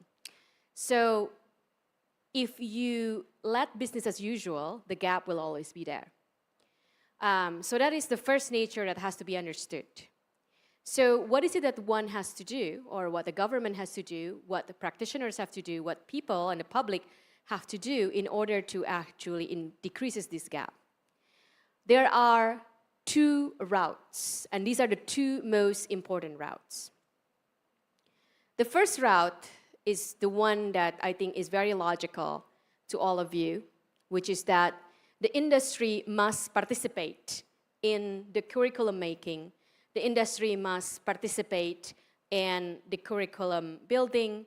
The industry must be the teachers themselves, the professors themselves. The industry must be also the one who are providing the infrastructures that are used directly by the people there. This is what I usually call industry match education or industry match higher education. So this is the first route, industry match higher education. At the Ministry of Higher Education, Science and Technology, in which I'm the Vice Minister, we do this very explicitly. So we have a program that is called Vocational Industry Program. What we do is we match the industry with vocational schools. However, if we just think about the match, this will be something that business as usual as well. So what we are currently particularly focusing on is that we look at the best practices abroad. So for example, I've just come back from a series of visits and talks and discussions, particularly with China and ASEAN countries, where we know that Chinese companies are investing a lot in Indonesia, and so are other international companies in Indonesia, but Chinese companies is one example where there's, right? And the route of the human capital in the Chinese industry, my minister just said manufacturing is very important, so let's take that as an example. That is true, manufacturing is very important. The route of how the industries or the manufacturing industry in China, where they got human capital, is usually direct from the vocational higher educations, from polytechnics. So usually a single polytechnic, let's say, I'm just going to give an example, perhaps polytechnics called Liuzhou Polytechnic University, they will actually supply their graduates to particular industries. So taking this model, what we want to do is to take this pair. So it's not just the university, it's not just the industry, but the pair of the the university and the industry to actually partner with the university in Indonesia. So this is what we call the U to U to B, university to business, where we also ensure that the students at our Indonesian university will have the opportunity to be at the universities abroad that will directly place them or put them into contact with the industry that is already partnered up with that university. And a lot of them of this industry are also already investing in Indonesia, so our graduates can actually go to those industries because they're invested. So this is one route. There are a number of these things, but again, the key here is industry match education, industry match higher education. This is what I say, what I already said, is very logical to all of you. It needs a really explicit effort from the ministry, but also from the universities, and also to gather other ministries, because the investment, we want to enforce international investment in Indonesia to always have to give training into universities in Indonesia so that it's become industry match. That's the first route. The second route is what I would say a little less obvious to all of you. But this is very key and very important. And this is that university has to produce new innovations and new technologies. Because if you do not want to be behind in the industry need, you need to lead it. So you need to actually come up with new technologies that will actually create the industries. This has happened in any parts of the world that are successful economically. But the realization that this is so key, that you have to have research that will have an outcome in new innovation, in new technology that actually drives new industry, this is not always explicitly stated and always explicitly taught on in the Indonesian public. And today I want to really encourage all of you to really seriously think about that. Because many of us think that, well, research just comes out in papers. That is not true, ladies and gentlemen. When it's quality papers, that is a communication that new technology is there. Have you ever wondered why the Silicon Valley is where it is? Why Google is where it is, right? It is precisely because of Stanford University. Just now, my minister put up a very important table where one of the third largest cluster of economy from science and technology is in Beijing because of Tsinghua University, or in Shenzhen because of Sun Yat-sen University in Hong Kong. And so university drives this, and the way they drive this is by having research that will have an outcome in new innovation. So we must invest on the research. That is the second route. That's a very important route. You have to invest on the research. You have to invest on educating the graduates, educating the university students to have a research mindset. Research mindset doesn't mean that you have to be a researcher. Research mindset means that you can develop a new technology that will make you a new entrepreneur, so that you will always lead the technology. And only that, you can decrease the gap. So again, two routes. Industry match, so that's for the current industry, and new innovation to lead the industry. All right. Wow. Thank you, Bu Wamen. allow me, because backstage we have this agreement to ask each one of you Yes. one question by one. But then again, I want to respond to your your answer. Let me respond to your quote unquote solution. You have two routes, right? The first route is the industry match kind of education. We've been talking about that framework like for quite some time, Boo. But what are the challenges in creating such? How do we restructure our education system, university or school, not just to become a lecture hall, but more into like innovation labs? Is there any challenge that we need to tackle on that particular thing? I think in any system, the challenge is whether there is an obvious need to actually do what needs to be done. So if we talk about the industry match curriculum, it can only be there if the industry feels the need to actually have graduates that will match the industry need at that point. And I think from the industry side, this is actually very easy to be seen. Because why? Well, because let's say companies from China to invest in Indonesia.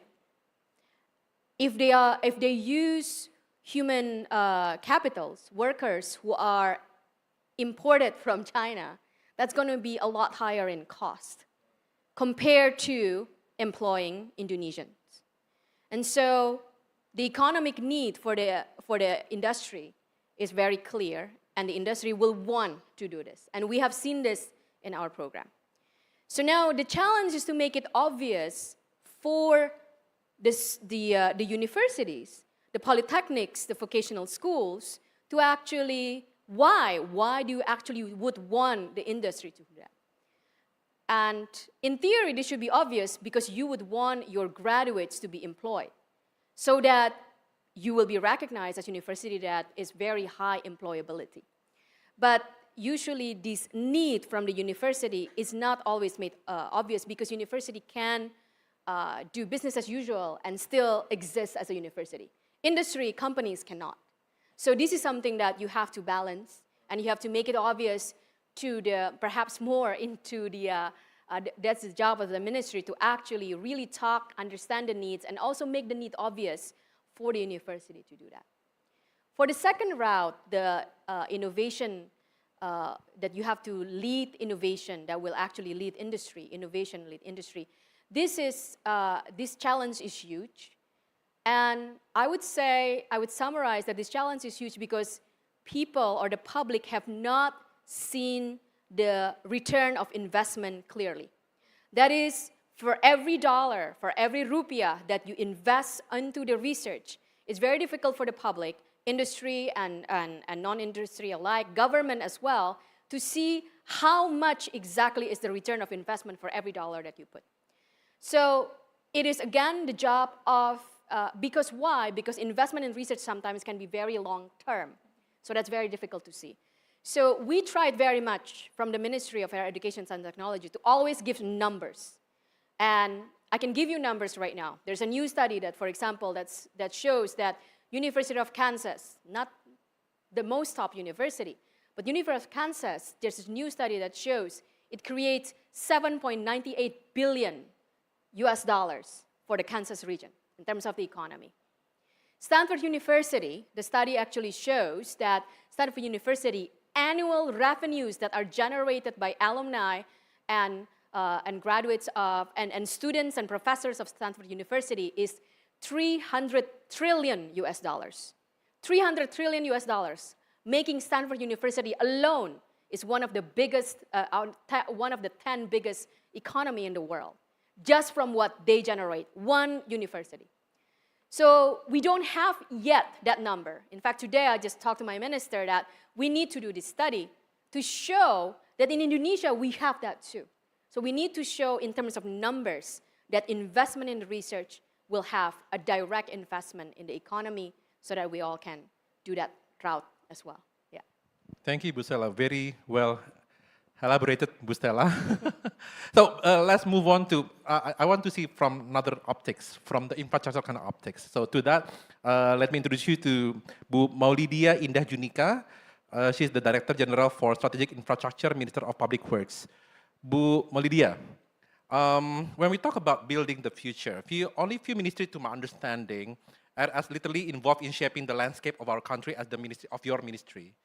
But in today's world, infrastructure must do more than connect places.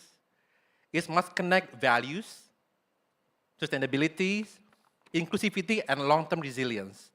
To that sense, what governance, financing, and coordination mechanisms are proving most effective in ensuring that education infrastructure respond to local socio-economic needs while supporting Indonesia's creative economy ecosystem, Bu? Okay, thank you very much, moderator. This is very challenging question for me, I think. Okay, Your Excellency, ministers and vice minister, and ladies and gentlemen. As you know, that the public works has a job as engineer to build the building or infrastructure which is reliable, smart, and sustainable. This is the 3 points that we want to emphasize to all of you. And in the current situations, we are working closely now with the Ministry of the Higher Education, Science and Technology for some university, and also for the hospital in the university for the medical programs. And also we are now working with the Ministry of the Religion Affairs for the madrasa. We have the task to build almost 1,900 madrasas surrounded in Indonesia archipelago. And now we are working with the Ministry of Social Affairs for Sekolah Rakyat.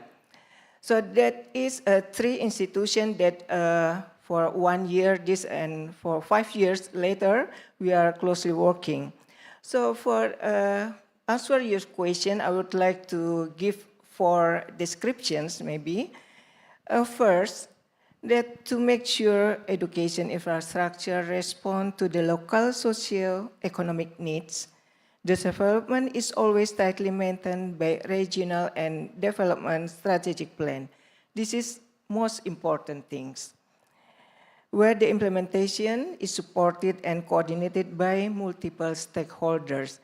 We cannot work only with the minis or the Dinas PU in the regions, but we should also talk with the Kanwil Agama, for example, and we also talk with the Ministry of Health because there's some hospitals built in the university. This is the example. And it's so that the funding for the whole project is mixed. It's not one single budget plan in our ministry. For example, the land acquisition funding is provided by the local governments, also for the document for the environment or document lingkungan. But the building could be constructed by the Ministry of Public Works. And the readiness criteria should be fulfilled at first in order to get state budget. Fulfillment of readiness criteria is provision of statutory regulatory. And the second one, we know also that the construction process for education infrastructures, specifically madrasah revitalization, carried out by our ministry is sourced from Rupiah Murni or APBN. This state budget for madrasah is already secure because it's already written on RPJMN 2024-2029. I think this is the same also in Ministry of Religion Affairs for the education sector. Moreover, it is included in National Priority Number 4, strengthening development of human resources, science, technology, education, health, sport, achievement, gender equality, and strengthening the role of women, youths, and people with disabilities. With one of the aspects is improving quality of infrastructure of school and madrasa. And before I conclude your question with one answer. The most important thing when we feel that we're satisfied with what we already built, when the building is already meet the requirements for the safety, health, comfort, and convenience based on the building function. After we make sure that the building is proper for the teaching and learning activities, we hope that graduates could support Indonesia's creative economy system and the future. And I think this is the last answer for the summarize of your question. Okay. In order to make effective governance, we have to work together, strengthening the collaborative works, and also do it in the smart way. For these things, we sometimes rely on the research.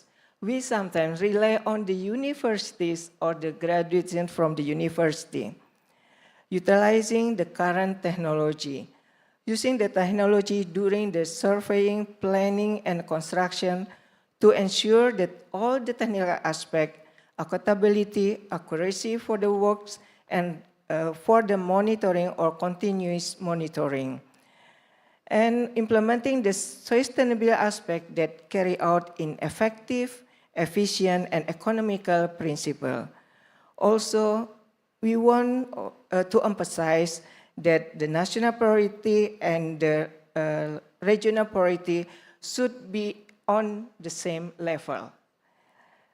Of course, there is the harmony between the phase construction or the phase of stages of the construction between the ministries or institutions and the local government. This is, I think, the answer for your question. Awesome, Thank Bu. you very much. Thank you so much, Bu Lydia. So I think the committee already gave me a heads up that we only have like another 2 minutes before we can close down, and then we move on to another session. So I think moving on to Mbak Najila and Yumiko, I'm going to provide you the same question. So when we talk about infrastructure, we not only talk about concrete and buildings, but we also talk about the people. And when we talk about the people, of course, we talk about education. Same question goes to both of you. How can we build stronger education and collaboration between government, private sector, private education provider, and civil society to scale innovative learning model like your school, perhaps? Yes, thank you. It's an honor to be here. I think I'm going to add on what the minister said earlier and what Mbak Stella and Mbak Lydia has been emphasizing, that there are certain things that education can do, and there are other things that education cannot do. So that's why collaborative action, collective actions where multiple stakeholders actually working together toward a common shared purpose is essential. Like, no country has ever done any education reform relying only on the capacity of the education system. It has never happened. But we do have problems when we talk about collective action. I think what I found in the past 20 years have shown it's very difficult to find a shared purpose. If you talk about, like, what's the purpose of education? I think most of us will emphasize individual success instead of collective success. We're treating our kids as if they're racehorses competing against each other, instead of seeing the purpose of education as public goods, where, you know, semua and setiap anak, each and every single one of the kids should be successful for us to meet that purpose as a successful country. And it's a big paradigm shift that hasn't really happening yet in all stakeholders. We're seeing, you know, specific strategies for excellence, forgetting that there needs to be a lot of affirmative actions that's actually happening. The second challenge that I've been meeting is that, you know, like what Mbak Stella has been saying, it's very long-term, right? And it's very difficult to get leaders to put like political stakes or cards into something that wouldn't bear fruits during their term. And this is happening at central level government or even like regional government. And my answer to that is to always put the children as the center of our purpose.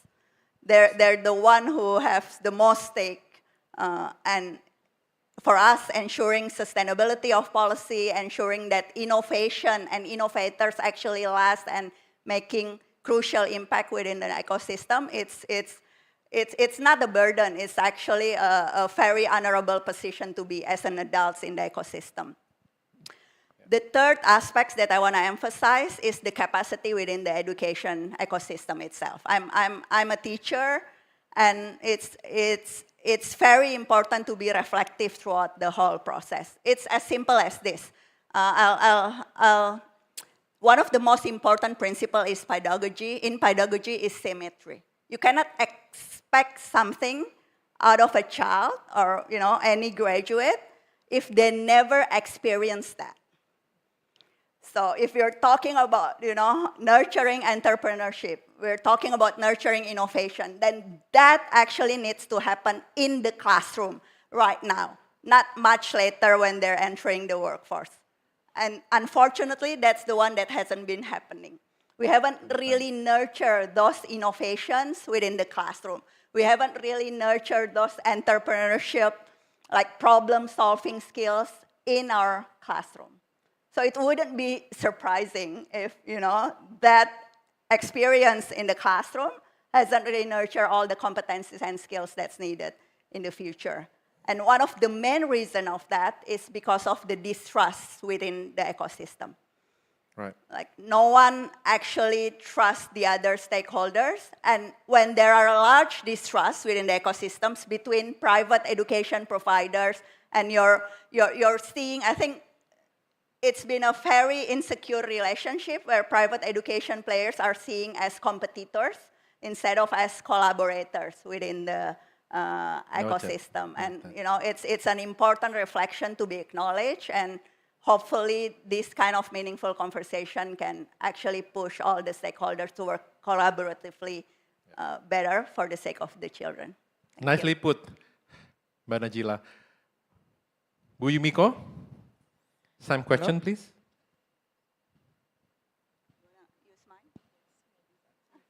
Thank you so much. It's so honored to be here. And then I know that time is also limited. Yes. But I just want to emphasize, probably re-emphasizing the messages from the Minister, Honorable Minister, and then Honorable Vice Minister. Country requires manufacturing industry to develop further. And as we saw from the evidence, it's been supported by universities. University requires to promote R&D culture, research and development, incubation and startups. So organizations like ADB, Asian Development Bank, we do have a pivotal role to really facilitate this knowledge sharing. Indonesia can share the best practices with other countries. We can bring in the best practices from the region. And we can co-create knowledge, bringing all the partners, industry, private sector, and education institute like universities and basic schools, and of course the government.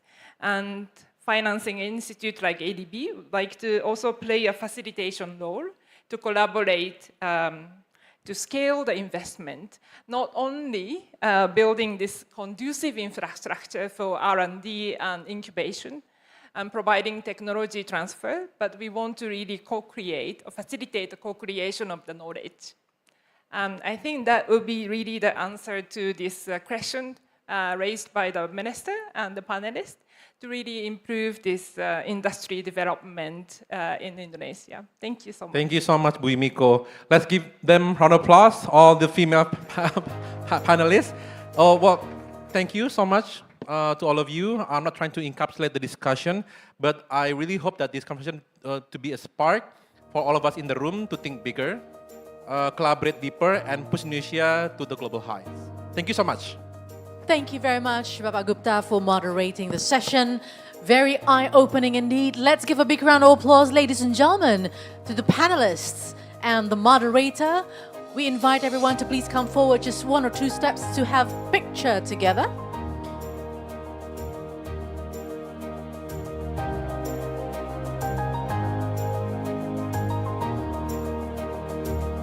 Hopefully through that session, it recharges again and reminds us that we need to continue to elevate our collective thinking on Indonesia's future infrastructure landscape, and one of them is through education.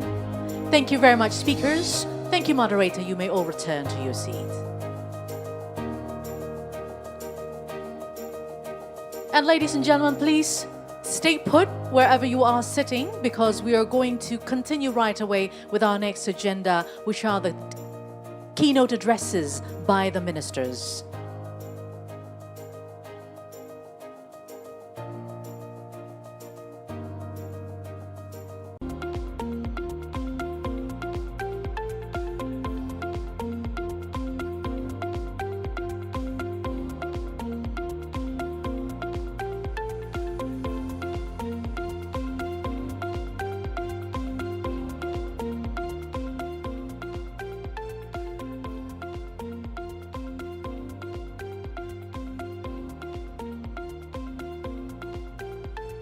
Ladies and gentlemen, we are honored to welcome the Minister of Finance of the Republic of Indonesia, Her Excellency Ibu Sri Mulyani, and the Minister of Investment and Downstream Industry, CEO of Danantara, His Excellency Bapak Rosan Roslani.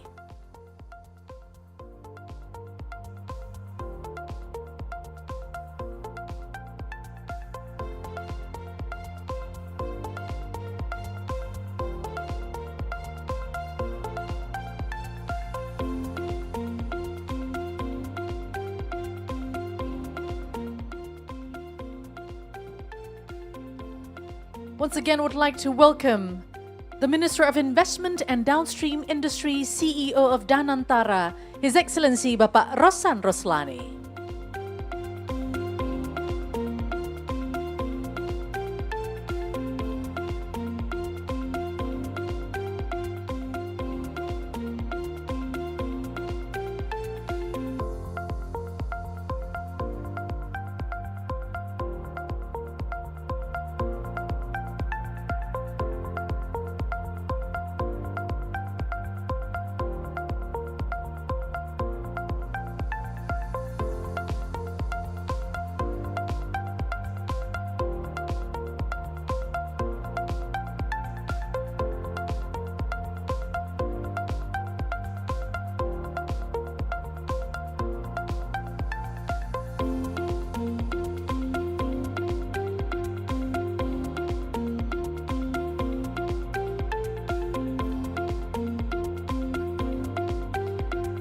All right, ladies and gentlemen, let's proceed to our next agenda, which is a keynote address that will highlight the strategic role of fiscal policy and public finance in infrastructure development, particularly in unlocking collaboration between the public and private sectors. So now, without further ado, let's join me in welcoming to the stage the Minister of Finance of the Republic of Indonesia, Her Excellency Ibu Sri Mulyani Indrawati.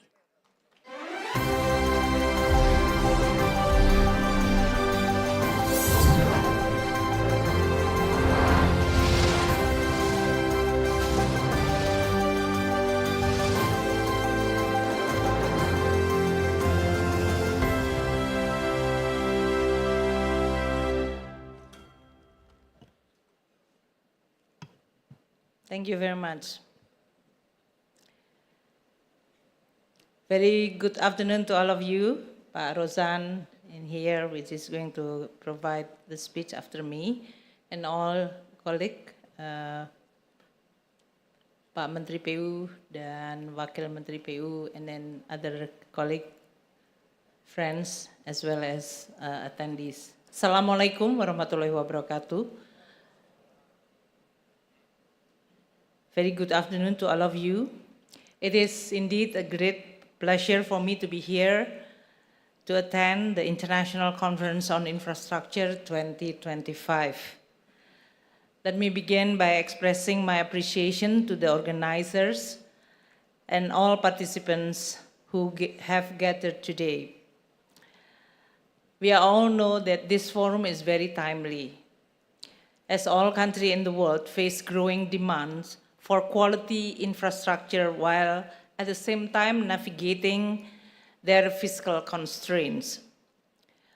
In addition to that risk, a climate risk as well as financial turbulence in some part of the world also provide an additional complication on the financial landscape of infrastructure development.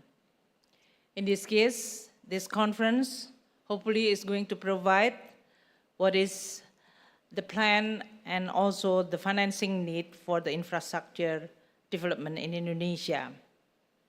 Indonesia, as an archipelagic nation with diverse geographic and socio-economic conditions, we face urgent need to expand connectivity and also to ensure equitable access to basic infrastructure services.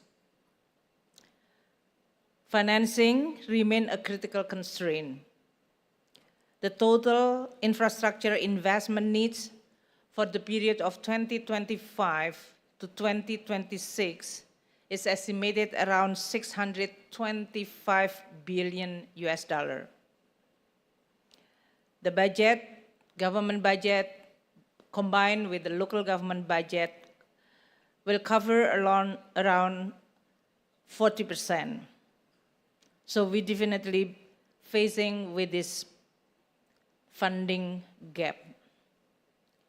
This will require private sector participation and also support from many partners, and also demand the creation of innovative funding mechanism. These domestic priorities intersect with mounting global pressure which is currently happening. As we are all following, the world today is full with persistent geopolitical tensions, which resulting in heightened fragmentation and instability across countries and regions. The outlook of the global economy is not good. The OECD forecasts a decline in global GDP growth from 3.4% in 2024 to only 2.9% in 2025. The World Bank in the past 2 days has released a new report that the global economic growth 2025 will weaken 0.4% to only 2.3%. These challenges, combined with the climate risk, which is intensifying, will provide a huge challenge for many countries to plan as well as to execute the infrastructure development. The World Meteorological Organization has also issued warning that global temperature may reach record high over the next 5 years. This will intensify both the environmental as well as social economic vulnerability. The growing risk could also displace. The estimated of the displacement is around 260 million people within their own country that could be and will be displaced by 2050 because of the climate change. So with the risk of the climate change, it will demand a new level of infrastructure resilience. Extreme weather, the energy transition, and environmental degradation require us to go beyond physical construction and integrate long-term sustainability. Infrastructure consumes approximately 60% of the world's raw materials. This is to underscore the urgency to integrate sustainability into infrastructure life cycle, from planning to the implementation. Parallel to sustainability concern, social equity must also be considered as a very important in designing the infrastructure project. We are operating in a world where social equity, transparency, and accountability are no longer optional. Infrastructure must be inclusive, bridging the gaps not just between regions, but also between people. So in short, infrastructure today is no longer just about connecting roads, ports, and cities. It is about connecting development with the impact. Sustainable infrastructure must fulfill a dual imperative. It must be designed with climate resilience and environmental responsibility, while also at the same time delivering inclusive outcome aligned with sustainable development goal. So ladies and gentlemen, colleagues, friends, building infrastructures at the scale and speed needed in developing economy is extremely hard. It requires massive financing resources. It also requires strategic policies and sustained commitment, both from the public as well as private sector alike. Funding and financing policies must evolve accordingly. And I need to emphasize this afternoon that the difference between funding and financing to be able to attract private capital. In short, funding is defined as about who ultimately pays the services provided by the infrastructure. Who ultimately pays the services provided by the infrastructure. While on financing side, it is about who puts up the initial capital to build the project. The two, funding and financing, are deeply interconnected. If a project doesn't have a credible funding plan, meaning that it is not clear who ultimately is going to pay, it doesn't matter how fancy the financing structure is, investors will smile politely, nod, and walk away.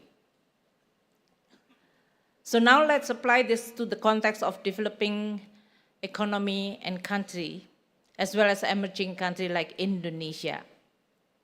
While we are facing infrastructure gap, which is compound with public expectation, a high public expectation, but at the same time facing with limited fiscal space.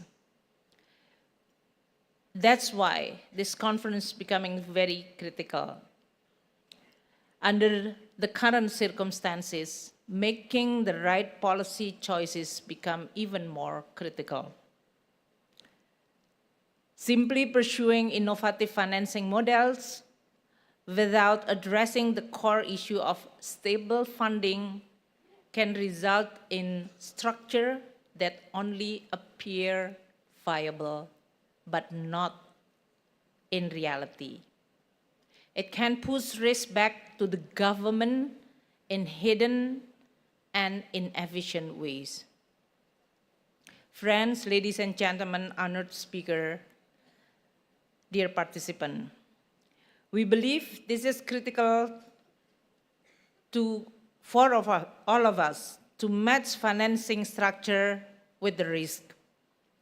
The real solution in the infrastructure development lies in a proper project selection, project preparation, credible pricing, and when needed, transparent, measurable, and prudent public subsidies that keep services affordable without distorting the incentive. In response to these challenges, the government of Indonesia has placed sustainability at the core of infrastructure financing strategy. Allow me to highlight several key efforts which is already being made, and some of the instrument is already put into action. First, in the context of private finance, we have established the ESG framework for infrastructure financing since 2022. The policy guides the provision of government support to public-private partnership or PPP projects has been developed and already mature. We've already have within the Ministry of Finance Project Development Facility or PDF. We also have the instrument in the form of Viability Gap Fund. The government also providing government guarantee through Indonesia Infrastructure Guarantee Fund or IIGF.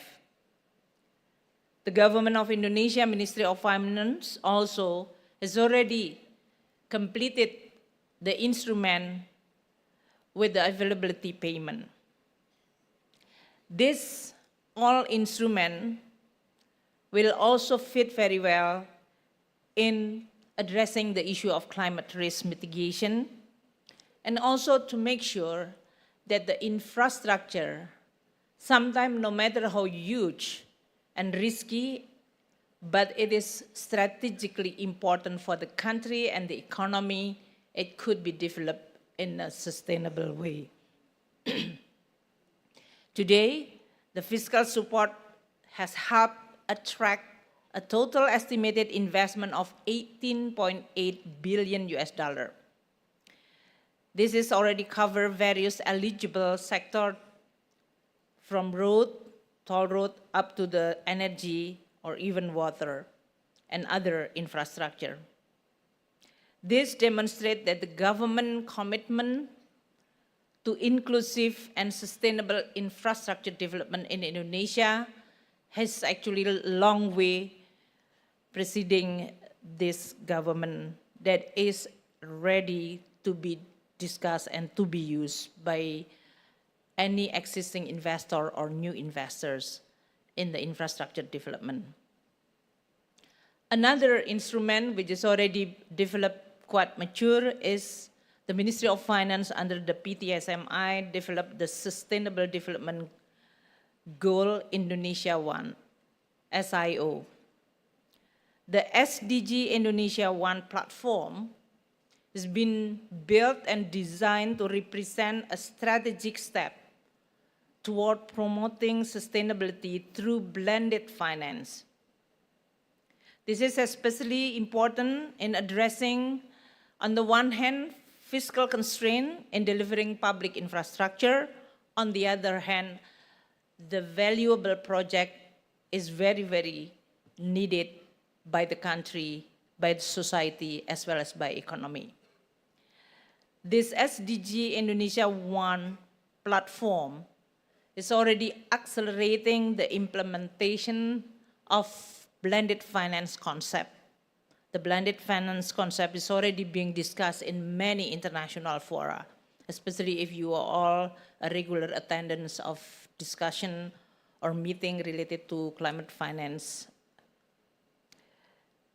This is also a platform to provide a pool of funds from many potential lenders, investors, development bank, donors, or even philanthropists. The SDG Indonesia 1 was established since 2018. It is now under the management of PT Sarana Multi-Infrastructure or PTSMI, which demonstrated significant progress. It's successfully reaching commitment from 38 partners, amounting $3.29 billion US. And currently, $399 million US has been disbursed. The services under this platform providing SDG financing facility, SDG development facilities, SDG de-risking facilities, and SDG equity fund. To date, the SDG Indonesia 1 has contributed to 111 projects development and 7 project financing. The SDG Indonesia 1 also contributed to developing ecosystem enabler by providing 96 ecosystem enabler activities, including capacity building, business matching, event or forum, and product development. In the area of public finance, we also already issue a lot of fiscal instrument according to the theme. We call it thematic bonds. Indonesia is among the emerging countries which is first issued the global green bond, even designed in a Sharia way. So we actually among the first country who issue domestic as well as globally green sukuk. Our total issuance has already reached $6.6 billion globally. Domestically, we already issue 78.7 trillion rupiah. So these are all the experience that we've already accumulated through many decades.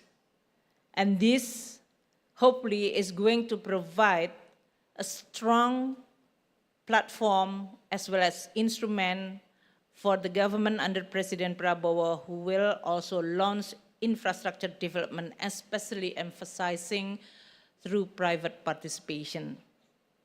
We definitely also hope that all this is going to be enhanced even further.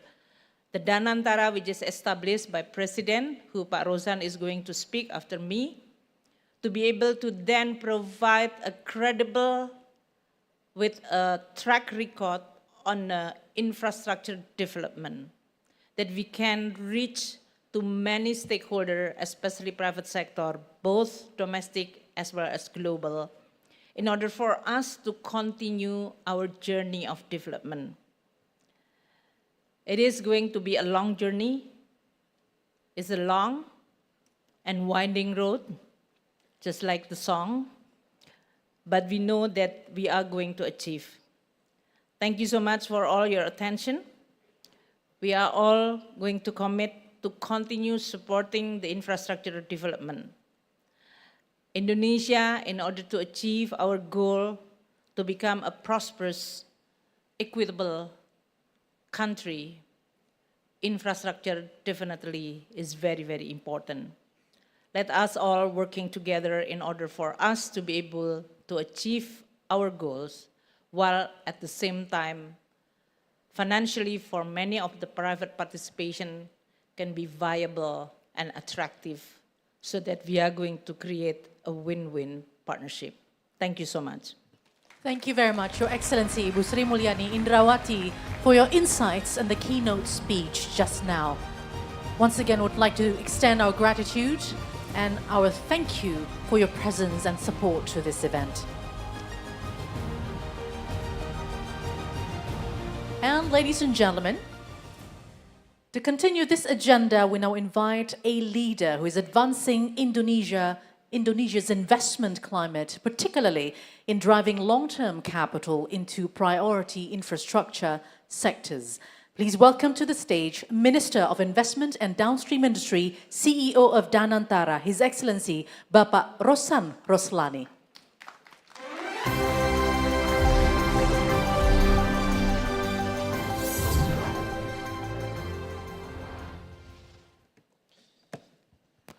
Well, I'm going to be very brief because I've been informed the President will be here very soon. Assalamualaikum warahmatullahi wabarakatuh. Salam, Om Swastiastu, Nama Budaya, Salam Kebajikan.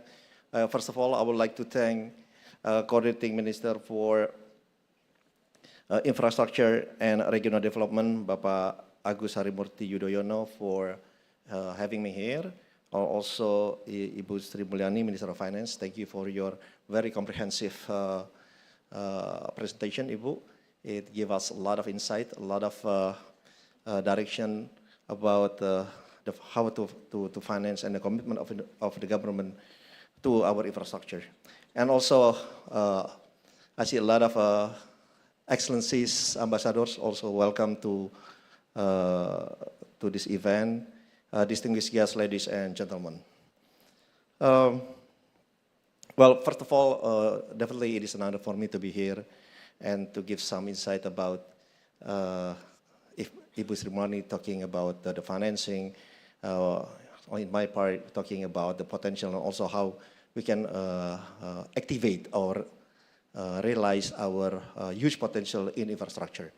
I believe when I saw the presentation of Ibu Sri Mulyani, some of the presentation of Ibu Mulyani actually also some of the presentation of mine, but I wouldn't repeat it again. But very brief, if I look at the numbers, the potential investment on the infrastructure for Indonesia actually counting close to $644 billion US. $644 billion US, which is 40% will be funded by the government through central government or regional government funded, 30% funded by the private sector, and about 30% funded by our state-owned enterprise, which falls also now under Danantara.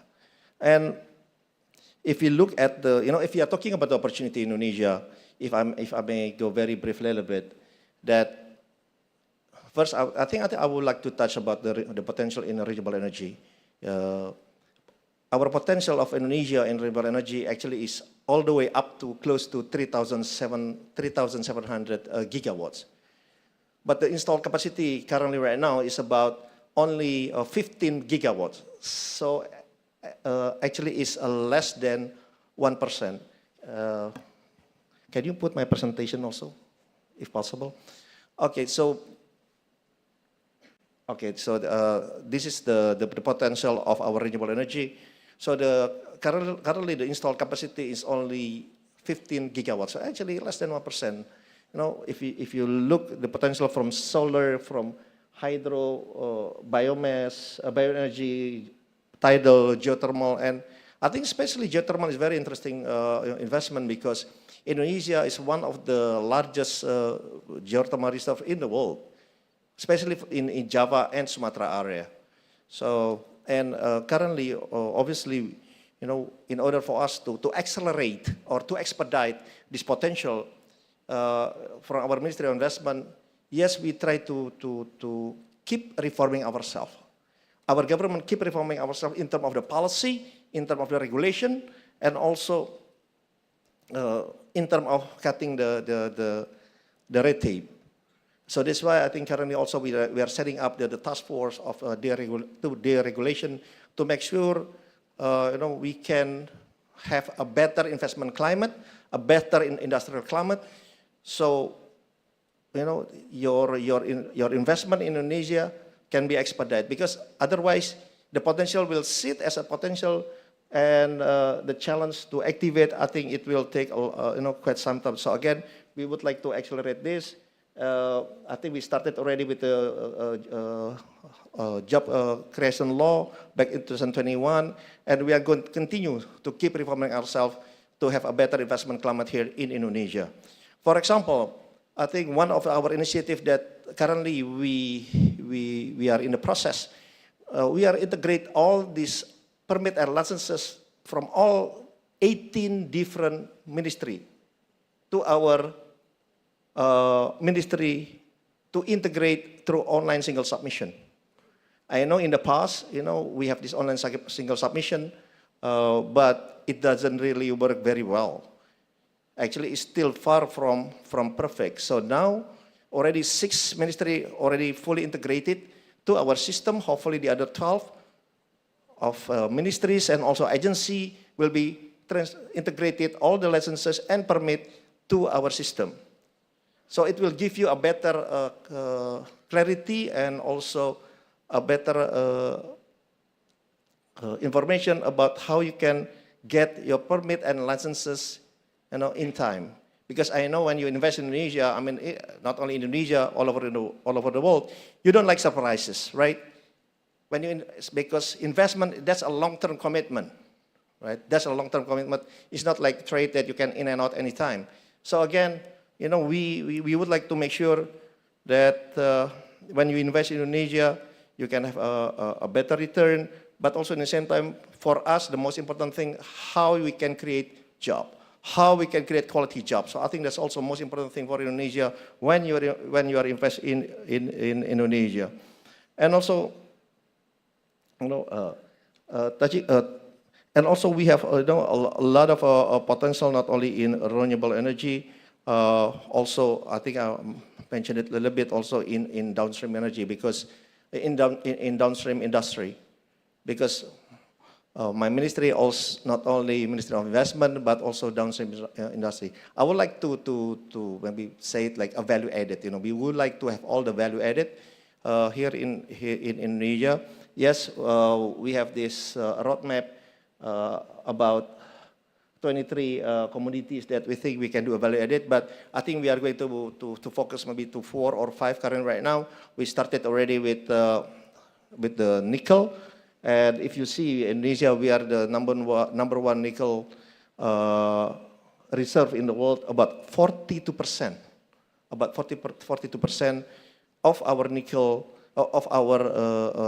actually here mostly in Sulawesi and yes, mostly in Sulawesi area and also in Maluku area. So maybe we are going to have focus also in seaweed industry, for example. We are going to do a downstream because it will involve a lot of small farmers, farmers of seaweed industry. Because seaweed we are the second largest seaweed producer in the world. If we are talking about tropical seaweed, actually we are the number 1 producer of seaweed in the world. And coconut, very interesting. We are actually just start to have this downstream or value added in coconut. Actually, about a week ago, we just start the groundbreaking of the first fully integrated coconut downstreaming in Morowali, and hopefully we will duplicate this structure into a couple of provinces, into a couple of cities in Indonesia. So again, this is also very interesting, even though the investment is not big, but also in the same time, it will create jobs. And again, it will involve a lot of farmers, coconut farmers in Indonesia. And then, so this is the potential. I just would like to share it with you, some of our potential in downstream energy. And also, there's a lot of potential since we are discussing about infrastructure, so I would like to touch also about the digital infrastructure. You know, currently our economy, Indonesia digital economy currently valued about $130 billion US. Currently about $130 billion US, and the prediction by 2030, actually it can go up all the way about 360 billion. So actually it's only 5 years from now, from 130 billion to 360 billion. Obviously, you know, this is also the opportunity, for example, in data center. Currently the installed capacity in data center in Indonesia about close to 600 megawatt.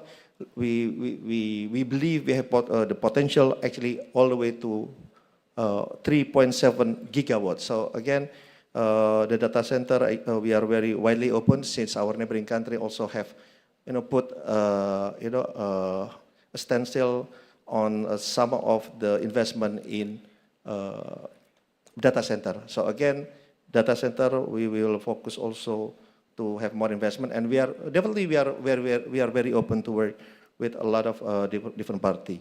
And especially, I'm also wearing 2 hats as a Minister of Investment and also the CEO of Danantara, our new established sovereign wealth fund. So I would like to touch a little bit also about Danantara. Obviously, in Danantara, we manage more than 900 billion US dollar in total asset, if we are talking about total asset. And in all different various sectors, because all the state-owned enterprise currently now falls under Danantara. And definitely we would like to optimize, to do a value creation in all our SOE. We would like to consolidate, to privatize, you know, to create more value. So definitely we need to work with all the private sector, because we cannot do it alone. There are a lot of potentials, a lot of potential projects that we need the participation from the private sector, foreign and abroad, and we are very open, because actually now there are 50 SOEs holdings, but totally we have 889 companies under our Danantara, under our SOE. There's a lot of companies, and definitely we would like to create more values and to optimize the values of our SOE. Also, at the same time, thanks to Ibu Sri Mulyani, now we can manage our own dividend, Ibu. Thank you. To be able to invest in Indonesia in all the various different sectors, and hopefully it will create more jobs, quality jobs for Indonesian. Because I think one of the biggest challenge for us, for the government, how we can create more jobs. Because every year we produce about 2 million babies, right? About 2 million babies. So that's a lot of babies every year. Then creating a jobs is definitely our priorities in Indonesia. So also in the same time, you know, Danantara, if we invest, we would like to invest with you. We would like to invest with our committed partner from all different countries. So again, and also with Danantara, it will give you more confidence when you invest in Indonesia, because we can invest together with you. We put the skin of the game also in the same time. So I think already I get some quote from in the back that the president will come. So I think I have, you know, I think that's my presentation. Hopefully, you know, it gives you quite a background of the investment and potential in Indonesia. Also, in the same time, I would like to extend my congratulations to Coordinating Minister of Infrastructure and Regional Development for successful organization of this conference. Thank you very much. Wassalamualaikum warahmatullahi wabarakatuh. Waalaikumsalam warahmatullahi wabarakatuh. Thank you very much, Your Excellency, for your insights and the remarks.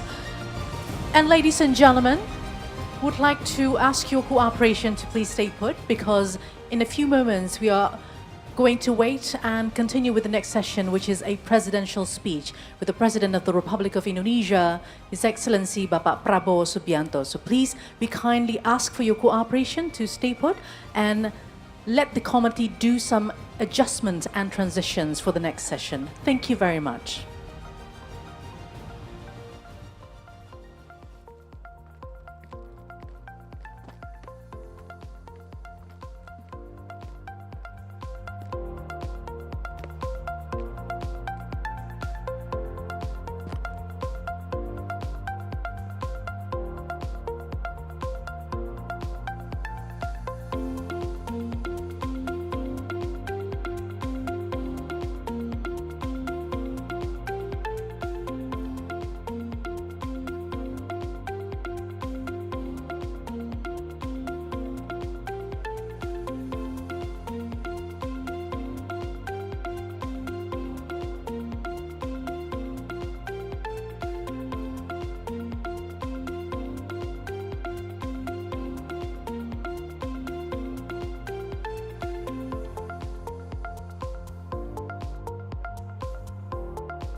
We, Hutama Karya, present our innovations in the construction industry with every changing era. Supported by the professionals in their fields, the latest construction technology operation techniques. We commit to generate best outcomes, aiming to deliver an equitable distribution of beneficial infrastructure for the entire country and build a bright future for our civilization. our flagship infrastructure works from bridges, buildings, dams, and sustainable toll road infrastructures, showcasing our high commitment to protecting nature and the environment. We believe that our every step will shape our future, ensuring a developed future Indonesia. Hutama Karya, innovation for solution. Impian untuk hidup yang lebih berwarna, lebih dekat, lebih berarti. Karena rumah bukan sekadar bangunan, tapi sebuah benih untuk masa depan. Ini visi kami untuk menjadi pengembang pemukiman dan perumahan rakyat terpercaya di Indonesia. Bersama sejumlah lembaga terkemuka, Perumnas menyatukan impian dan menenun harapan kepemilikan rumah bagi setiap anak negeri. Dalam kebersamaan, kita menciptakan dunia bagi benih muda untuk tumbuh, belajar, dan berkembang. Perumnas, sebuah simfoni mimpi di mana setiap sekatnya membawa benih harapan akan masa depan yang lebih cerah. Bersama, kita bisa mewujudkan impian di tanah air tercinta.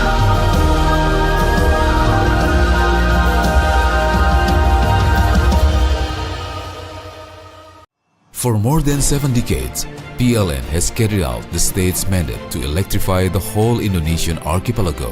With an installed power generation capacity of more than 75 gigawatts, PLN serves more than 90 million customers in sharpening its vision as the leading electricity company in Southeast Asia and as the #1 customer choice for energy solutions. PLN continues to develop programs on an ongoing basis, strengthening its role as the heart of Indonesia for the sustainability of energy supply and the transition to renewable energy. Now, PLN is entering a new chapter in its transformation, aiming to become not just a power and utility company, but also a technology company based on innovations. All of this is to improve service quality, strengthening the domestic industrial ecosystem, and increasing competitiveness in the global stage. The new PLN 4.0, unleashing energy and beyond. Ini cerita akselerasi kita yang selalu aja ada tantangan pas kita lagi melesat. Berat banget ya. Mau nyerah aja. Enggak kan? No lah, big no. Bagus. Ini waktunya akselerasi. Makin banyak tantangan, makin banyak jalan. Ya nggak sih? Yoi! Asal Niat! Nah, gitu. Kalau mau berakselerasi itu harus rame-rame. Serame ini? Yes! Mantap! Menyala bangku! Yeah! Gak cuma sekedar wujudin mimpi, tapi ciptain inovasi. Semangat akselerasi ngedorong kita untuk terus berkolaborasi, biar ngasih impact positif buat bangsa Indonesia. Ayo, wujudin swasembada energi dengan terus berakselerasi tanpa henti. Pertamina, energizing the acceleration, energizing you. Perubahan pasti terjadi. Tak bisa dihindari, taklukkan semua ambisi. Berjalan seiring perubahan, jelajahi semua kemajuan zaman.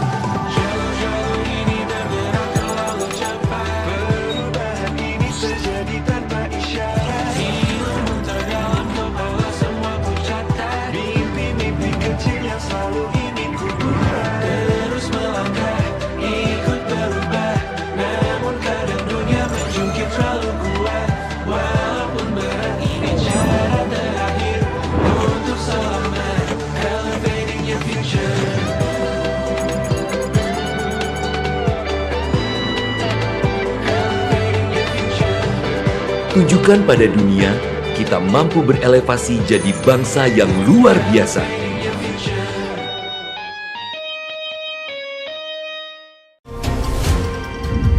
Tumbuh kembang kami juga memberikan makna dan arti.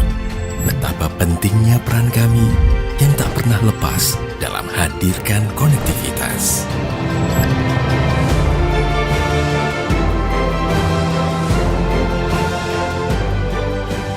Kami yakin dan mampu untuk terus melewati batas dan merajut konektivitas. Indonesia. Indonesia, a land of natural beauty and cultural diversity. The Ministry of State-Owned Enterprises has initiated a breakthrough by synergizing all state-owned enterprises in tourism through the Indonesia Journey, or InJourney. From airport and cargo services, tourist destination development, heritage and attraction management, hotels, retail management, to international events and our creative industries.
Kami percaya bahwa setiap hasil yang kami ciptakan adalah komitmen dari tanggung jawab kami menjawab perubahan.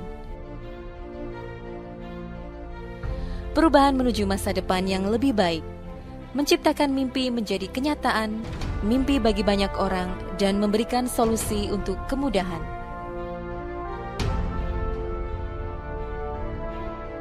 Kami merupakan manufaktur kereta api yang terintegrasi pertama di Asia Tenggara. Fokus kami adalah menghasilkan produk yang berkualitas tinggi di bidang perkereta-apian. Kami adalah mitra untuk membangun masa depan. Kami terus menatap ke depan untuk terus berinovasi, mengembangkan visi besar, membangun industri transportasi yang lebih baik.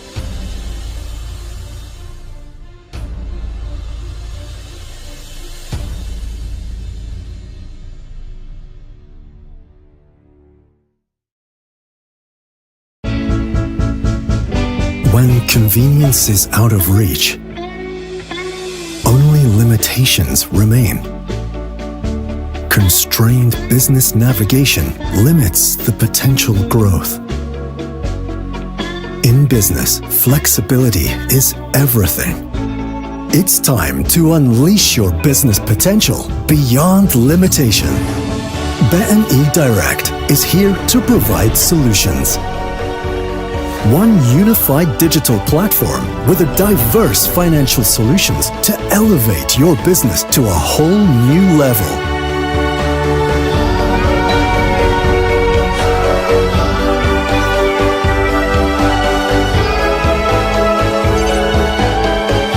BNI Direct, directing your business to new heights.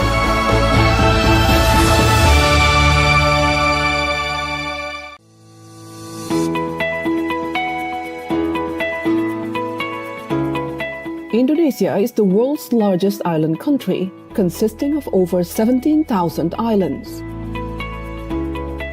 This would be a special agency to manage and guarantee the Menguasai, mengendalikan dan menyediakan tanah bagi pembangunan dan pemerataan ekonomi. In line with responsibilities given by the Indonesian President and Land Bank Committee of 3 ministers, Land Bank Authority has a vision and mission to be a catalyst for Indonesian economic growth. Land Bank Authority vision is to become a trustworthy land manager based on good governance to guarantee economic growth and economic equality.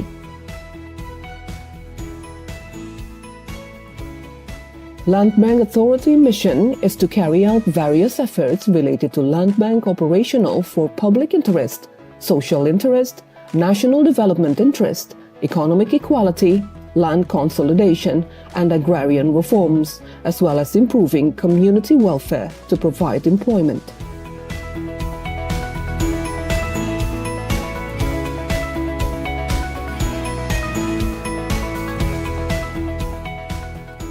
Land Bank Authority is given special authority by the central government to following functions, specifically planning, land acquisition, land procurement, land management, land utilization, and land distribution. Harapan Badan Bank Tanah yaitu menjadi lembaga yang terpercaya dalam rangka menciptakan ekonomi berkeadilan di bidang pertanahan untuk meningkatkan kesejahteraan rakyat. With the responsibilities given to Land Bank Authority, we are confident we can increase the economic growth and justice for Indonesian citizens.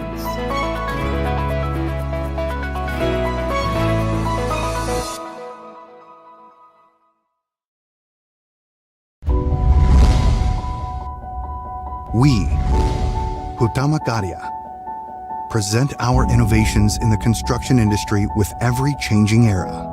Supported by the professionals in their fields, the latest construction technology operation techniques. We commit to generate best outcomes, aiming to deliver an equitable distribution of beneficial infrastructure for the entire country and build a bright future for our civilization. Our flagship infrastructure works from bridges, buildings, dams, and sustainable toll road infrastructures, showcasing our high commitment to protecting nature and the environment. We believe that our every step will shape our future, ensuring a developed future Indonesia. Hutama Karya, innovation for solution. Impian untuk hidup yang lebih berwarna, lebih dekat, lebih berarti.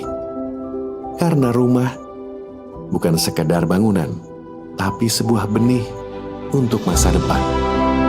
Ini visi kami untuk menjadi pengembang pemukiman dan perumahan rakyat terpercaya di Indonesia. Bersama sejumlah lembaga terkemuka, Perumnas menyatukan impian dan menenun harapan kepemilikan rumah bagi setiap anak negeri.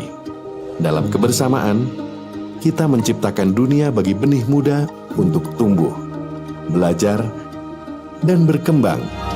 Perumnas, sebuah simfoni mimpi di mana setiap sekatnya membawa benih harapan akan masa depan yang lebih cerah. Bersama, kita bisa mewujudkan impian di tanah air tercinta.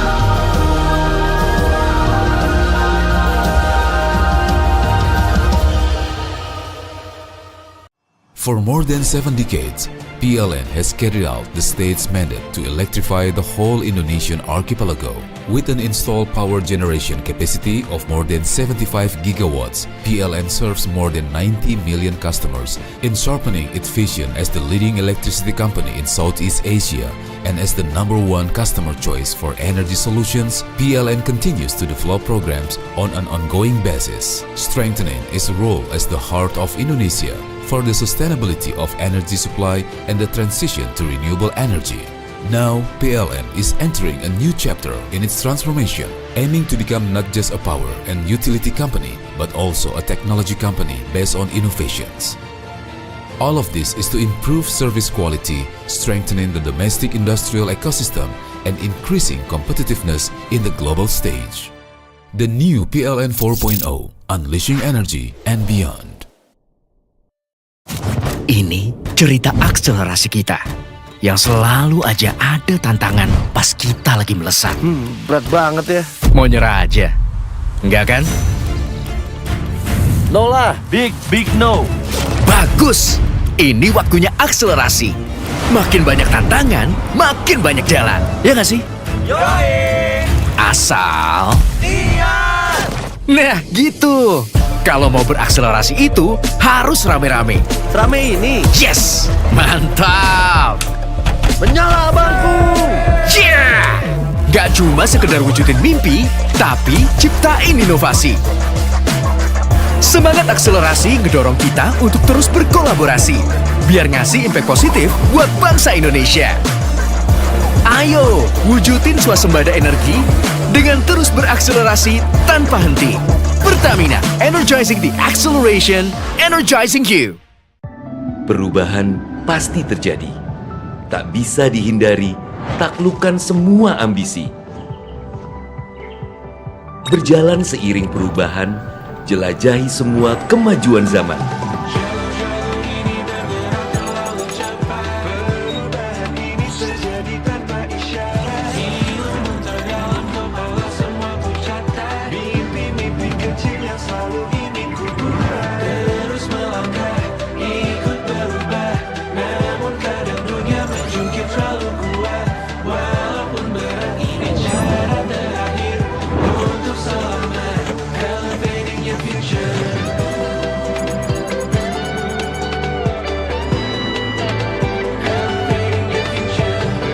Tunjukkan pada dunia, kita mampu berelevasi jadi bangsa yang luar biasa.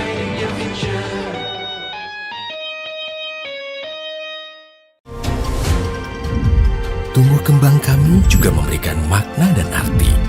Betapa pentingnya peran kami yang tak pernah lepas dalam hadirkan konektivitas.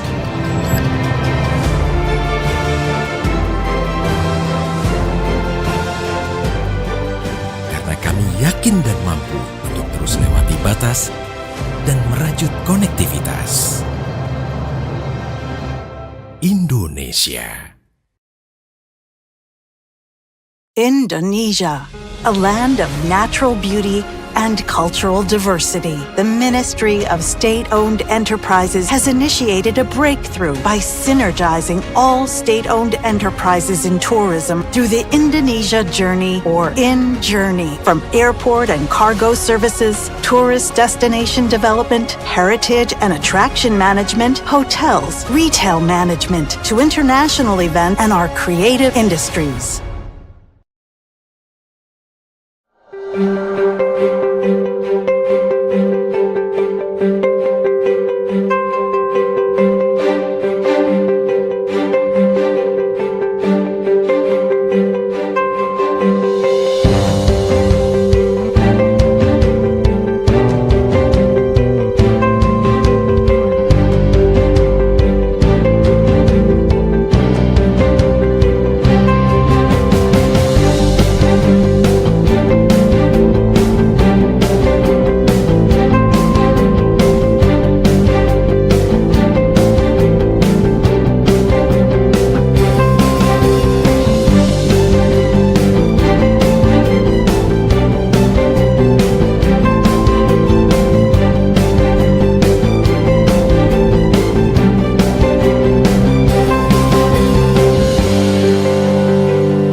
Kami percaya bahwa setiap hasil yang kami ciptakan adalah komitmen dari tanggung jawab kami menjawab perubahan.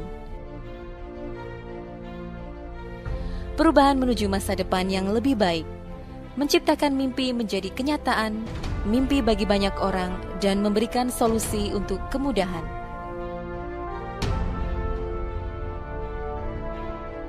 Kami merupakan manufaktur kereta api yang terintegrasi pertama di Asia Tenggara.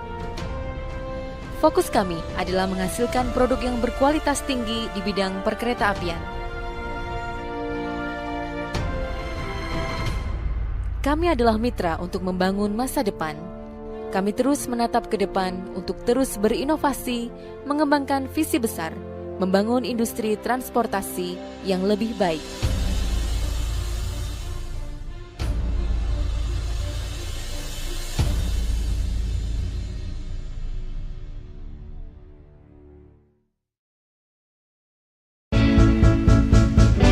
When convenience is out of reach, only limitations remain.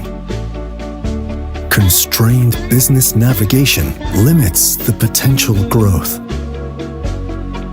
In business, flexibility is everything. It's time to unleash your business potential beyond limitation. BNI Direct is here to provide solutions.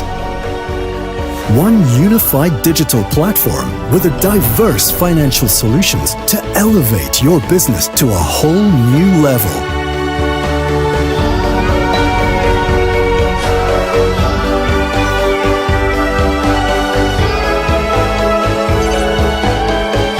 BNI Direct, directing your business to new heights.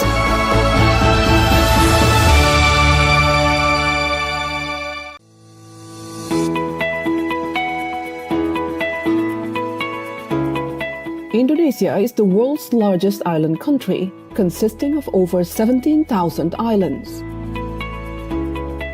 This would be a special agency to manage and guarantee the availability of land, to control the land, to manage the land use for economic development, including for public infrastructure, housing, investment, and agrarian reform. Land Bank Authority is a special agency or sui generis entity established by the central government in December 31st, 2021, given special authority to manage land. Latar belakang berdirinya Badan Bank Tanah karena adanya ketidakseimbangan yang besar antara permintaan dan persediaan tanah, sehingga perlunya peran pemerintah untuk menguasai, mengendalikan, dan menyediakan tanah bagi pembangunan dan pemerataan ekonomi. In line with responsibilities given by the Indonesian President and Land Bank Committee of 3 ministers, Land Bank Authority has a vision and mission to be a catalyst for Indonesian economic growth. Land Bank Authority vision is to become a trustworthy land manager based on good governance to guarantee economic growth and economic equality.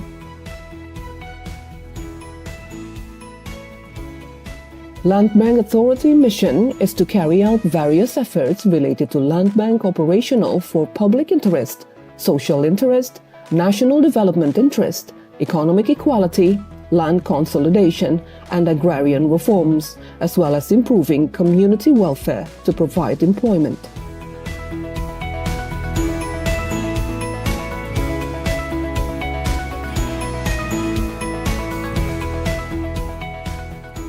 Land Bank Authority is given special authority by the central government to following functions, specifically planning, land acquisition, land procurement, land management, land utilization, and land distribution. Harapan Badan Bank Tanah yaitu menjadi lembaga yang terpercaya dalam rangka menciptakan ekonomi berkeadilan di bidang pertanahan untuk meningkatkan kesejahteraan rakyat. With the responsibilities given to Land Bank Authority, we are confident we can increase the economic growth and justice for Indonesian citizens.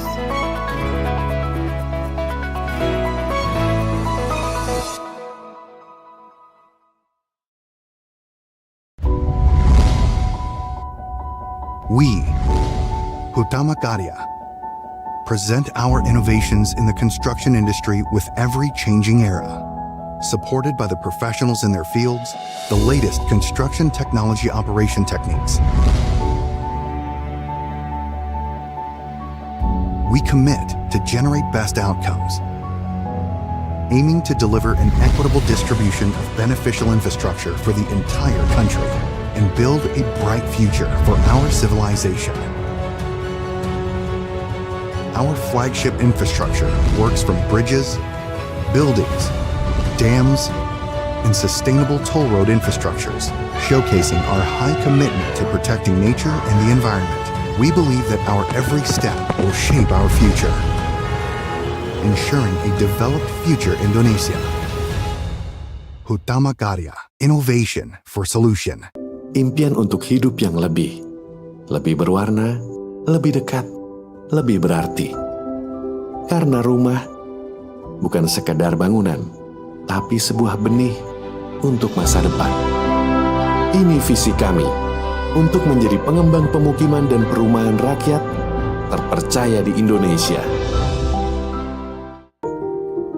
Bersama sejumlah lembaga terkemuka, Perumnas menyatukan impian dan menenun harapan kepemilikan rumah bagi setiap anak negeri. Dalam kebersamaan, kita menciptakan dunia bagi benih muda untuk tumbuh, belajar, dan berkembang. Perumnas, sebuah simfoni mimpi di mana setiap sekatnya membawa benih harapan akan masa depan yang lebih cerah. Bersama, kita bisa mewujudkan impian di tanah air tercinta.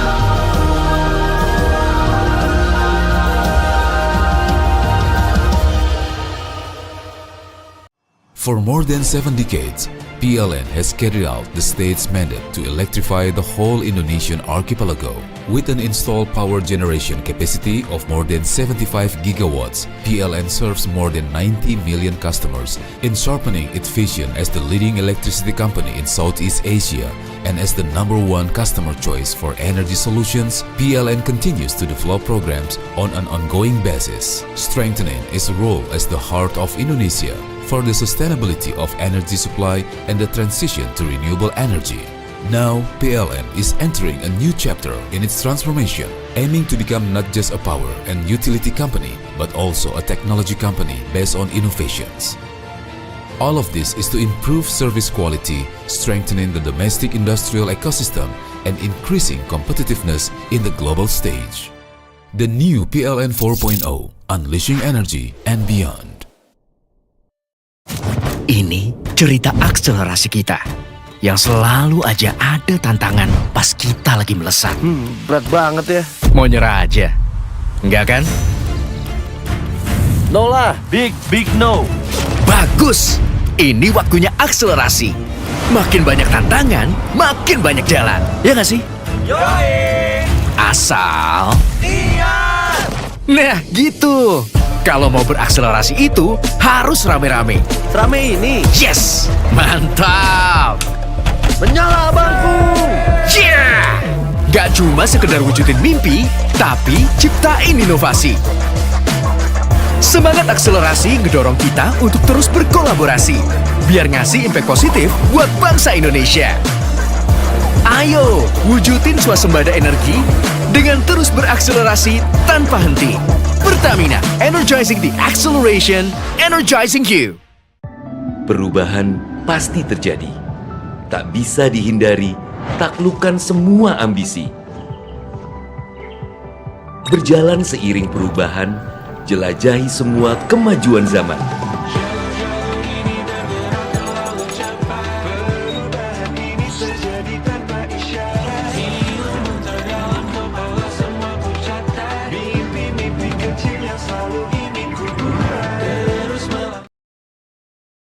Di tempat acara.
menyanyikan lagu Kebangsaan Indonesia Raya.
Hadirin dipersilakan duduk kembali.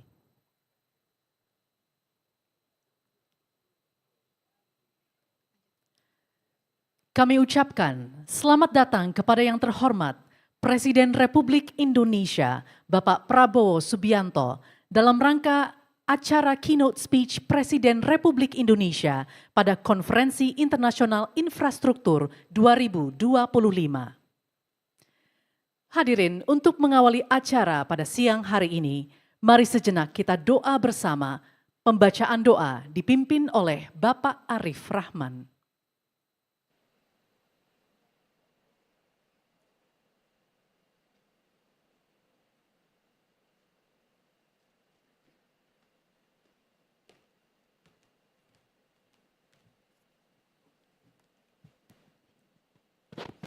Bismillahirrahmanirrahim. Assalamualaikum warahmatullahi wabarakatuh. Alhamdulillahirabbil alamin. Hamdan naimin, hamdan syakirin, hamdan yuafi ni'amahu wa yukafi mazida. Segala puji bagi Allah, Tuhan semesta alam. Pujian yang melimpah sebagai bentuk rasa syukur atas segala nikmat dan karunia-Nya. Ya Allah, Tuhan yang maha bijaksana, di tempat yang mulia ini kami berhimpun, menyatukan tekad dan langkah untuk membangun masa depan bangsa yang lebih baik, lebih maju dan lebih berkeadilan melalui infrastruktur yang berkelanjutan. Berkahilah pertemuan kami ini ya Allah, limpahkanlah rahmat dan hidayah-Mu kepada kami semua, para pemimpin, perencana, pelaksana dan mitra pembangunan. Ya Allah, bukakanlah jalan kemudahan bagi segala upaya kami dalam membangun negeri tercinta ini. Jauhkan kami dari perpecahan dan dari niat yang hanya mementingkan diri sendiri. Tumbuhkanlah dalam diri kami semangat kolaborasi, kejujuran, dan keikhlasan untuk menghadirkan pembangunan yang tidak hanya besar dalam ukuran, tetapi juga besar dalam manfaat. Jadikan infrastruktur yang kami bangun sebagai jembatan menuju kesejahteraan rakyat Indonesia, penghubung antar wilayah dan pemersatu seluruh elemen bangsa. Berikanlah keberkahan pada setiap kegiatan yang dilaksanakan, dan lindungilah negeri kami dari bencana dan kemudaratan. Rabbana atina fid dunya hasanah wa fil akhirati hasanah wa qina azabannar. Subhana rabbikal rabbil izzati amma yasifun, wassalamun ala mursalin, walhamdulillahi rabbil alamin. Wassalamualaikum warahmatullahi wabarakatuh.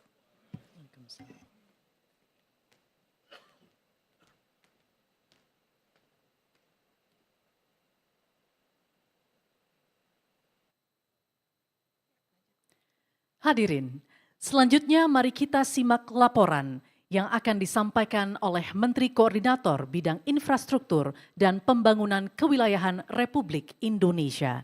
Yang kami hormati, Bapak Agus Harimurti Yudhoyono.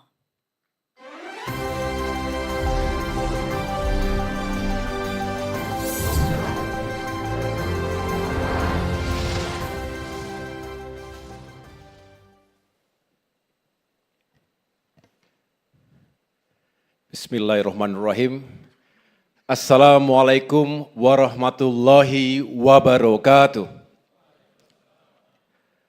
Salam sejahtera untuk kita semua. Shalom, Om Swastiastu, Namo Buddhaya, salam kebajikan. Yang sama-sama kita hormati, cintai dan muliakan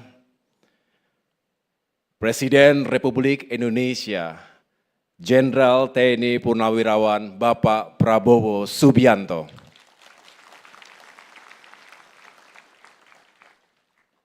Terima kasih atas kehadiran Bapak Presiden. Kami semua mendoakan semoga Bapak senantiasa diberkahi kesehatan, kekuatan untuk terus memimpin Indonesia menuju kemakmuran dan kejayaan di masa depan.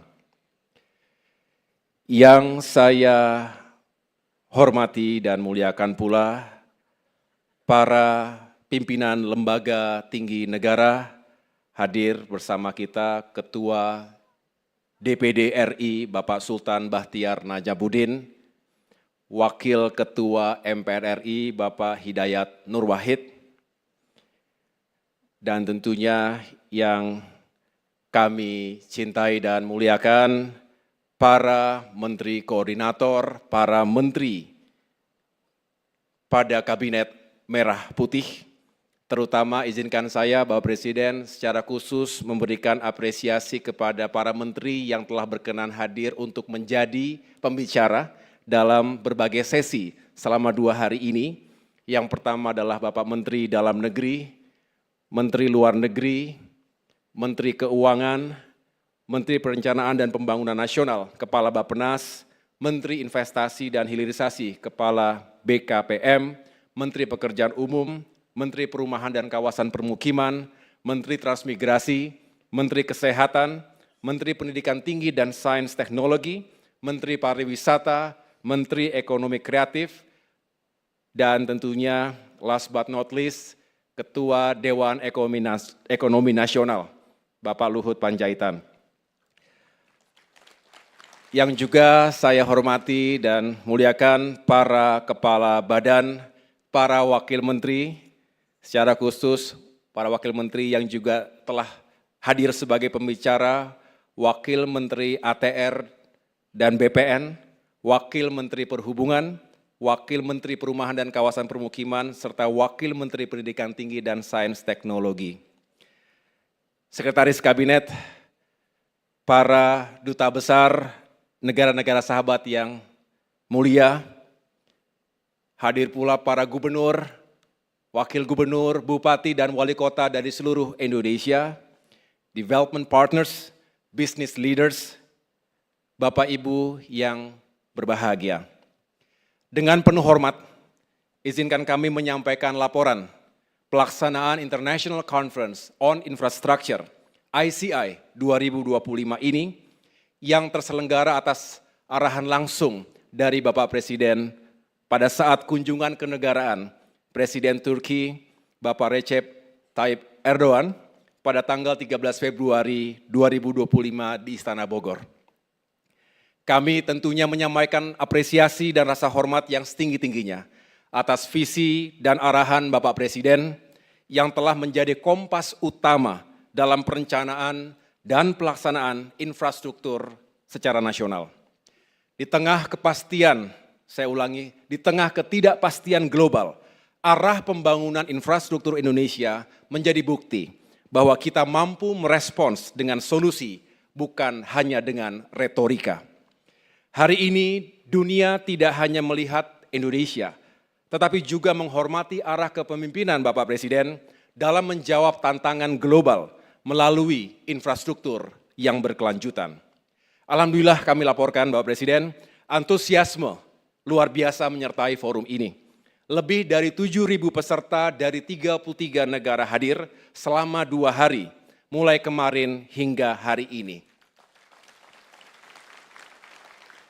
Mereka bukan hanya menyaksikan konferensi, tetapi menyaksikan arah baru pembangunan Indonesia, sebuah arah yang dituntun oleh kepemimpinan yang kuat dan visi besar Presiden Republik Indonesia. Forum ini membuktikan bahwa di bawah kepemimpinan Bapak Presiden, Indonesia tidak hanya hadir sebagai negara besar di kawasan Asia Tenggara, tetapi juga sebagai aktor global yang disegani dalam isu pembangunan berkelanjutan.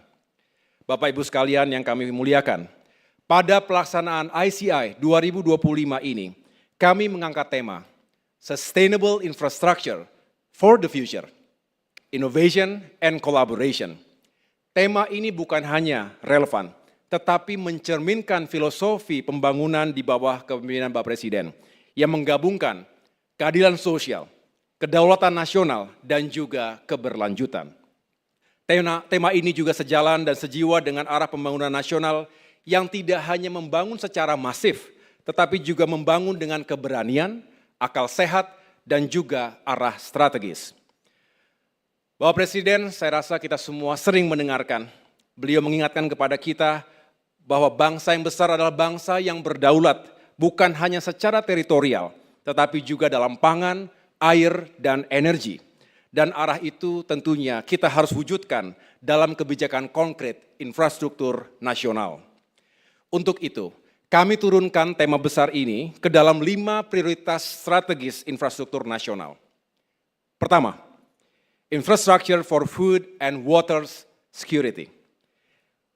Kita sedang merehabilitasi 2,5 juta hektar irigasi, membangun bendungan serbaguna dan memperkuat infrastruktur logistik, pertanian, serta cold storage, termasuk sistem penyediaan air minum.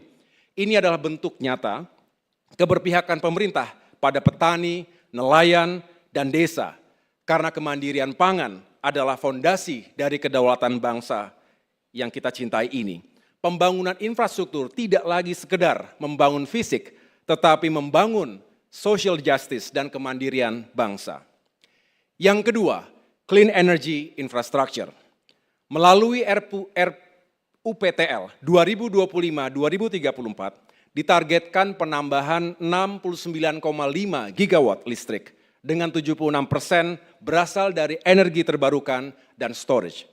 Surya, angin, hydro, panas bumi, dan juga waste to energy. Sejalan dengan target net zero emission 2060 dan menjawab lonjakan kebutuhan dari industri, kendaraan listrik, serta pusat data digital berbasis AI.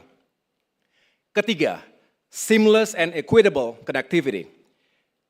Kita membangun koridor transportasi terpadu, jalan, pelabuhan, rel, dan bandara dengan prioritas wilayah timur Indonesia, Papua, Maluku, Nusa Tenggara, termasuk Sulawesi dan Kalimantan.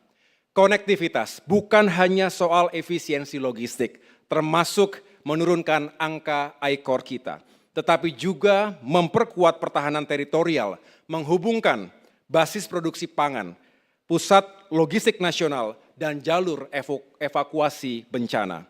Inilah esensi infrastruktur sebagai alat pertahanan negara.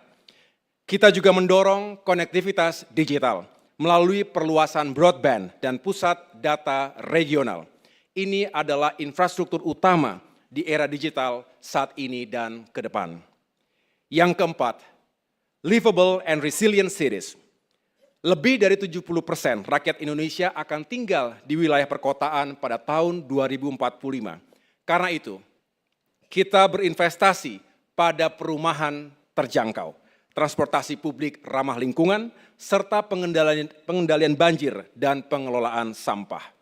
Dengan semangat ekonomi sirkular, kami mendorong transformasi pengelolaan sampah menjadi pembangkit energi, bahan baku industri, dan sumber ekonomi masyarakat lokal. Tak hanya mengurangi beban lingkungan, ini juga membuka peluang investasi baru di sektor waste to energy dan daur ulang berskala industri. Dan yang kelima, kami laporkan adalah financing reform for sustainable infrastructure.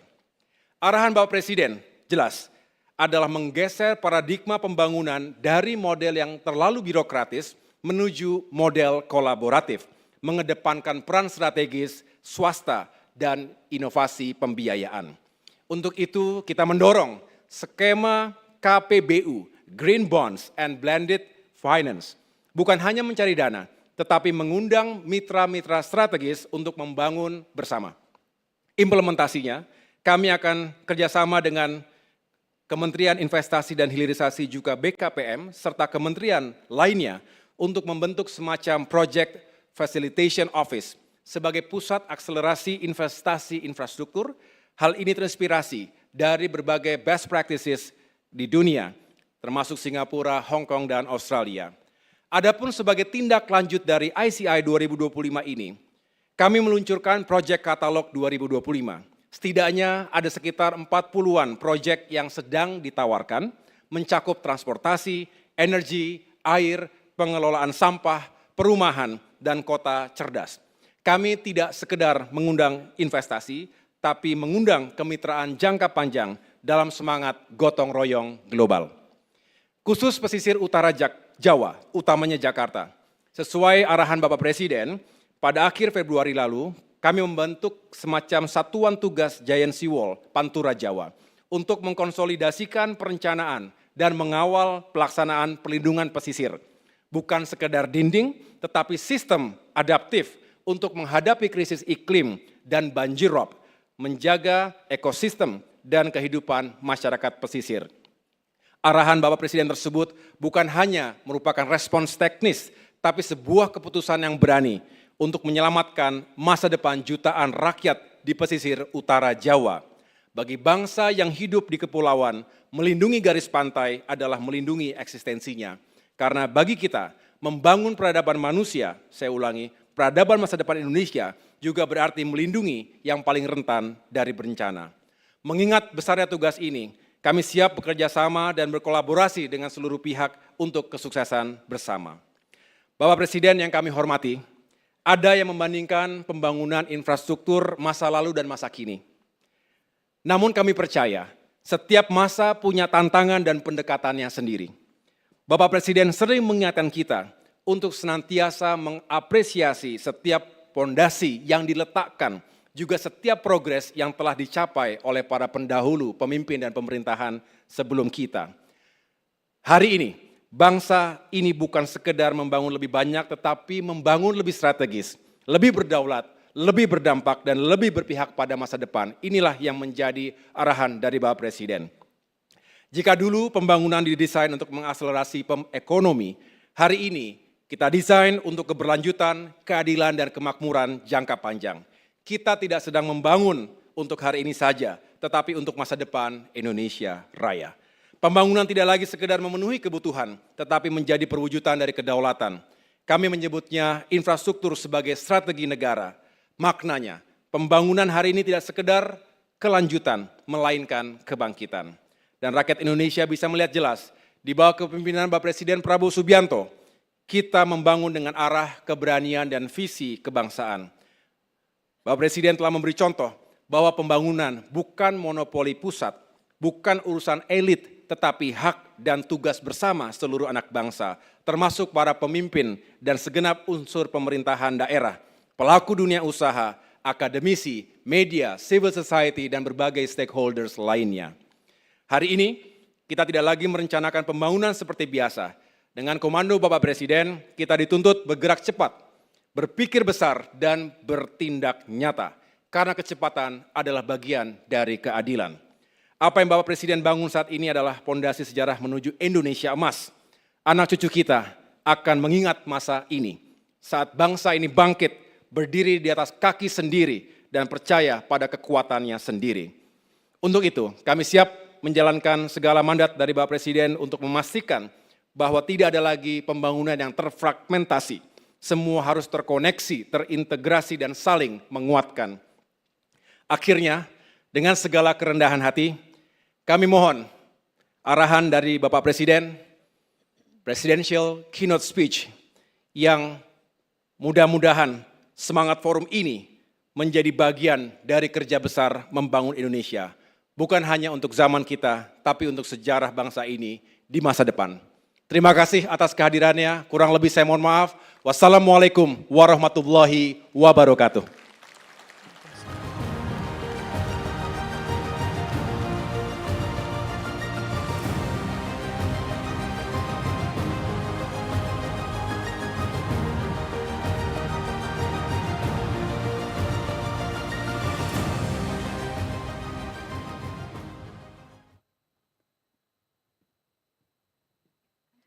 Hadirin yang kami hormati, pembangunan infrastruktur menjadi prioritas nasional. Kolaborasi dan sinergi terus diperkuat untuk mewujudkan visi dan misi pembangunan yang inklusif, berkelanjutan, dan tangguh terhadap perubahan zaman. Berikut ini, mari kita simak tayangan video Kementerian Koordinator Bidang Infrastruktur dan Pembangunan Kewilayahan.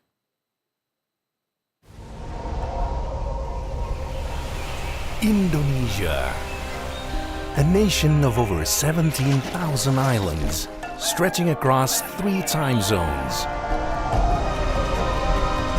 Home to more than 280 million people, the 4th largest population on Earth. A land of extraordinary diversity, vast potential, and bold ambition, but also a nation facing extraordinary challenges. With 60% of our population living in urban areas, we grapple with rising congestion, worsening pollution, and increasing demands for public services. And yet, our path forward is clear. We have to keep building infrastructure. Infrastructure that delivers real impact. Infrastructure that is resilient, inclusive, and ready for the future. We are building not only roads and bridges, but pathways to opportunity. We are opening ports and airports, not only for trade, but for shared prosperity. We are strengthening our food, energy, and water security, not just for today, but for generations to come. We are planning cities where every child can learn, every family has a home, and every citizen has a future, where opportunity doesn't depend on status, but is shared by all. As we are facing a climate crisis, waiting is not an option. We need to be acting with foresight, with innovation, with purpose. We need to be building climate resilience into the very foundation of our development. But we cannot do this alone. We need our partners to share knowledge, amplify impact, and grow together.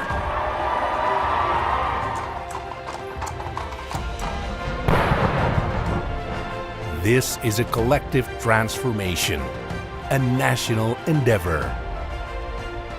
Under the leadership of President Prabowo Subianto, with the steadfast support of the global community and through the collaboration of all our stakeholders, Indonesia is turning vision into action, building a future for all. And now we are ready to share our relevant stories to the world.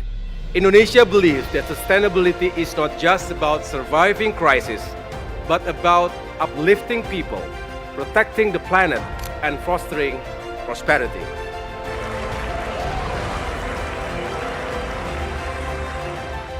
Welcome to the International Conference on Infrastructure 2025.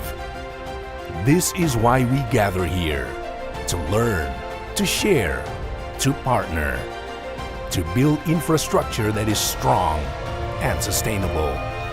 Logistics systems that are integrated and efficient. Communities that are not only inclusive, but productive.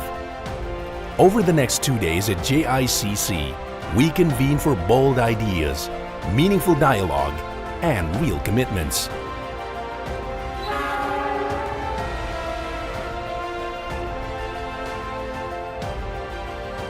Mari kita bangun Indonesia, mari kita jaga kekayaan Indonesia, supaya kekayaan Indonesia dinikmati oleh seluruh rakyat Indonesia. Together, we turn vision into reality for our cities, our regions, and our world. Because to build infrastructure is to build hope, to build unity, to build peace, and to build the future together.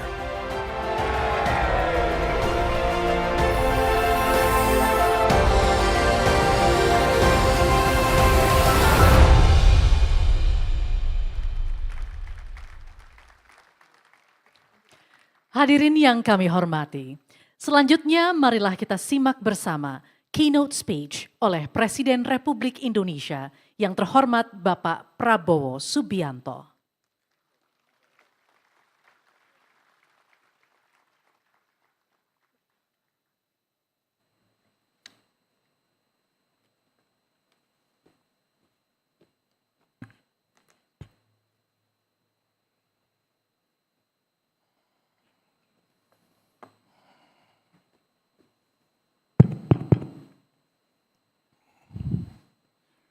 Bismillahirrahmanirrahim.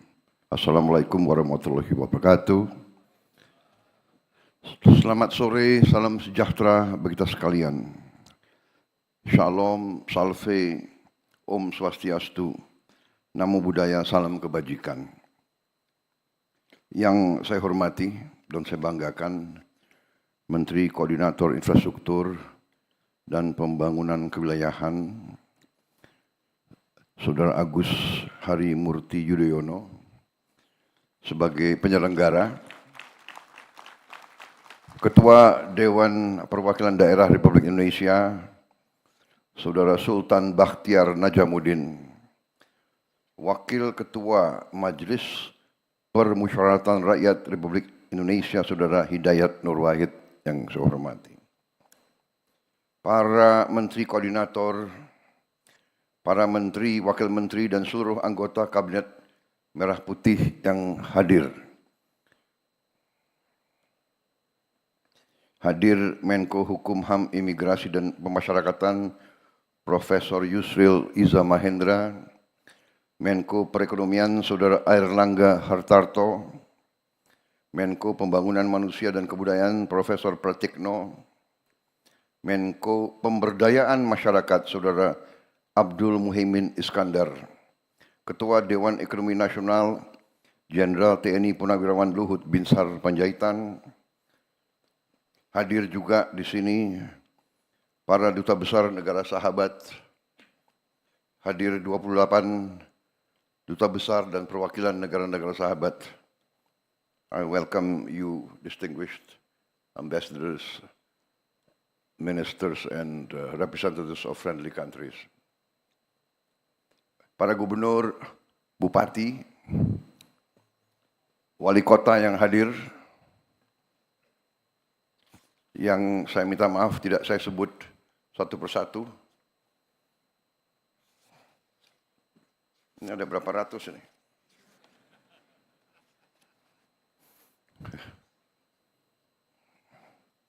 Tapi saya sambut para gubernur,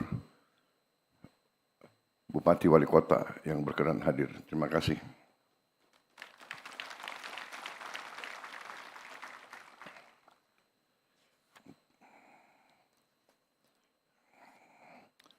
Tentunya sebagai insan yang bertakwa, tidak henti-hentinya kita panjatkan puji syukur kehadirat Tuhan Maha Kuasa, Tuhan Maha Besar, bagi umat Islam Allah Subhanahu wa taala yang memiliki sekalian alam. Hanya kepadanya lah kita berdoa dan hanya kepadanya lah kita minta pertolongan.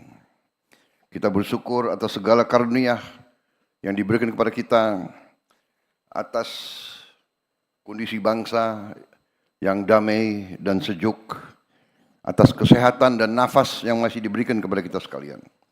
Sehingga kita dapat hadir berkumpul di tempat ini dalam keadaan tidak kekurangan sesuatu apapun. Saudara-saudara sekalian, Menko Infrastruktur yang saya hormati, terima kasih atas undangan ini dan terima kasih atas penyelenggaraan dan pengaturan yang baik dan tertib. Juga terima kasih atas sambutan Saudara Menko, karena memang sudah lengkap sebetulnya, tidak perlu panjang lebar keynote address saya. Sudah lengkap kan yang beliau sampaikan.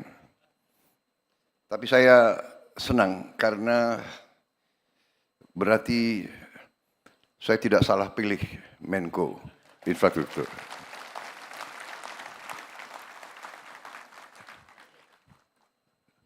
Salah satu kunci kepimpinan yang saya belajar ialah pilihlah tim Anda yang terbaik yang bisa kau pilih. Itu yang saya belajar. Sama dengan kalau kita mau bikin tim sepak bola, pilih yang terbaik yang ada, ya kan? Kalau memang belum berhasil, minimal kita berusaha, kan begitu. Jadi, kenapa saya sebut ini? Karena saya terus terang saja memberi pengarahan itu tidak terlalu sering. Memberi petunjuk tidak terlalu sering. Dan tidak terlalu lama.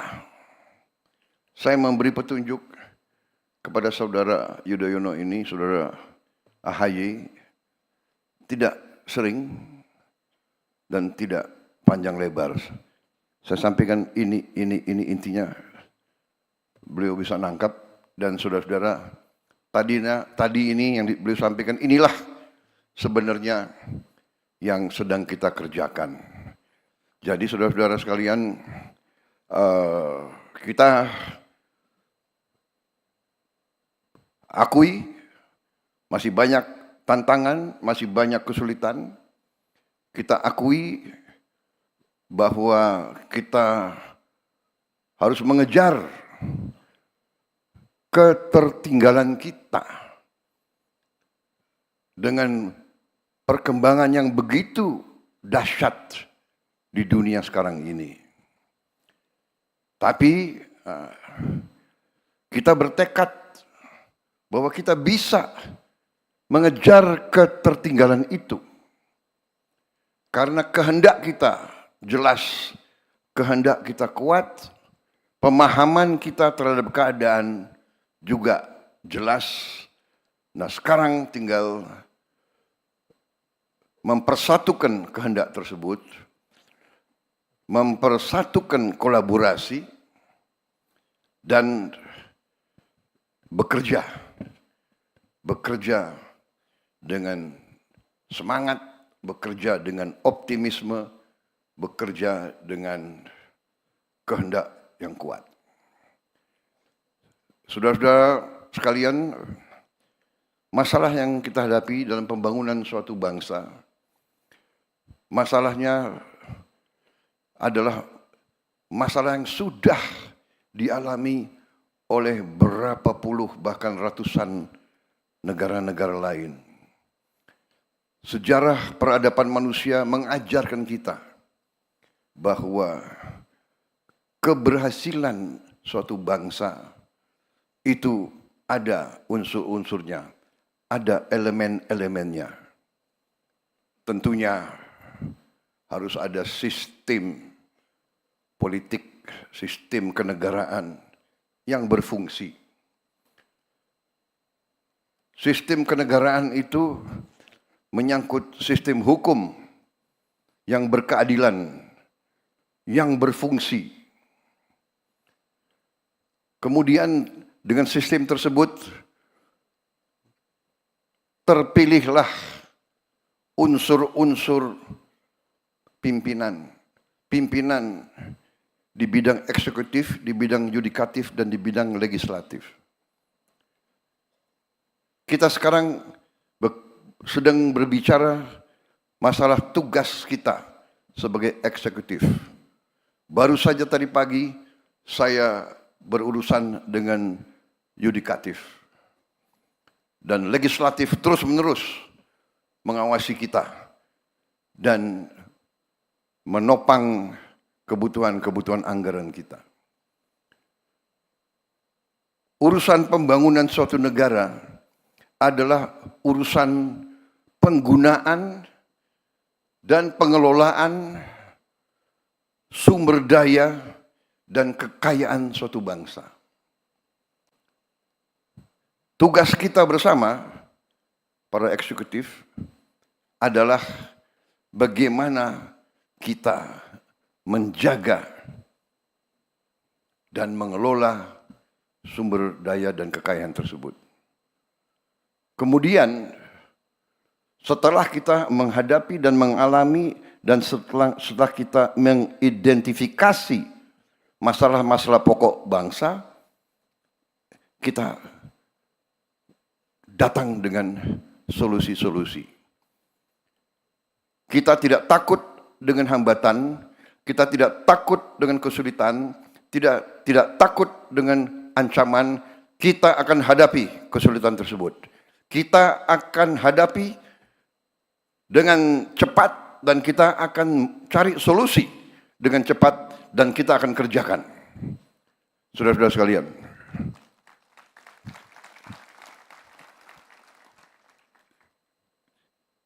swasembada pangan, swasembada energi, swasembada air. Ini krisis yang sudah diramalkan oleh PBB. Krisis dunia. Dunia sedang menghadapi krisis pangan. Ratusan juta rakyat bumi sedang mengalami kelaparan sekarang. Banyak negara yang susah menghasilkan pangan. Kita bersyukur diberi segala nikmat oleh Yang Maha Kuasa. Lahan yang luas, yang subur, air yang cukup,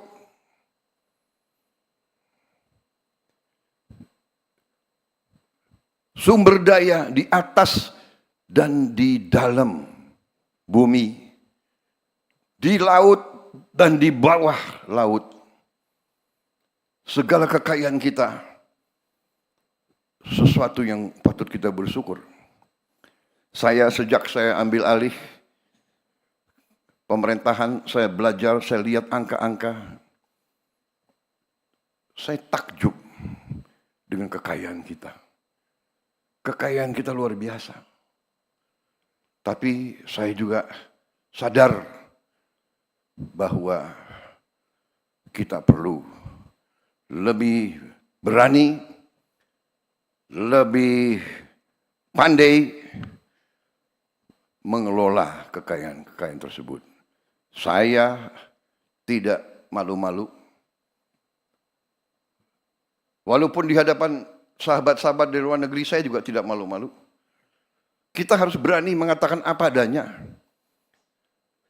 Kekurangan Indonesia adalah kita kurang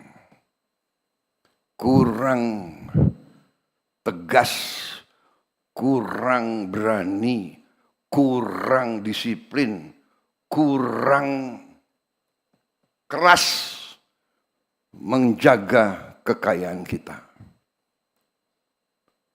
Terlalu banyak kekayaan Indonesia yang tidak sampai ke rakyat Indonesia.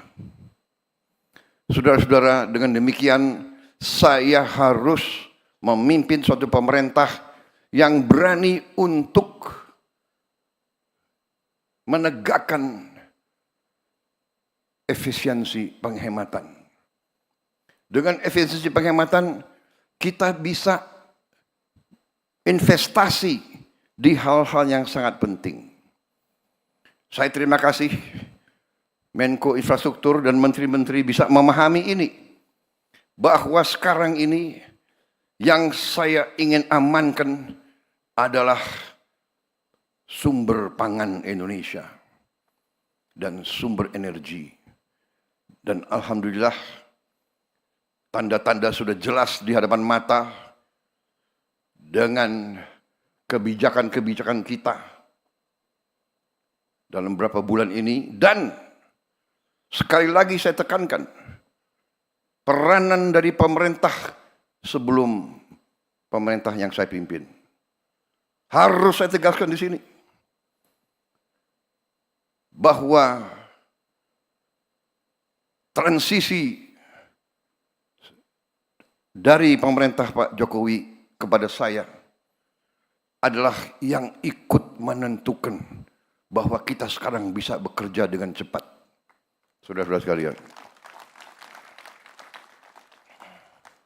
kita harus berani mengakui kebaikan dan keberhasilan pemerintah-pemerintah sebelum kita. Saya tidak akan pernah malu-malu bahwa apa yang kita kerjakan sekarang tidak kecil peranan pemerintah-pemerintah sebelum ini. Semua pemerintahan sebelum ini sangat berjasa. Kalau kita bicara infrastruktur, kita bisa lihat dengan mata kita apa yang dibangun oleh Bung Karno, oleh pemerintah pertama kita, dilanjutkan oleh Presiden Soeharto, dilanjutkan oleh presiden-presiden selanjutnya.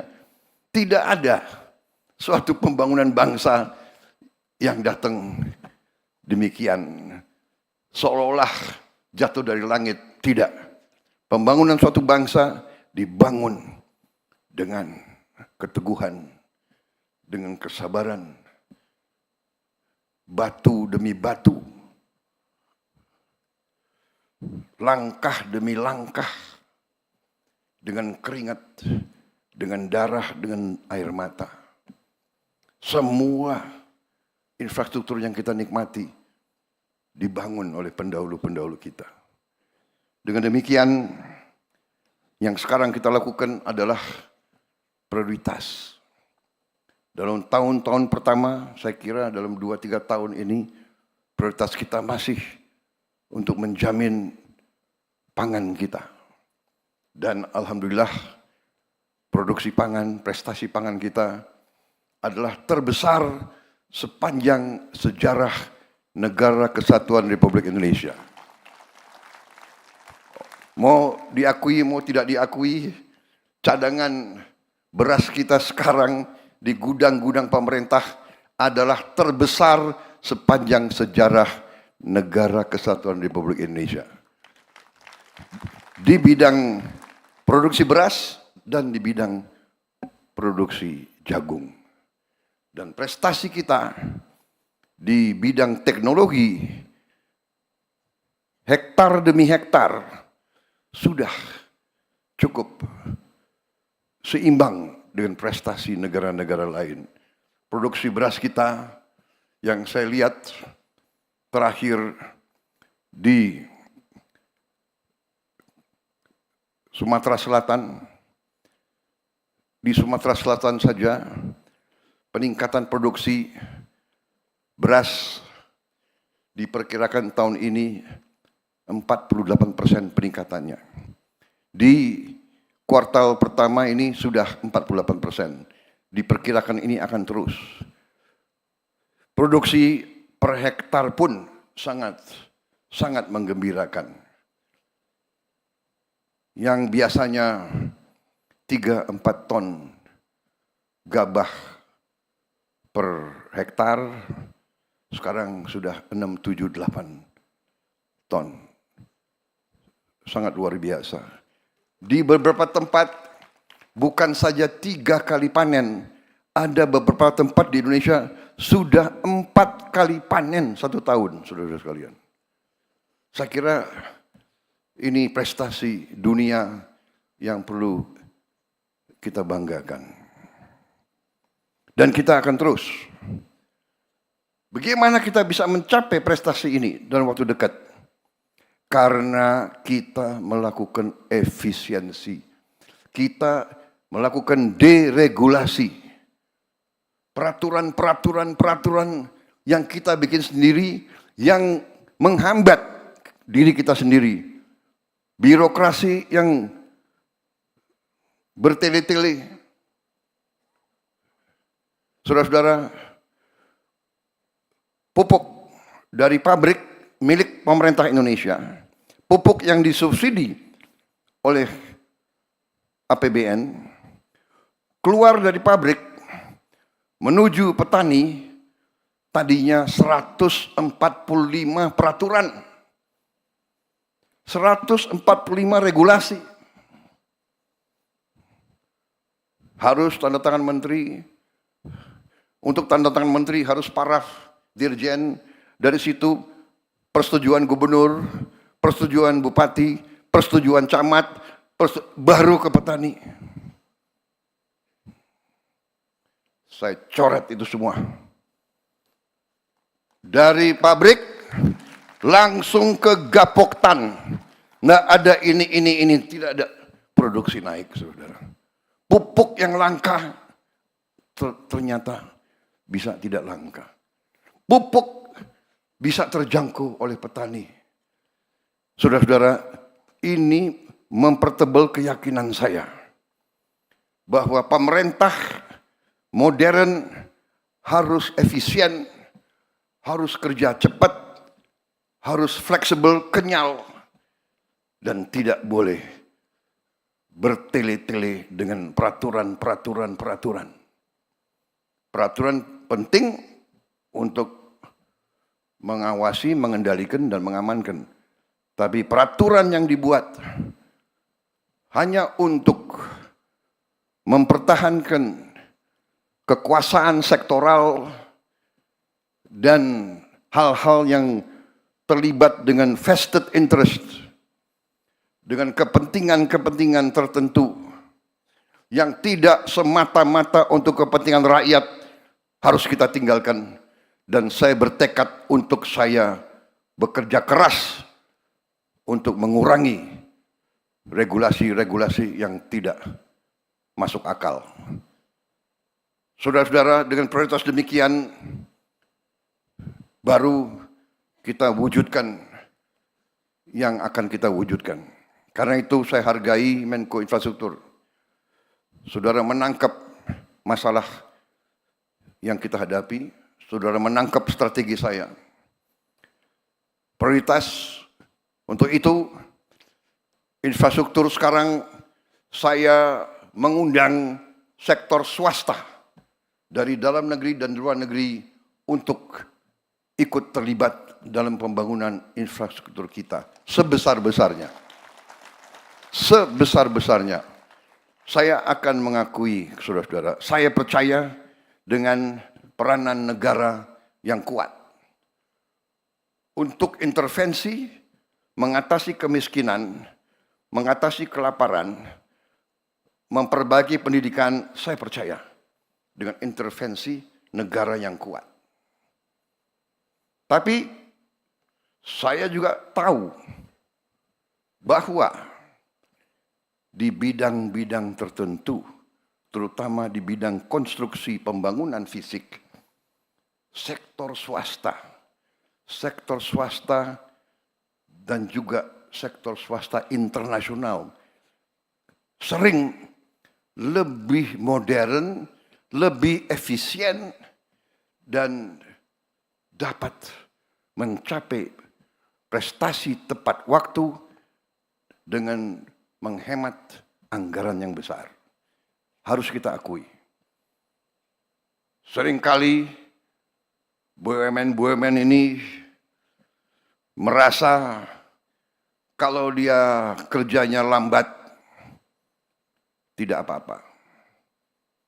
Kalau nanti dia boros, tidak apa-apa, karena ada Menteri Keuangan yang akan, apa istilahnya, PMN, apa ini PMN ini? Ya kan? Kalau kita tanya perusahaan-perusahaan besar internasional, dan dia ada nggak PMN?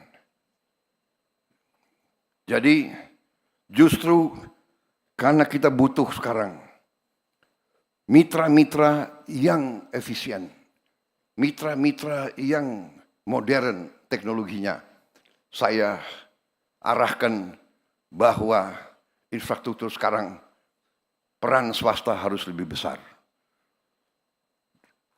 Saudara-saudara. Tapi untuk swasta dari dalam dan luar negeri tertarik, pemerintah harus mempermudah pekerjaan mereka. Jadi saya menyambut baik tadi apa itu, pusat-pusat atau kantor-kantor memfasilitasi semua proyek, dibantu, diamankan, dijaga supaya tidak terganggu rencana besar pembangunan tersebut. Itu strategi kita mengundang, dan saudara-saudara, pemerintah Indonesia juga sekarang merasa kita lebih kuat.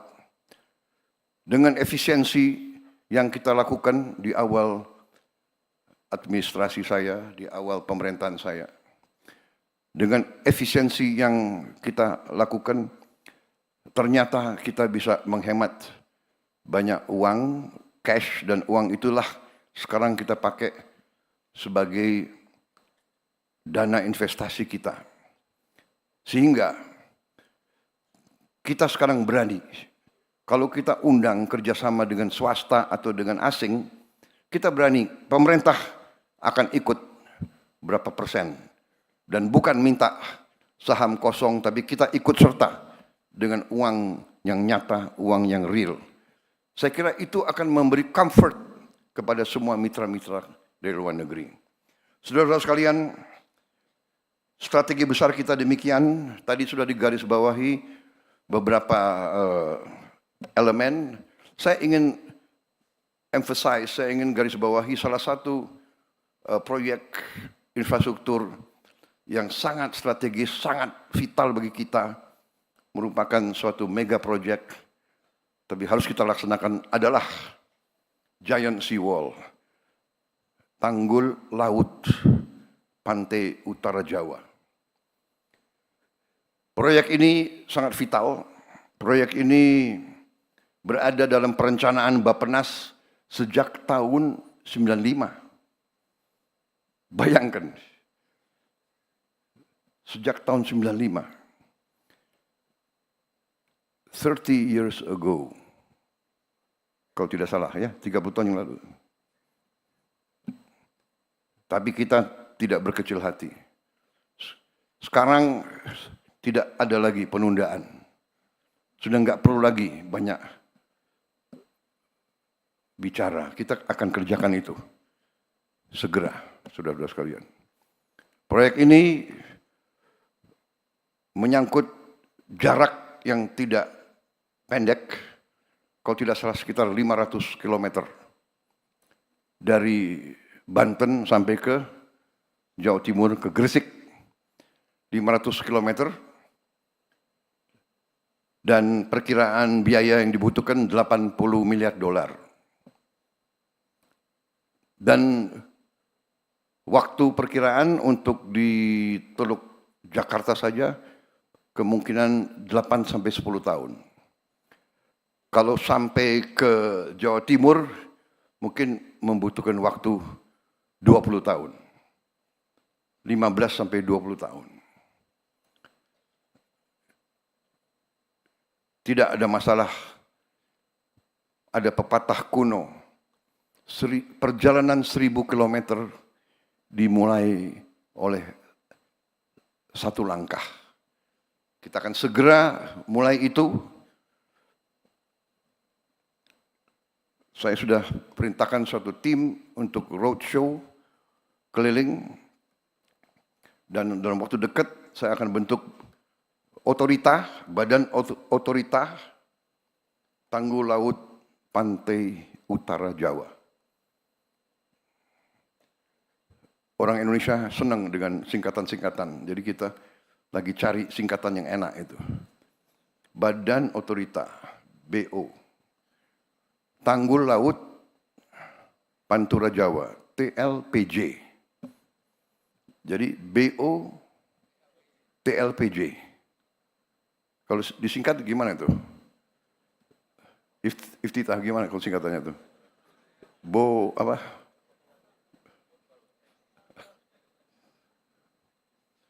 Ya, dicarilah ya. Sangat penting ini. Tapi ini vital. Dan ini sesuatu mega project. Saya akan mulai, saya tidak tahu presiden mana yang akan menyelesaikan. Tapi kita harus mulai. Dan kita akan mulai.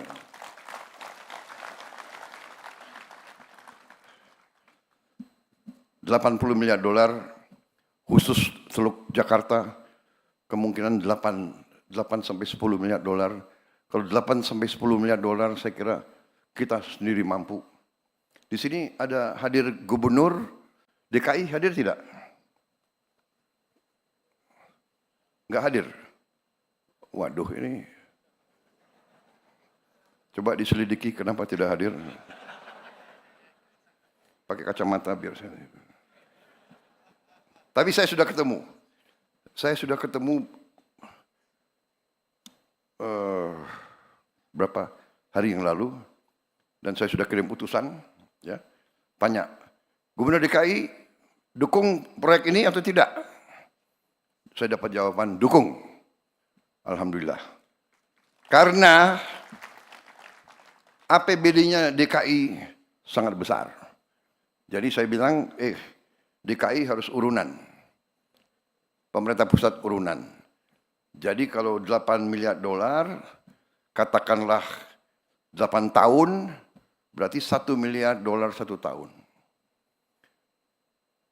Menteri Keuangan sudah kelihatan tegang melihat. Tenang Bu, DKI nyumbang. Jadi DKI setengah, pemerintah pusat setengah. Karena ini untuk DKI sebenarnya. Ya. Jadi Tanggul Utara DKI, kemudian nanti selanjutnya di depan Semarang, prioritas kita adalah DKI Semarang.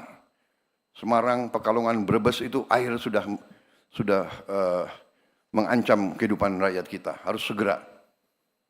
Dan ini sesuatu yang harus kita laksanakan dan kita terbuka. Perusahaan-perusahaan dari Tiongkok, dari Jepang, dari Korea, dari Eropa, dari Timur Tengah yang mau ikut silakan. Tapi kita tidak tunggu, kita akan gunakan kekuatan kita sendiri. Saudara-saudara sekalian, demikian yang ingin saya sampaikan. Saya minta maaf kalau keynote saya tidak panjang. Saya kira saudara-saudara juga tidak mau kalau saya terlalu panjang bicara. Betul ya? Betul. Terserah. Saya datang sesuai permintaan audiens. Mau singkat atau panjang? Mau singkat atau panjang? Bohong gitu. Kalau politisi takut sama presiden, panjang Pak, panjang. Yang di belakang udah resah. Ya kan? Coba pakai kacamata saya mau lihat ini. Mana senyumnya yang politisi atau senyumnya yang... Kalau orang-orang eksekutif ya, orang pengusaha, orang itu maunya singkat. Sudahlah Pak, jangan macam-macam. Kasih tahu kita mana, apa, bagaimana, berapa. Kan begitu kan? Kan begitu. Ya. Who, what, why, where, how much. And how much for me. Right? Yeah, no need to talk too much, talk too long. Saudara-saudara, karena ini sudah dibuat oleh staf saya, kasihan kalau saya nggak pakai. Kita akan terapkan disiplin fiskal. Karena saya dilihatin oleh Menteri Keuangan terus. Ya. Kita akan sederhanakan perizinan dan proses pengadaan lahan. Sudah saya singgung. Kita akan perkuat kerjasama pemerintah dan badan usaha swasta. Kita akan perkuat kerjasama pemerintah pusat dan pemerintah daerah. Saudara-saudara sekalian, kita sekarang memiliki Danantara, Sovereign Wealth Fund, di mana Danantara siap ikut infrastruktur, ikut investasi pada proyek infrastruktur. Demikian saudara-saudara yang ingin saya sampaikan, kita berada di ambang transformasi besar. Kita optimis, saya sudah melihat angka-angka itu, kekayaan kita luar biasa. Saya percaya dalam 2 tahun, mungkin mulai tahun depan dan selanjutnya, kita bisa tertibkan kekayaan-kekayaan itu. Saya ketemu dengan ahli-ahli dari universitas terbaik di dunia. Mereka menyampaikan kekayaan kita di laut kita masih sangat kecil. Belum tersentuh yang sebenar-benarnya. Kita akan swasembada pangan, itu sudah sangat jelas. Kita akan swasembada air, dan kita juga akan swasembada energi dalam waktu dekat. Dan kita akan tertibkan, kita akan tegakkan hukum hanya dengan kepastian hukum. Hukum yang benar, iklim usaha akan berkembang dengan baik. Demikian pengarahan saya. Terima kasih Menko Infrastruktur dan semua peserta. Terima kasih. Teruskan dan laksanakan apa yang sudah saudara rencanakan. Wassalamualaikum warahmatullahi wabarakatuh. Ini yang ditunggu-tunggu. Kapan? Wassalamualaikum warahmatullahi wabarakatuh. Salam sejahtera bagi kita sekalian. Shalom, salve, om, santi, santi, santi, om. Namo Buddhaya, salam kebajikan, rahayu, rahayu. Terima kasih.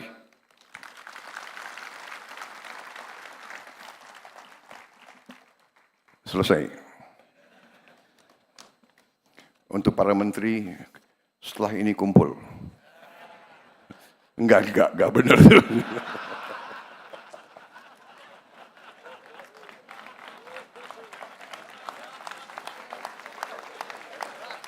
Selanjutnya, dimohon berkenan yang terhormat Presiden Republik Indonesia untuk berfoto bersama.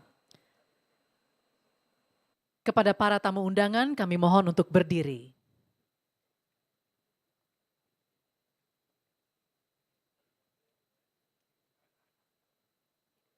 Mohon izin kami pandu. 1, 2, 3. Sekali lagi. 1, 2, 3. Demikian acara keynote speech Presiden Republik Indonesia. Kami mengucapkan terima kasih kepada yang terhormat Presiden Republik Indonesia yang telah berkenan hadir.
Ladies and gentlemen, that concludes the Indonesian Conference on Infrastructure 2025.